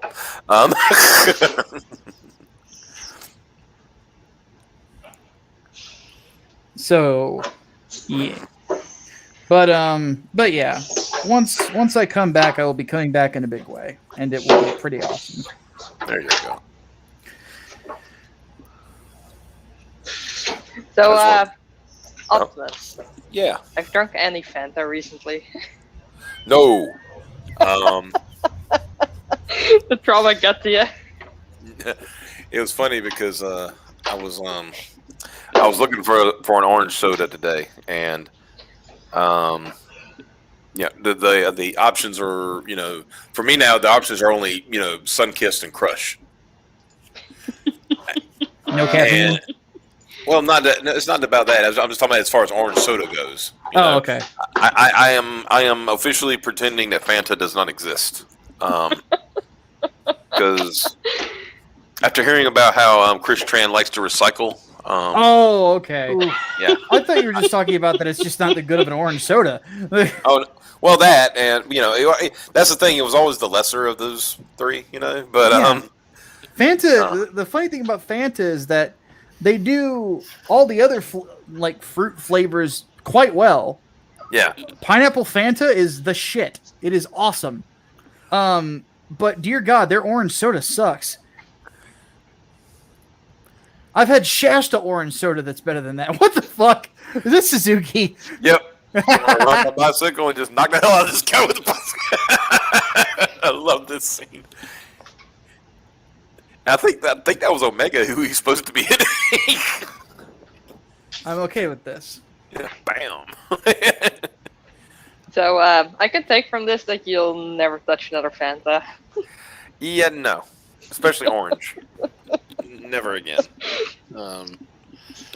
Been ruined for me now. I remember, and the thing is, when the night, okay, to put it, but the night I found out about that was watching Nick Rekieta when Drexel found out about Chris Chan. So Me and Drexel had a bonding moment that he didn't even know about. Jeebus. Remember, Ladle, if someone asks you if you're a boyfriend-free girl, you say no.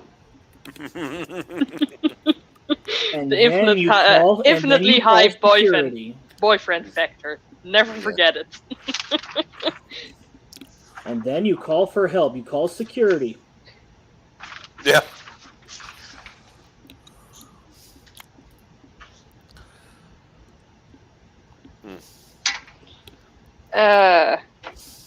I was laughing my ass off when I realized you never heard that before. Never heard. I mean, I heard some things about Chris Chan, obviously, but that was one. I mean, I've seen, unfortunately, thanks to one of the lads, I have actually seen the Julie video. Oh Jesus! Oh my! Yeah.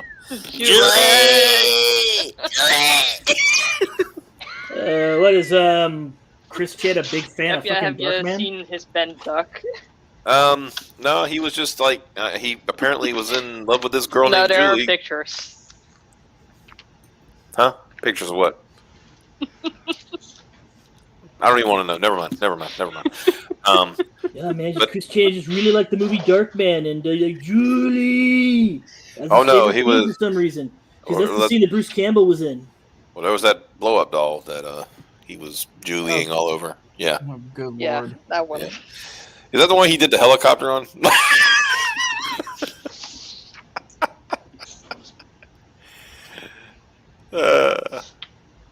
And then there was the time that apparently they hacked his PlayStation Network account, and they told That him really wasn't hard to do.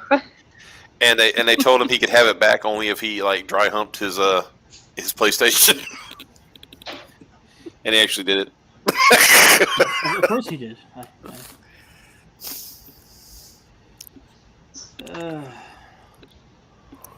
I think the whole thing that's been bizarre is the knots that the trans activist community has tied themselves up in over Chris Chan.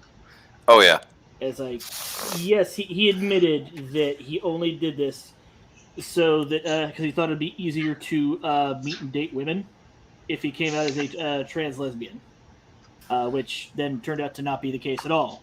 And yes, so many of those activists are willing to die on that hill for him. And it's like, this is just fucking awful. No, I tell people this all the time. Sometimes, just take the L. Yeah. Like, I had to tell somebody that today. Like, just take the L. Just take it. You didn't win. It's okay. You're not gonna win all of them. Jesus. Yeah, just pack it in. Good game. Good game.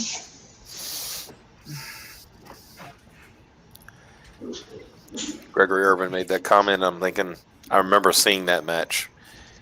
Minoru Suzuki beat the shit out of Foster. Yes.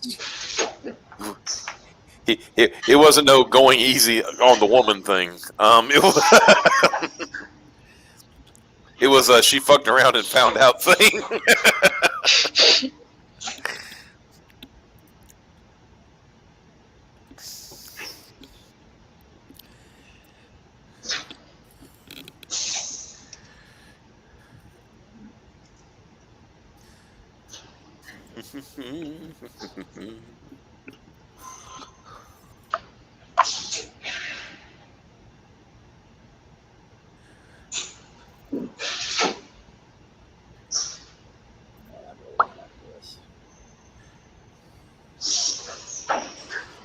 Yeah, I built it, and I built it from the ground up. Yeah, I had the reference right there, but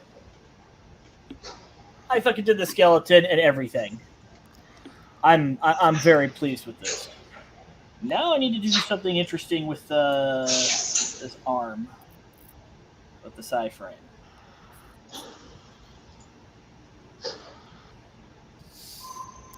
I'm feeling a little bit too big for my britches, so I think I need to do something cool here.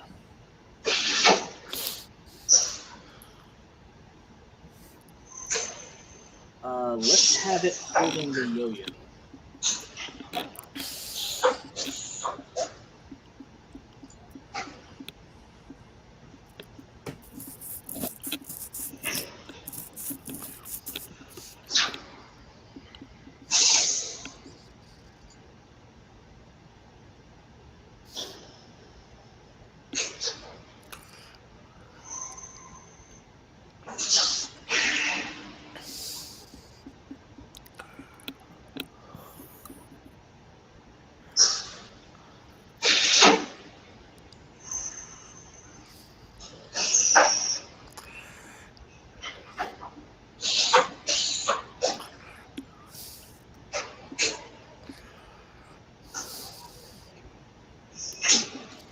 Hey, Alchemist, maybe you want to help me out with some stuff later, because your input on that plane I was designing really worked out well, and I'm having some issues with an airship. Oh, okay. And that's all I'm going to talk about publicly. I was just gonna say that kind of stuff is not my specialty.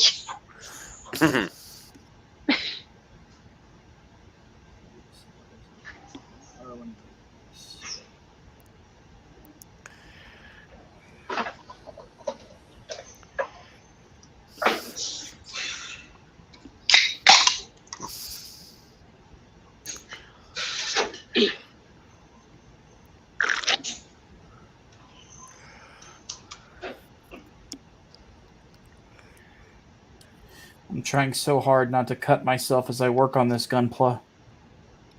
It's not easy. But it never works. I know. For the majority of the kits I have put together, I have bled on. I want to see at least 75% of them at least once. Okay. What about your opinion on this? Because I want to have the hand holding the yo-yo, because I don't have any art of that in front of me. I just have what I remember from the video.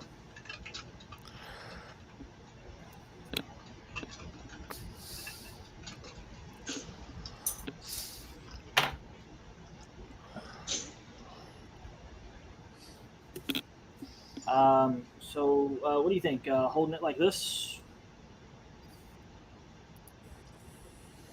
Mm-hmm. There's the fingers.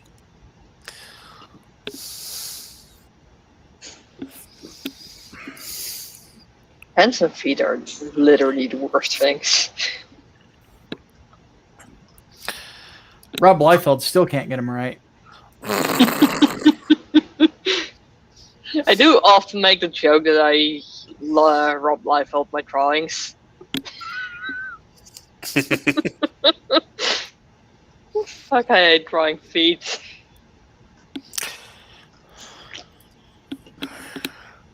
But that man put in effort to hide feet.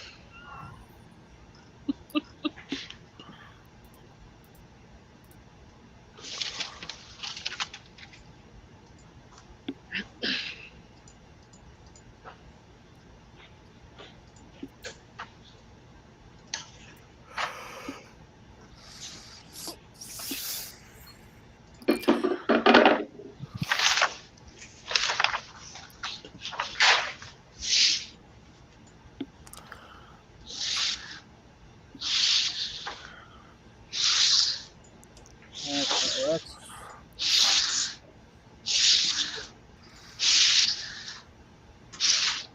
go up here.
I'm hearing a lot of paper noise. Yeah, that's me doing work. You work at a paper mill? Yes. Okay. I believe you.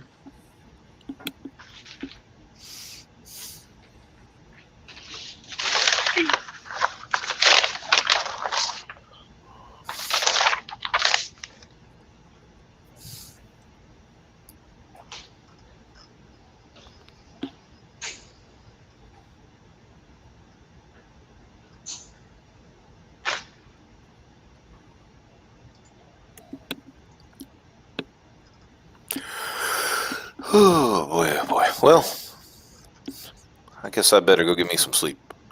It was fun hanging out with you guys for a little while. And Yeah, it was fun to see you. Before you go, Optimus, don't forget to give Xavier the thing.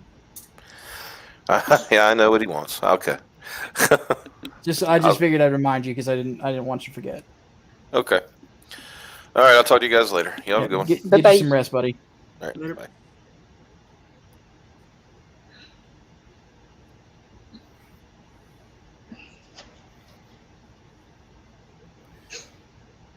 Servant says, I've got hands that are almost the same size as Micah's, yet I've not bled on a gunplate yet.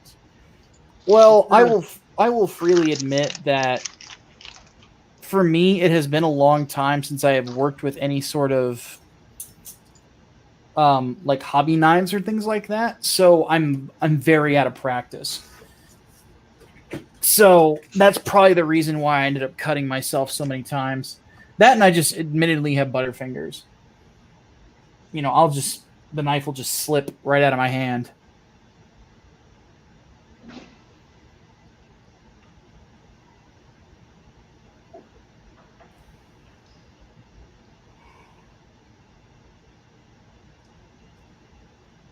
Oh, gosh.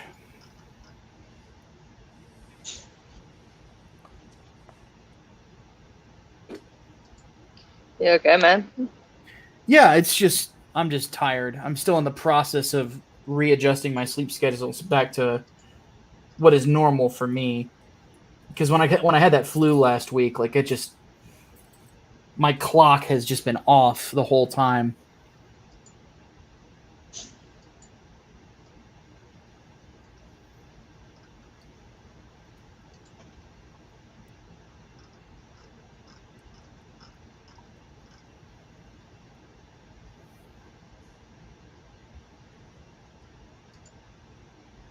And I'm admittedly very focused on this kit because the one that I'm working on is a limited print. Well, I guess print is the best term I can think of for a model kit. So I have to make sure that I have every single piece accounted for whenever I start the paint process, because I won't be able to order replacement parts if I lose something. Not like the other times. No. So I gotta be very, very careful. Limited edition. Yeah, that's a good way to put it. Because the kit that I'm working on, like, it originally came out, I think, in like 2016. So it's a few years old. But Bandai has this thing called Premium Bandai, which are like very select kits that they only print so many of for whatever reason. And they'll only usually print these kits like maybe once a year, whereas some of the other kits they'll put them back out as throughout the year depending on the popularity of it. Because I don't really know why, because the kit I'm working on is very popular because it's from Gundam Wing, which is arguably, if it's not the most popular Gundam series, it is easily the most popular Gundam series here in the West. If it's not the most popular of all time, its competition is probably the original series. It's popular enough that when Tamino was doing Turn A, only one pilot came to the correct century from one of the other timelines, and it was Corrin. Corrin from the AC timeline. He had survived a fight with Wing Zero. It's very important to his character history. Which is ridiculously rare. Yeah. It fucked him in the head. It's why he wants to fight the Turn A.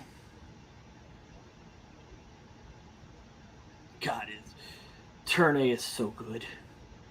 I still do plan on watching it. I just need to make time for it. It's just the simple fact that it's not in English. Yeah.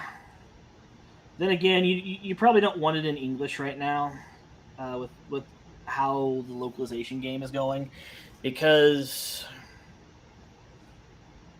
Lauren is made to wear a dress 2 or 3 times throughout the series run.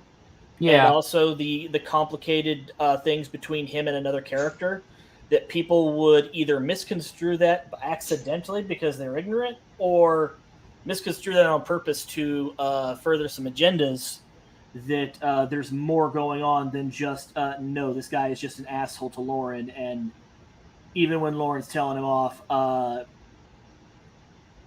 people are like, yeah, no, but he did this. And that means this. That means he's one of us. Like, He's totally Cab. yeah. He's an alphabet person because he did this thing and he hated doing it, but he did it. Yeah, as opposed to Thierry Erday, who did something very similar. Yeah, but Thierry is different. And Thierry is an artificial person, and as such, he can basically be anything he wants. This is true. It's all really just about convenience. Yeah. But regardless, the one thing, though, that you're not keeping in mind is that Sunrise is very anal about that sort of thing with Gundam. Oh, yes. Because you got to think back on how fucking good the dub Honestly, for Hathaway I was. want to see him try it. They Gun- will get slapped. Well, Gundam is very protected by Sunrise. Like, Mhm. very, very, very protected. Like I said, I want to see him try it. I think that It will depending on not how go over well. Depending on how the Bebop movie goes, Sunrise may rethink its live-action Gundam movie. Yeah. That is gonna fucking flop. Yep, it is. They've done everything they can to make sure that this is not going to go as well as it possibly could have, and there is no reason for it to have failed. It was basically set up for success. Yeah. I need to find a image of him from Game 2 because I want to do the second version of the arm. But yeah, Hathaway, though, was very protected, and you could tell. The dub on that is fucking awesome. Great, it's just an awesome movie. Of the Gundam films, it's hard to argue that it might be the best one. I can't think of one that really competes with it. But then again, some of the Gundam movies are notoriously not very good. Especially the one for 00. The one for 00 is abysmal. Because it's just Ender's Game. Yeah. The Endless Waltz is really good. In fact, I would argue that with Gundam Wing, the downside of Endless Waltz is that it's necessary to watch it to fill in a lot of the blanks. Yeah, I'm not sure which one. I think I prefer the soundtrack for the movie version better, but I prefer the OVA just because there's more. Yeah, of course. Both are good though, but the not to mention they had more budget and a different voice director for the dub. So the dub in the movie is even better than it was in the show. And with the show, you could tell that they were passionate about it, even though they had limited resources. I think Kirby Morrow even said as much. He's like, yeah, we didn't really have a voice director. we just really liked this show, so we were going to just do our best with it. So, and those guys, the only guy that I don't think really liked his character that much was Brad Swale. The rest of the VAs really liked their roles. Especially the dude who played Duo. Like, he fucking loves that role. His name escapes me at the moment. The guy who played Duo, that's Scott McNeil. Yeah, Scott McNeil. He fucking loved being Duo. But then again, who's everybody's favorite pilot from Wing? It's fucking Duo. For good reason. Because he was funny. Yeah, funny. He's fun. He's a cool character. And he's got the fucking Grim Reaper fucking Gundam. Like, what's not to love? He legitimately has, I would say all 3 versions of Deathside are probably the coolest fucking Gundam designs you're gonna find. They're kind of edgelordy, just a smidgen, but still awesome. And shit, I won't lie, man. I love my Master Grade Death Side. I loved putting that thing together. I love painting it.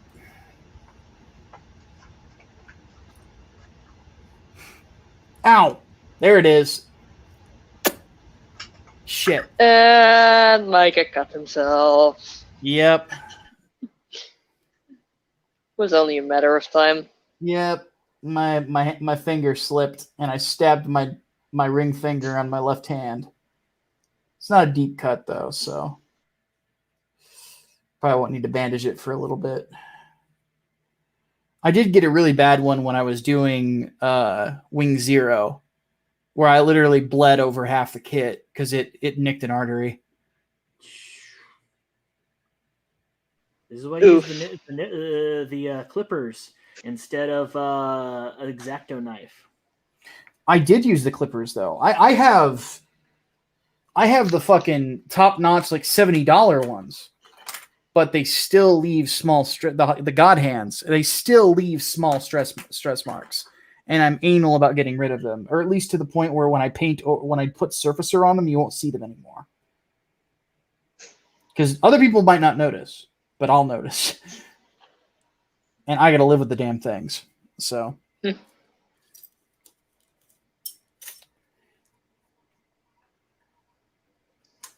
But I'm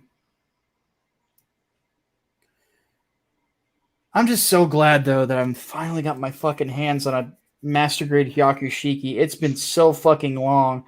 I passed up on it because I was doing this thing where I had bought the fucking that second full armor double Zeta. I had bought the whatchamacallit, the Zeta 2.0. I got my hands on the Gundam Mark II 2.0, and then the Hyakushiki was there. I'm like, oh, I'll get it later. It probably isn't going to get sold out that quickly. Sold out the next day. I've been kicking myself ever since. But I have a feeling that the new Gundam Verka will probably remain the prize of my collection for a while. That and my Wing Gundam or my Wing Zero, because both kits are fucking amazing.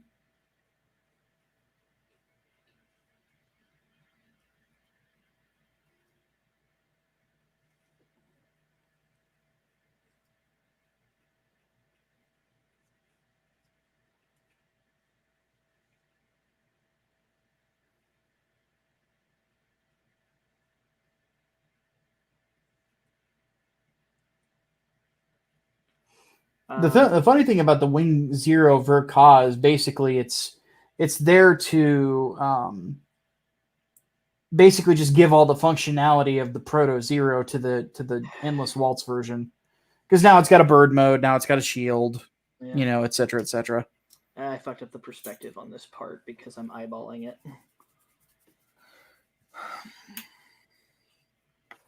Part of the learning process, my dude.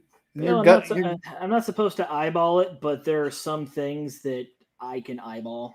Uh-huh. And it's... Well, you're gutsier than me, dude. I wouldn't even try this shit. Like, I used to draw when I was a kid. I think of all the artistic talents, if there's one I would really like to learn, it's actually color work, coloring and inking. If you need a hand. Yeah, I've got you and Scotsman to take lessons from, so... Yeah, I would like to... I mean, my coloring process is a fucking mess, though. Yeah, Scotsman is a great teacher. Like, so, he's got that Scotsman is very organized in his work. I am not. I am chaos incarnate.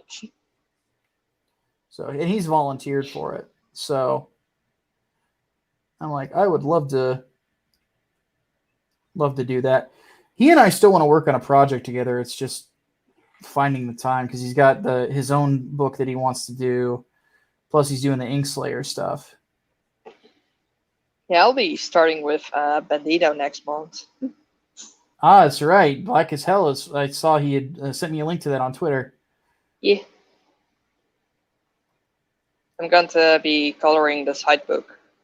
It's going to be really fun to color Doodle's work. Oh, yeah. I love Doodle. And his work looks awesome. Doodle's another guy. Like, on that Gecko project that I had, the ideal team for me would be to have Doodle on pencils and inks and Scotsman on colors. That would be the ideal team for me. Because Doodle's style would work really well on that style of a book, I think. But good luck pulling him away from Gat Hanzo anytime soon.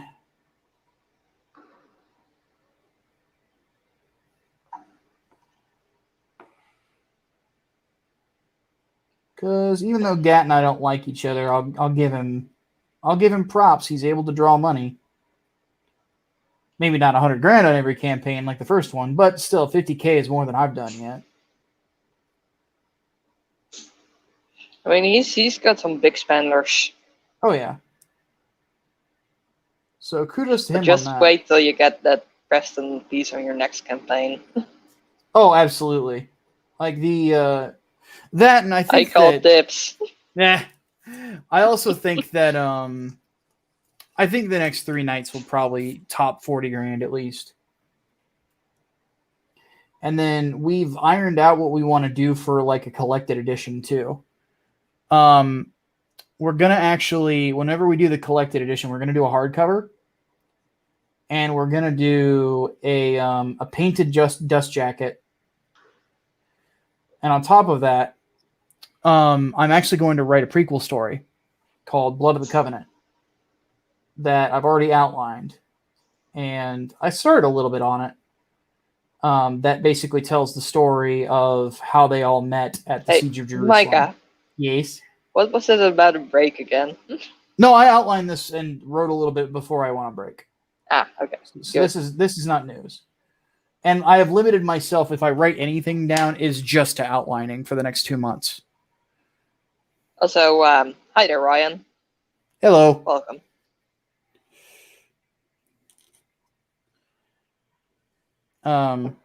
I would like to think I've done a pretty good job of taking a break so far. Granted, for half of it I've been sick, Bye, but still. Tofu. Oh, he's already gone. Oh, did he leave? He just dipped. He's probably heading to bed.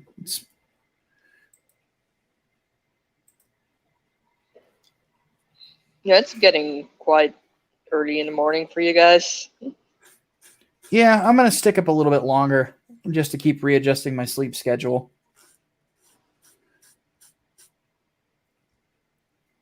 I don't think I'll have the energy to make it to the DMV in the morning, but I'll probably just head there on Tuesday.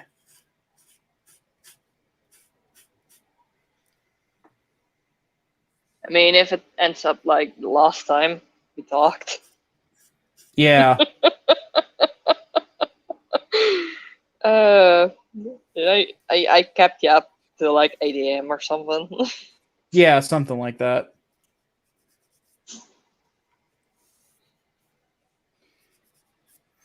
But I'm just at the point where I can't keep putting off getting my license updated.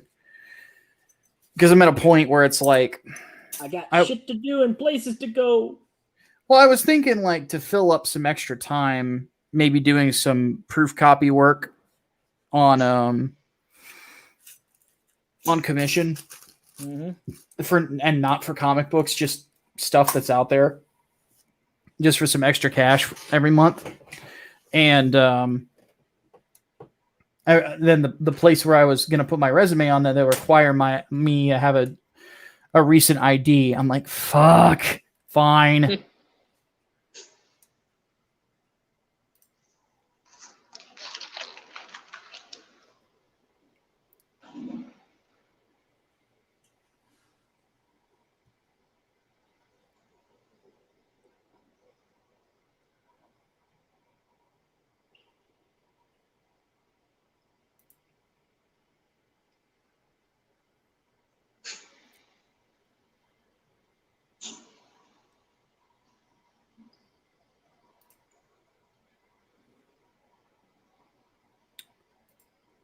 I need to remember to back death. But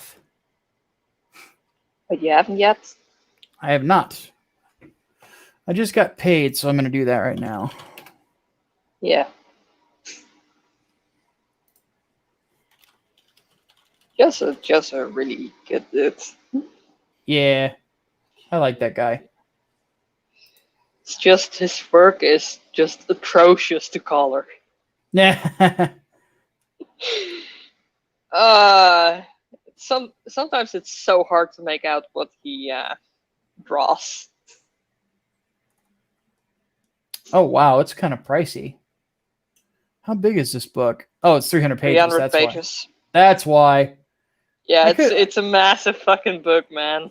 I could get the manga edition, but I love the colors on this. But yeah, Faramir Melisa had mentioned like how tough he is to color for Super Harem. I guess his work is awesome, but he's not easy to color. No. Doodles, on the other hand, basically just colors itself. Mm-hmm. Preston's is apparently pretty tough. Another really easy person to color is Rob. Rob Willis? Yeah. That stuff just colors itself.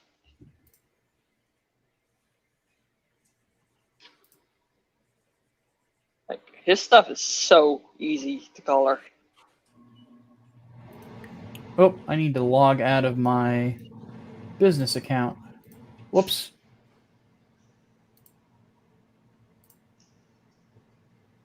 I still haven't gotten my copy of Graveyard Shift either. I haven't either yet, but I mean, I'm on the other side of the Great Atlantic Pond, so. I'm not, though. That's the thing.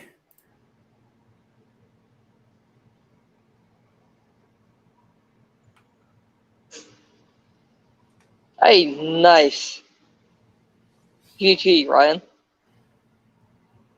Yeah, good stuff, dude.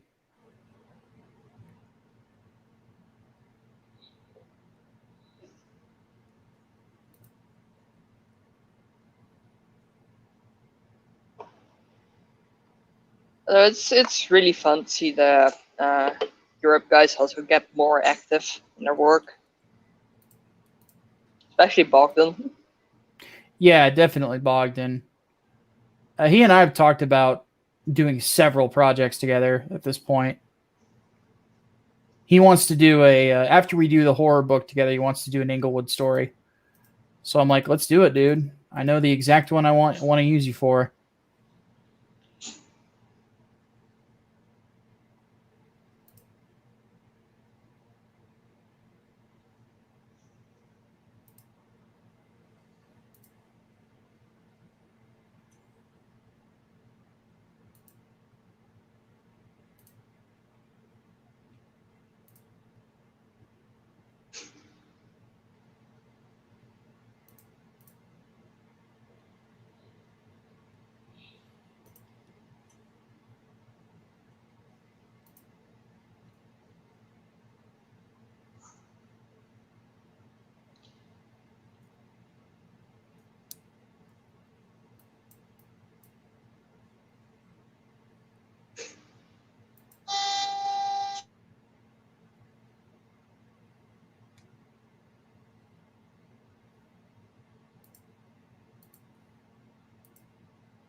So, gotta love the noise. Hmm. So whenever one of the machines is ready to get samples,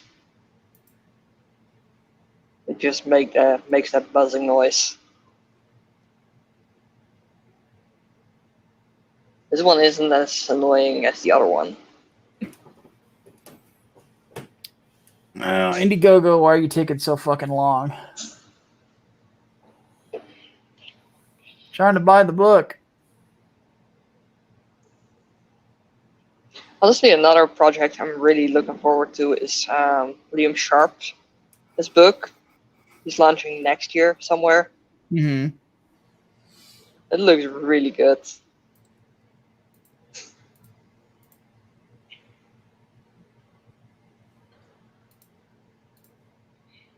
I think he was going to do something Arthurian with a slice of sci-fi in it. Mm-hmm. This man lost his Arthurian legend. I mean, just look at the Brave and the Bold he did. Yeah.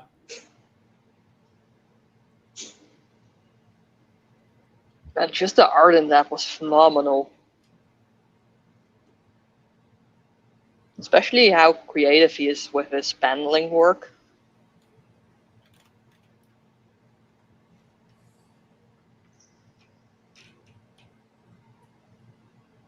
Hello? Still here. Stuck I'm just to a wall. No, I'm just looking at some different stuff. I think Xavier is basically just autopiloting at this point. Probably.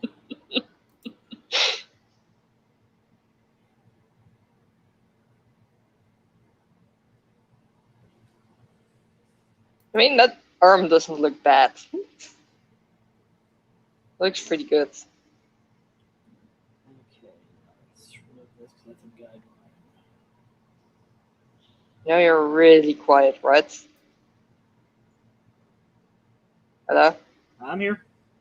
Ah, that's better. You were quiet. Yeah, sorry about that.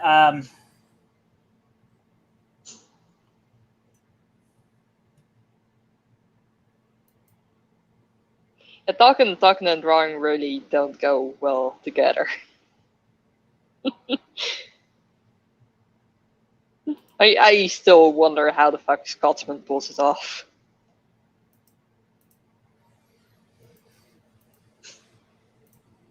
I don't know either. It was like one time ages ago I tried to do like a talking stream while I was writing. I'm like, this is impossible. Yeah, that is fucking impossible.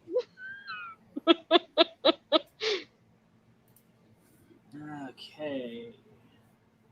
I mean, drawing you can still kinda autopilot. Writing you can't. No. And I should probably start doing some art streams as well. But to be fair, next month I'm going to be really busy. I will be back in just a second. And I'm Micah Dix.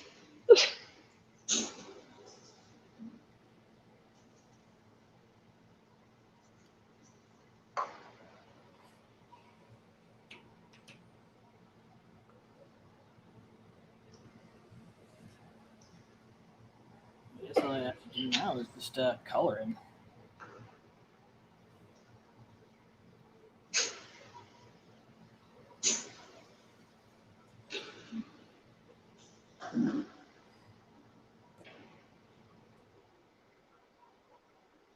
So I should really start doing some art streams myself.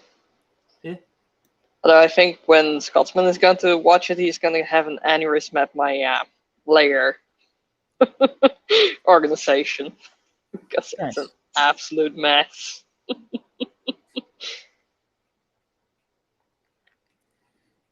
Yeah, this is just something I've wanted to do, and obviously we can just do this again in the future. Or we can make it a regular event. Obviously, if it's a regular event, it'll be a lot easier to get people in for it. Yeah. Other people that are willing to draw.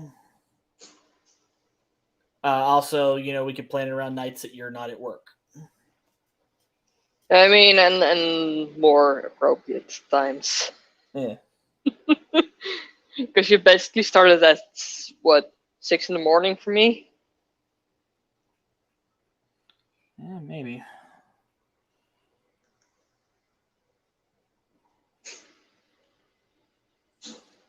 I mean, working around my schedule is pretty easy because I have a standard schedule.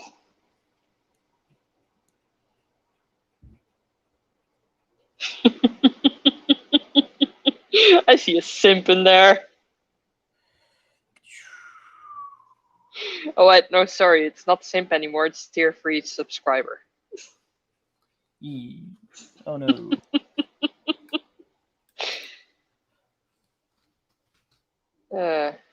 Honestly, I hate my own voice. All right. I was sitting here going, why is it so warm in my apartment? I'm like, I'm not getting sick again, am I? Then I realized that my AC's been off for the last like 4 hours. I had it a couple of days ago. It was what, like 90 degrees in my room. Like I was sweating bullets.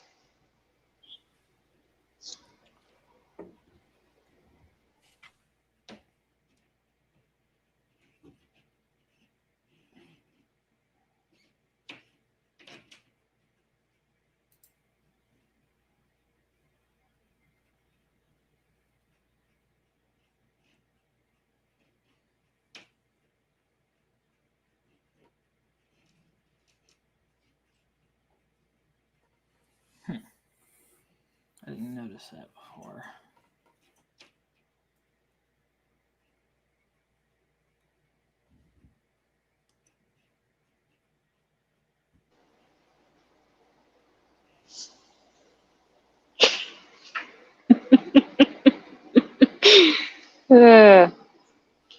Excuses, Ultimate Agent.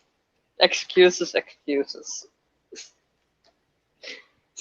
Just take the L, man.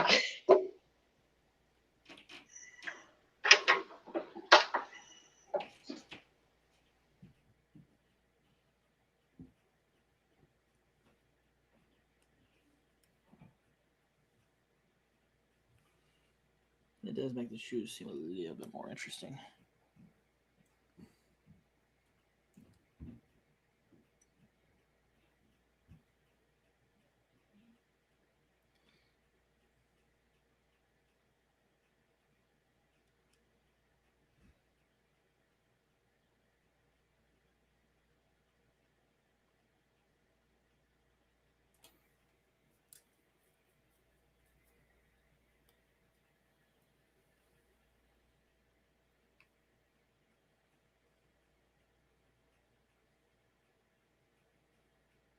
Yeah, so you're sacrificing to me.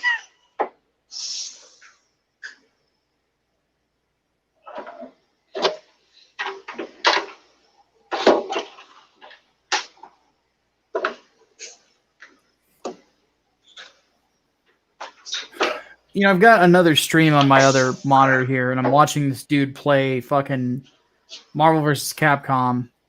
Oh no, Marvel Superheroes versus Street Fighter. No, never mind. It's X-Men versus Street Fighter. And I'm thinking to myself, like, man, remember when the X-Men's costume designs were great?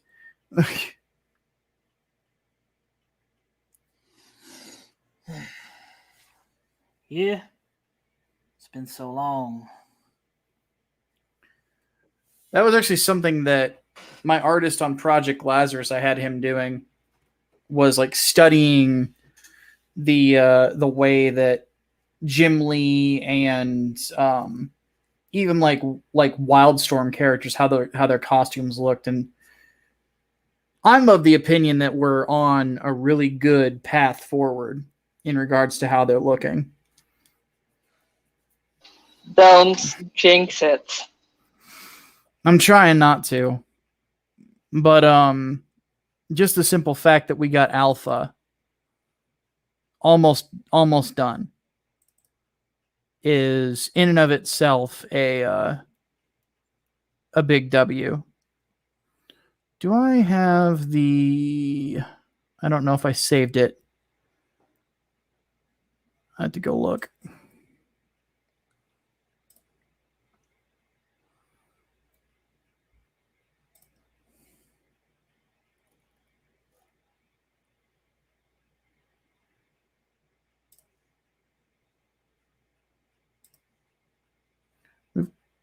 Yeah, I've got a couple to show off.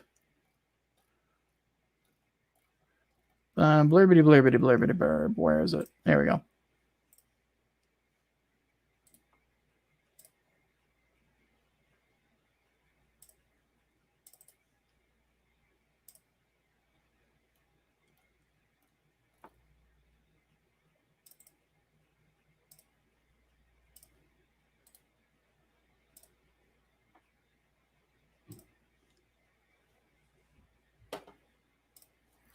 Okay, I have stuff to show off.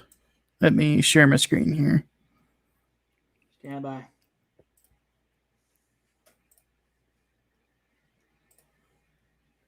Just let me know you're ready. Go for it.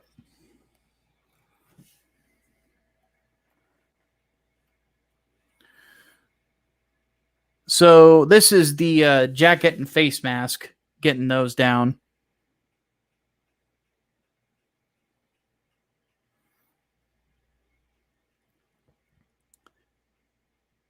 Which I have to say, for getting a good-looking jacket, it was not easy to perfect. But I think we got it. I especially love how he redesigned the Project Lazarus symbol, too.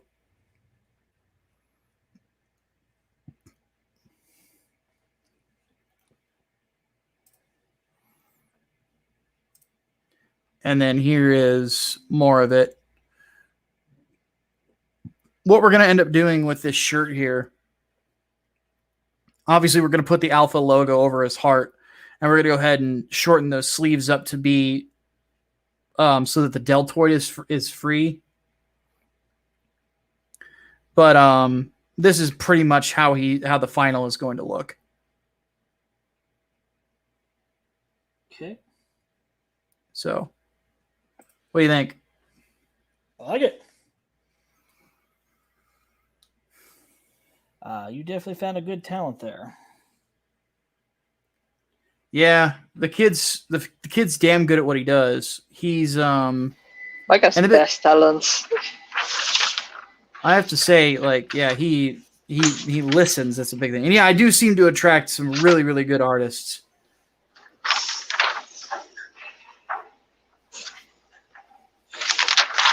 Yeah, just basically all your themes are just A grade. Well, the goal is to make this, make a career out of it. I don't want to be in politics forever. I don't mind doing it forever if I have to, but I like writing fiction. I have more fun with it.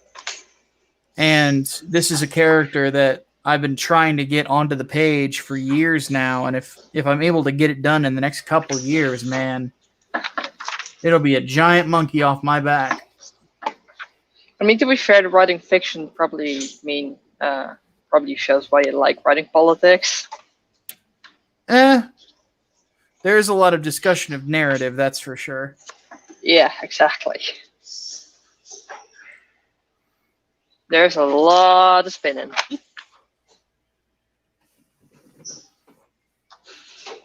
I'm not saying that you do it, but I know. Well, there's a lot of it. Oh yeah.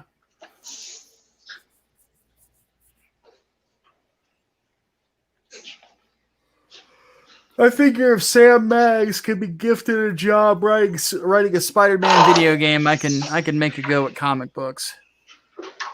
Yeah, I'm still not sure how that happened. Either a lot of slurping or I am taking the slurping breath on this one. That's usually how this kind of stuff happens. Yeah, because the thing is, she's not good at writing. She's very not good at it, or at least writing fiction. I can't speak to her other stuff because I'm not going to read an article by the Mary Sue, even if you pay me to. And I'm sure as shit not going to write the fucking the girl's guide to fandoms like that. I don't care. That Tumblr ride thing, you mean? Yeah, I'm like, that's not my thing. I'll be polite and I'll say it's not my thing, but no, Sam Maggs' fiction writing is just bad. It's not good. She's not talented at it. She doesn't have the she doesn't have the level of creativity that you need to be able to write it. Which just some people just struggle with it, And there's lots of other writers who have tried to transition to it, and it just doesn't work. Ta-Nehisi Coates is not a good fiction writer at all. His Black Panther fucking sucks. Ta-Nehisi Coates is basically just not a good person at all. Well, yes, there is that too, but just his writing does not translate well to fiction. And then, but on the flip side, another one that doesn't either is fucking Ben Shapiro. He wrote a fiction book and it was not very good. But then again, he just doesn't have the mind for it, and just not everybody does. Yeah, I was gonna say he doesn't really seem like a person who can write fiction. No, he's very matter of fact, which works very well for what he does. But writers kind of see the world a little differently. You know, we look at it and we don't just see. We tend to project our wishes for what it could be onto it, and that is sort of how we write fiction. All the places I'd rather be. Exactly than where I am right now. Yeah, basically. And writers are admittedly also kind of weirdos. I mean, look at have to be. Yeah, look at Tomino. I mean, if you asked him in 1980 who ran the Hollywood, he'd be like, the Jews. And it's like, what the fuck? Tomino, no. That's not how it works. Please stop that.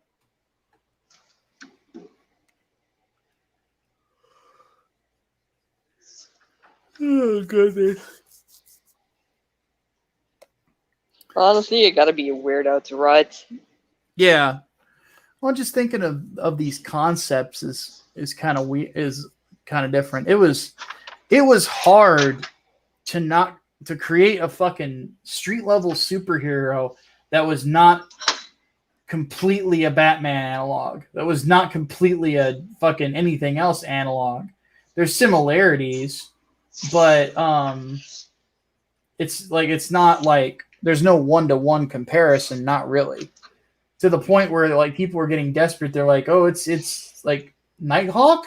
Shadowhawk? I don't remember. Shadowhawk. I'm like, I never even fucking read Shadowhawk. How am I gonna rip it off? The only time I've read anything with Shadowhawk in it was when Sonic Archie Sonic crossed over with Image.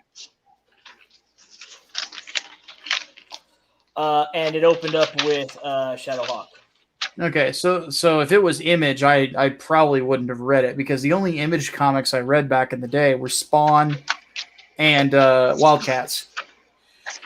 Yeah, and if I remember, he was a guy in a suit. Yeah, like the only similarity apparently is both characters are black and both fought gangs. Depends. I think it depends on the incarnation because when he crossed over with Archie Sonic, he was a white kid. Oh, if I remember right. But well, see, shows you how much I know. But might have been a mantle passing, or it may have been that the original Shadowhawk might have been black. I don't know. Like the Ryan, what are you trying to say by that?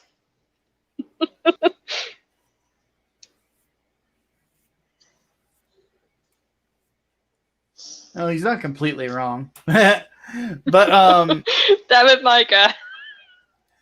The funny thing for me just is like whenever it comes to that sort of thing is I have yet to really find the character that is like a true ripoff of something else, you know? Like the closest I can think of is there was some character in Marvel that was like an almost complete replica of Spawn in regards to design. The only difference was his powers were technological instead of from the hell. Hey, Zaid's here. What's up, dude?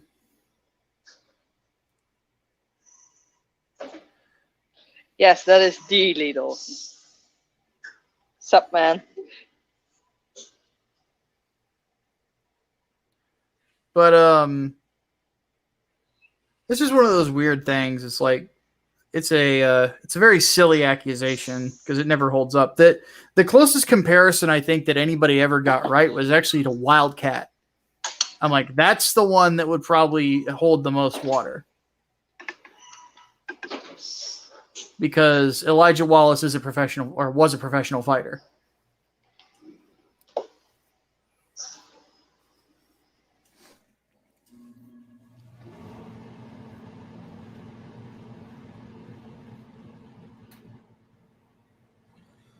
But yeah. when Englewood Book 2 gets relaunched, it will be good. I have no doubt that things will go much better this time.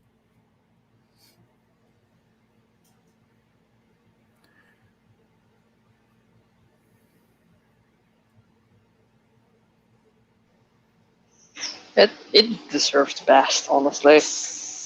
Book 1 was so damn good. Thank you. I mean, I made a massive mistake by just thinking that just going for safe funding right out of the gate when the book wasn't going to be out for another 6 months. So,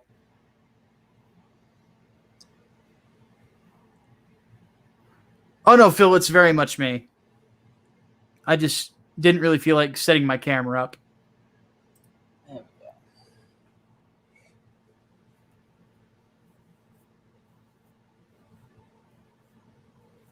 But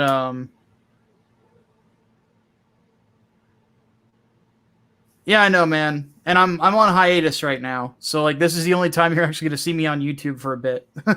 Is just hanging out with my friends cuz I needed a break. Needed a mental health break.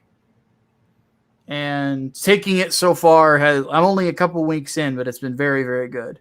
Cuz I haven't had a vacation in I actually thought about it. It's I hadn't had a vacation in 7 years. I didn't realize it had been that long. It's currently 11 a.m. for me. Also, I keep muting and unmuting because I'm at work and there's a lot of background noise. Yeah, but I am actually going to go ahead and hit the hay. I am starting to crash. So same. Xavier, Yes. Tomorrow, if you are around for the spooks, let me know, and we will do that.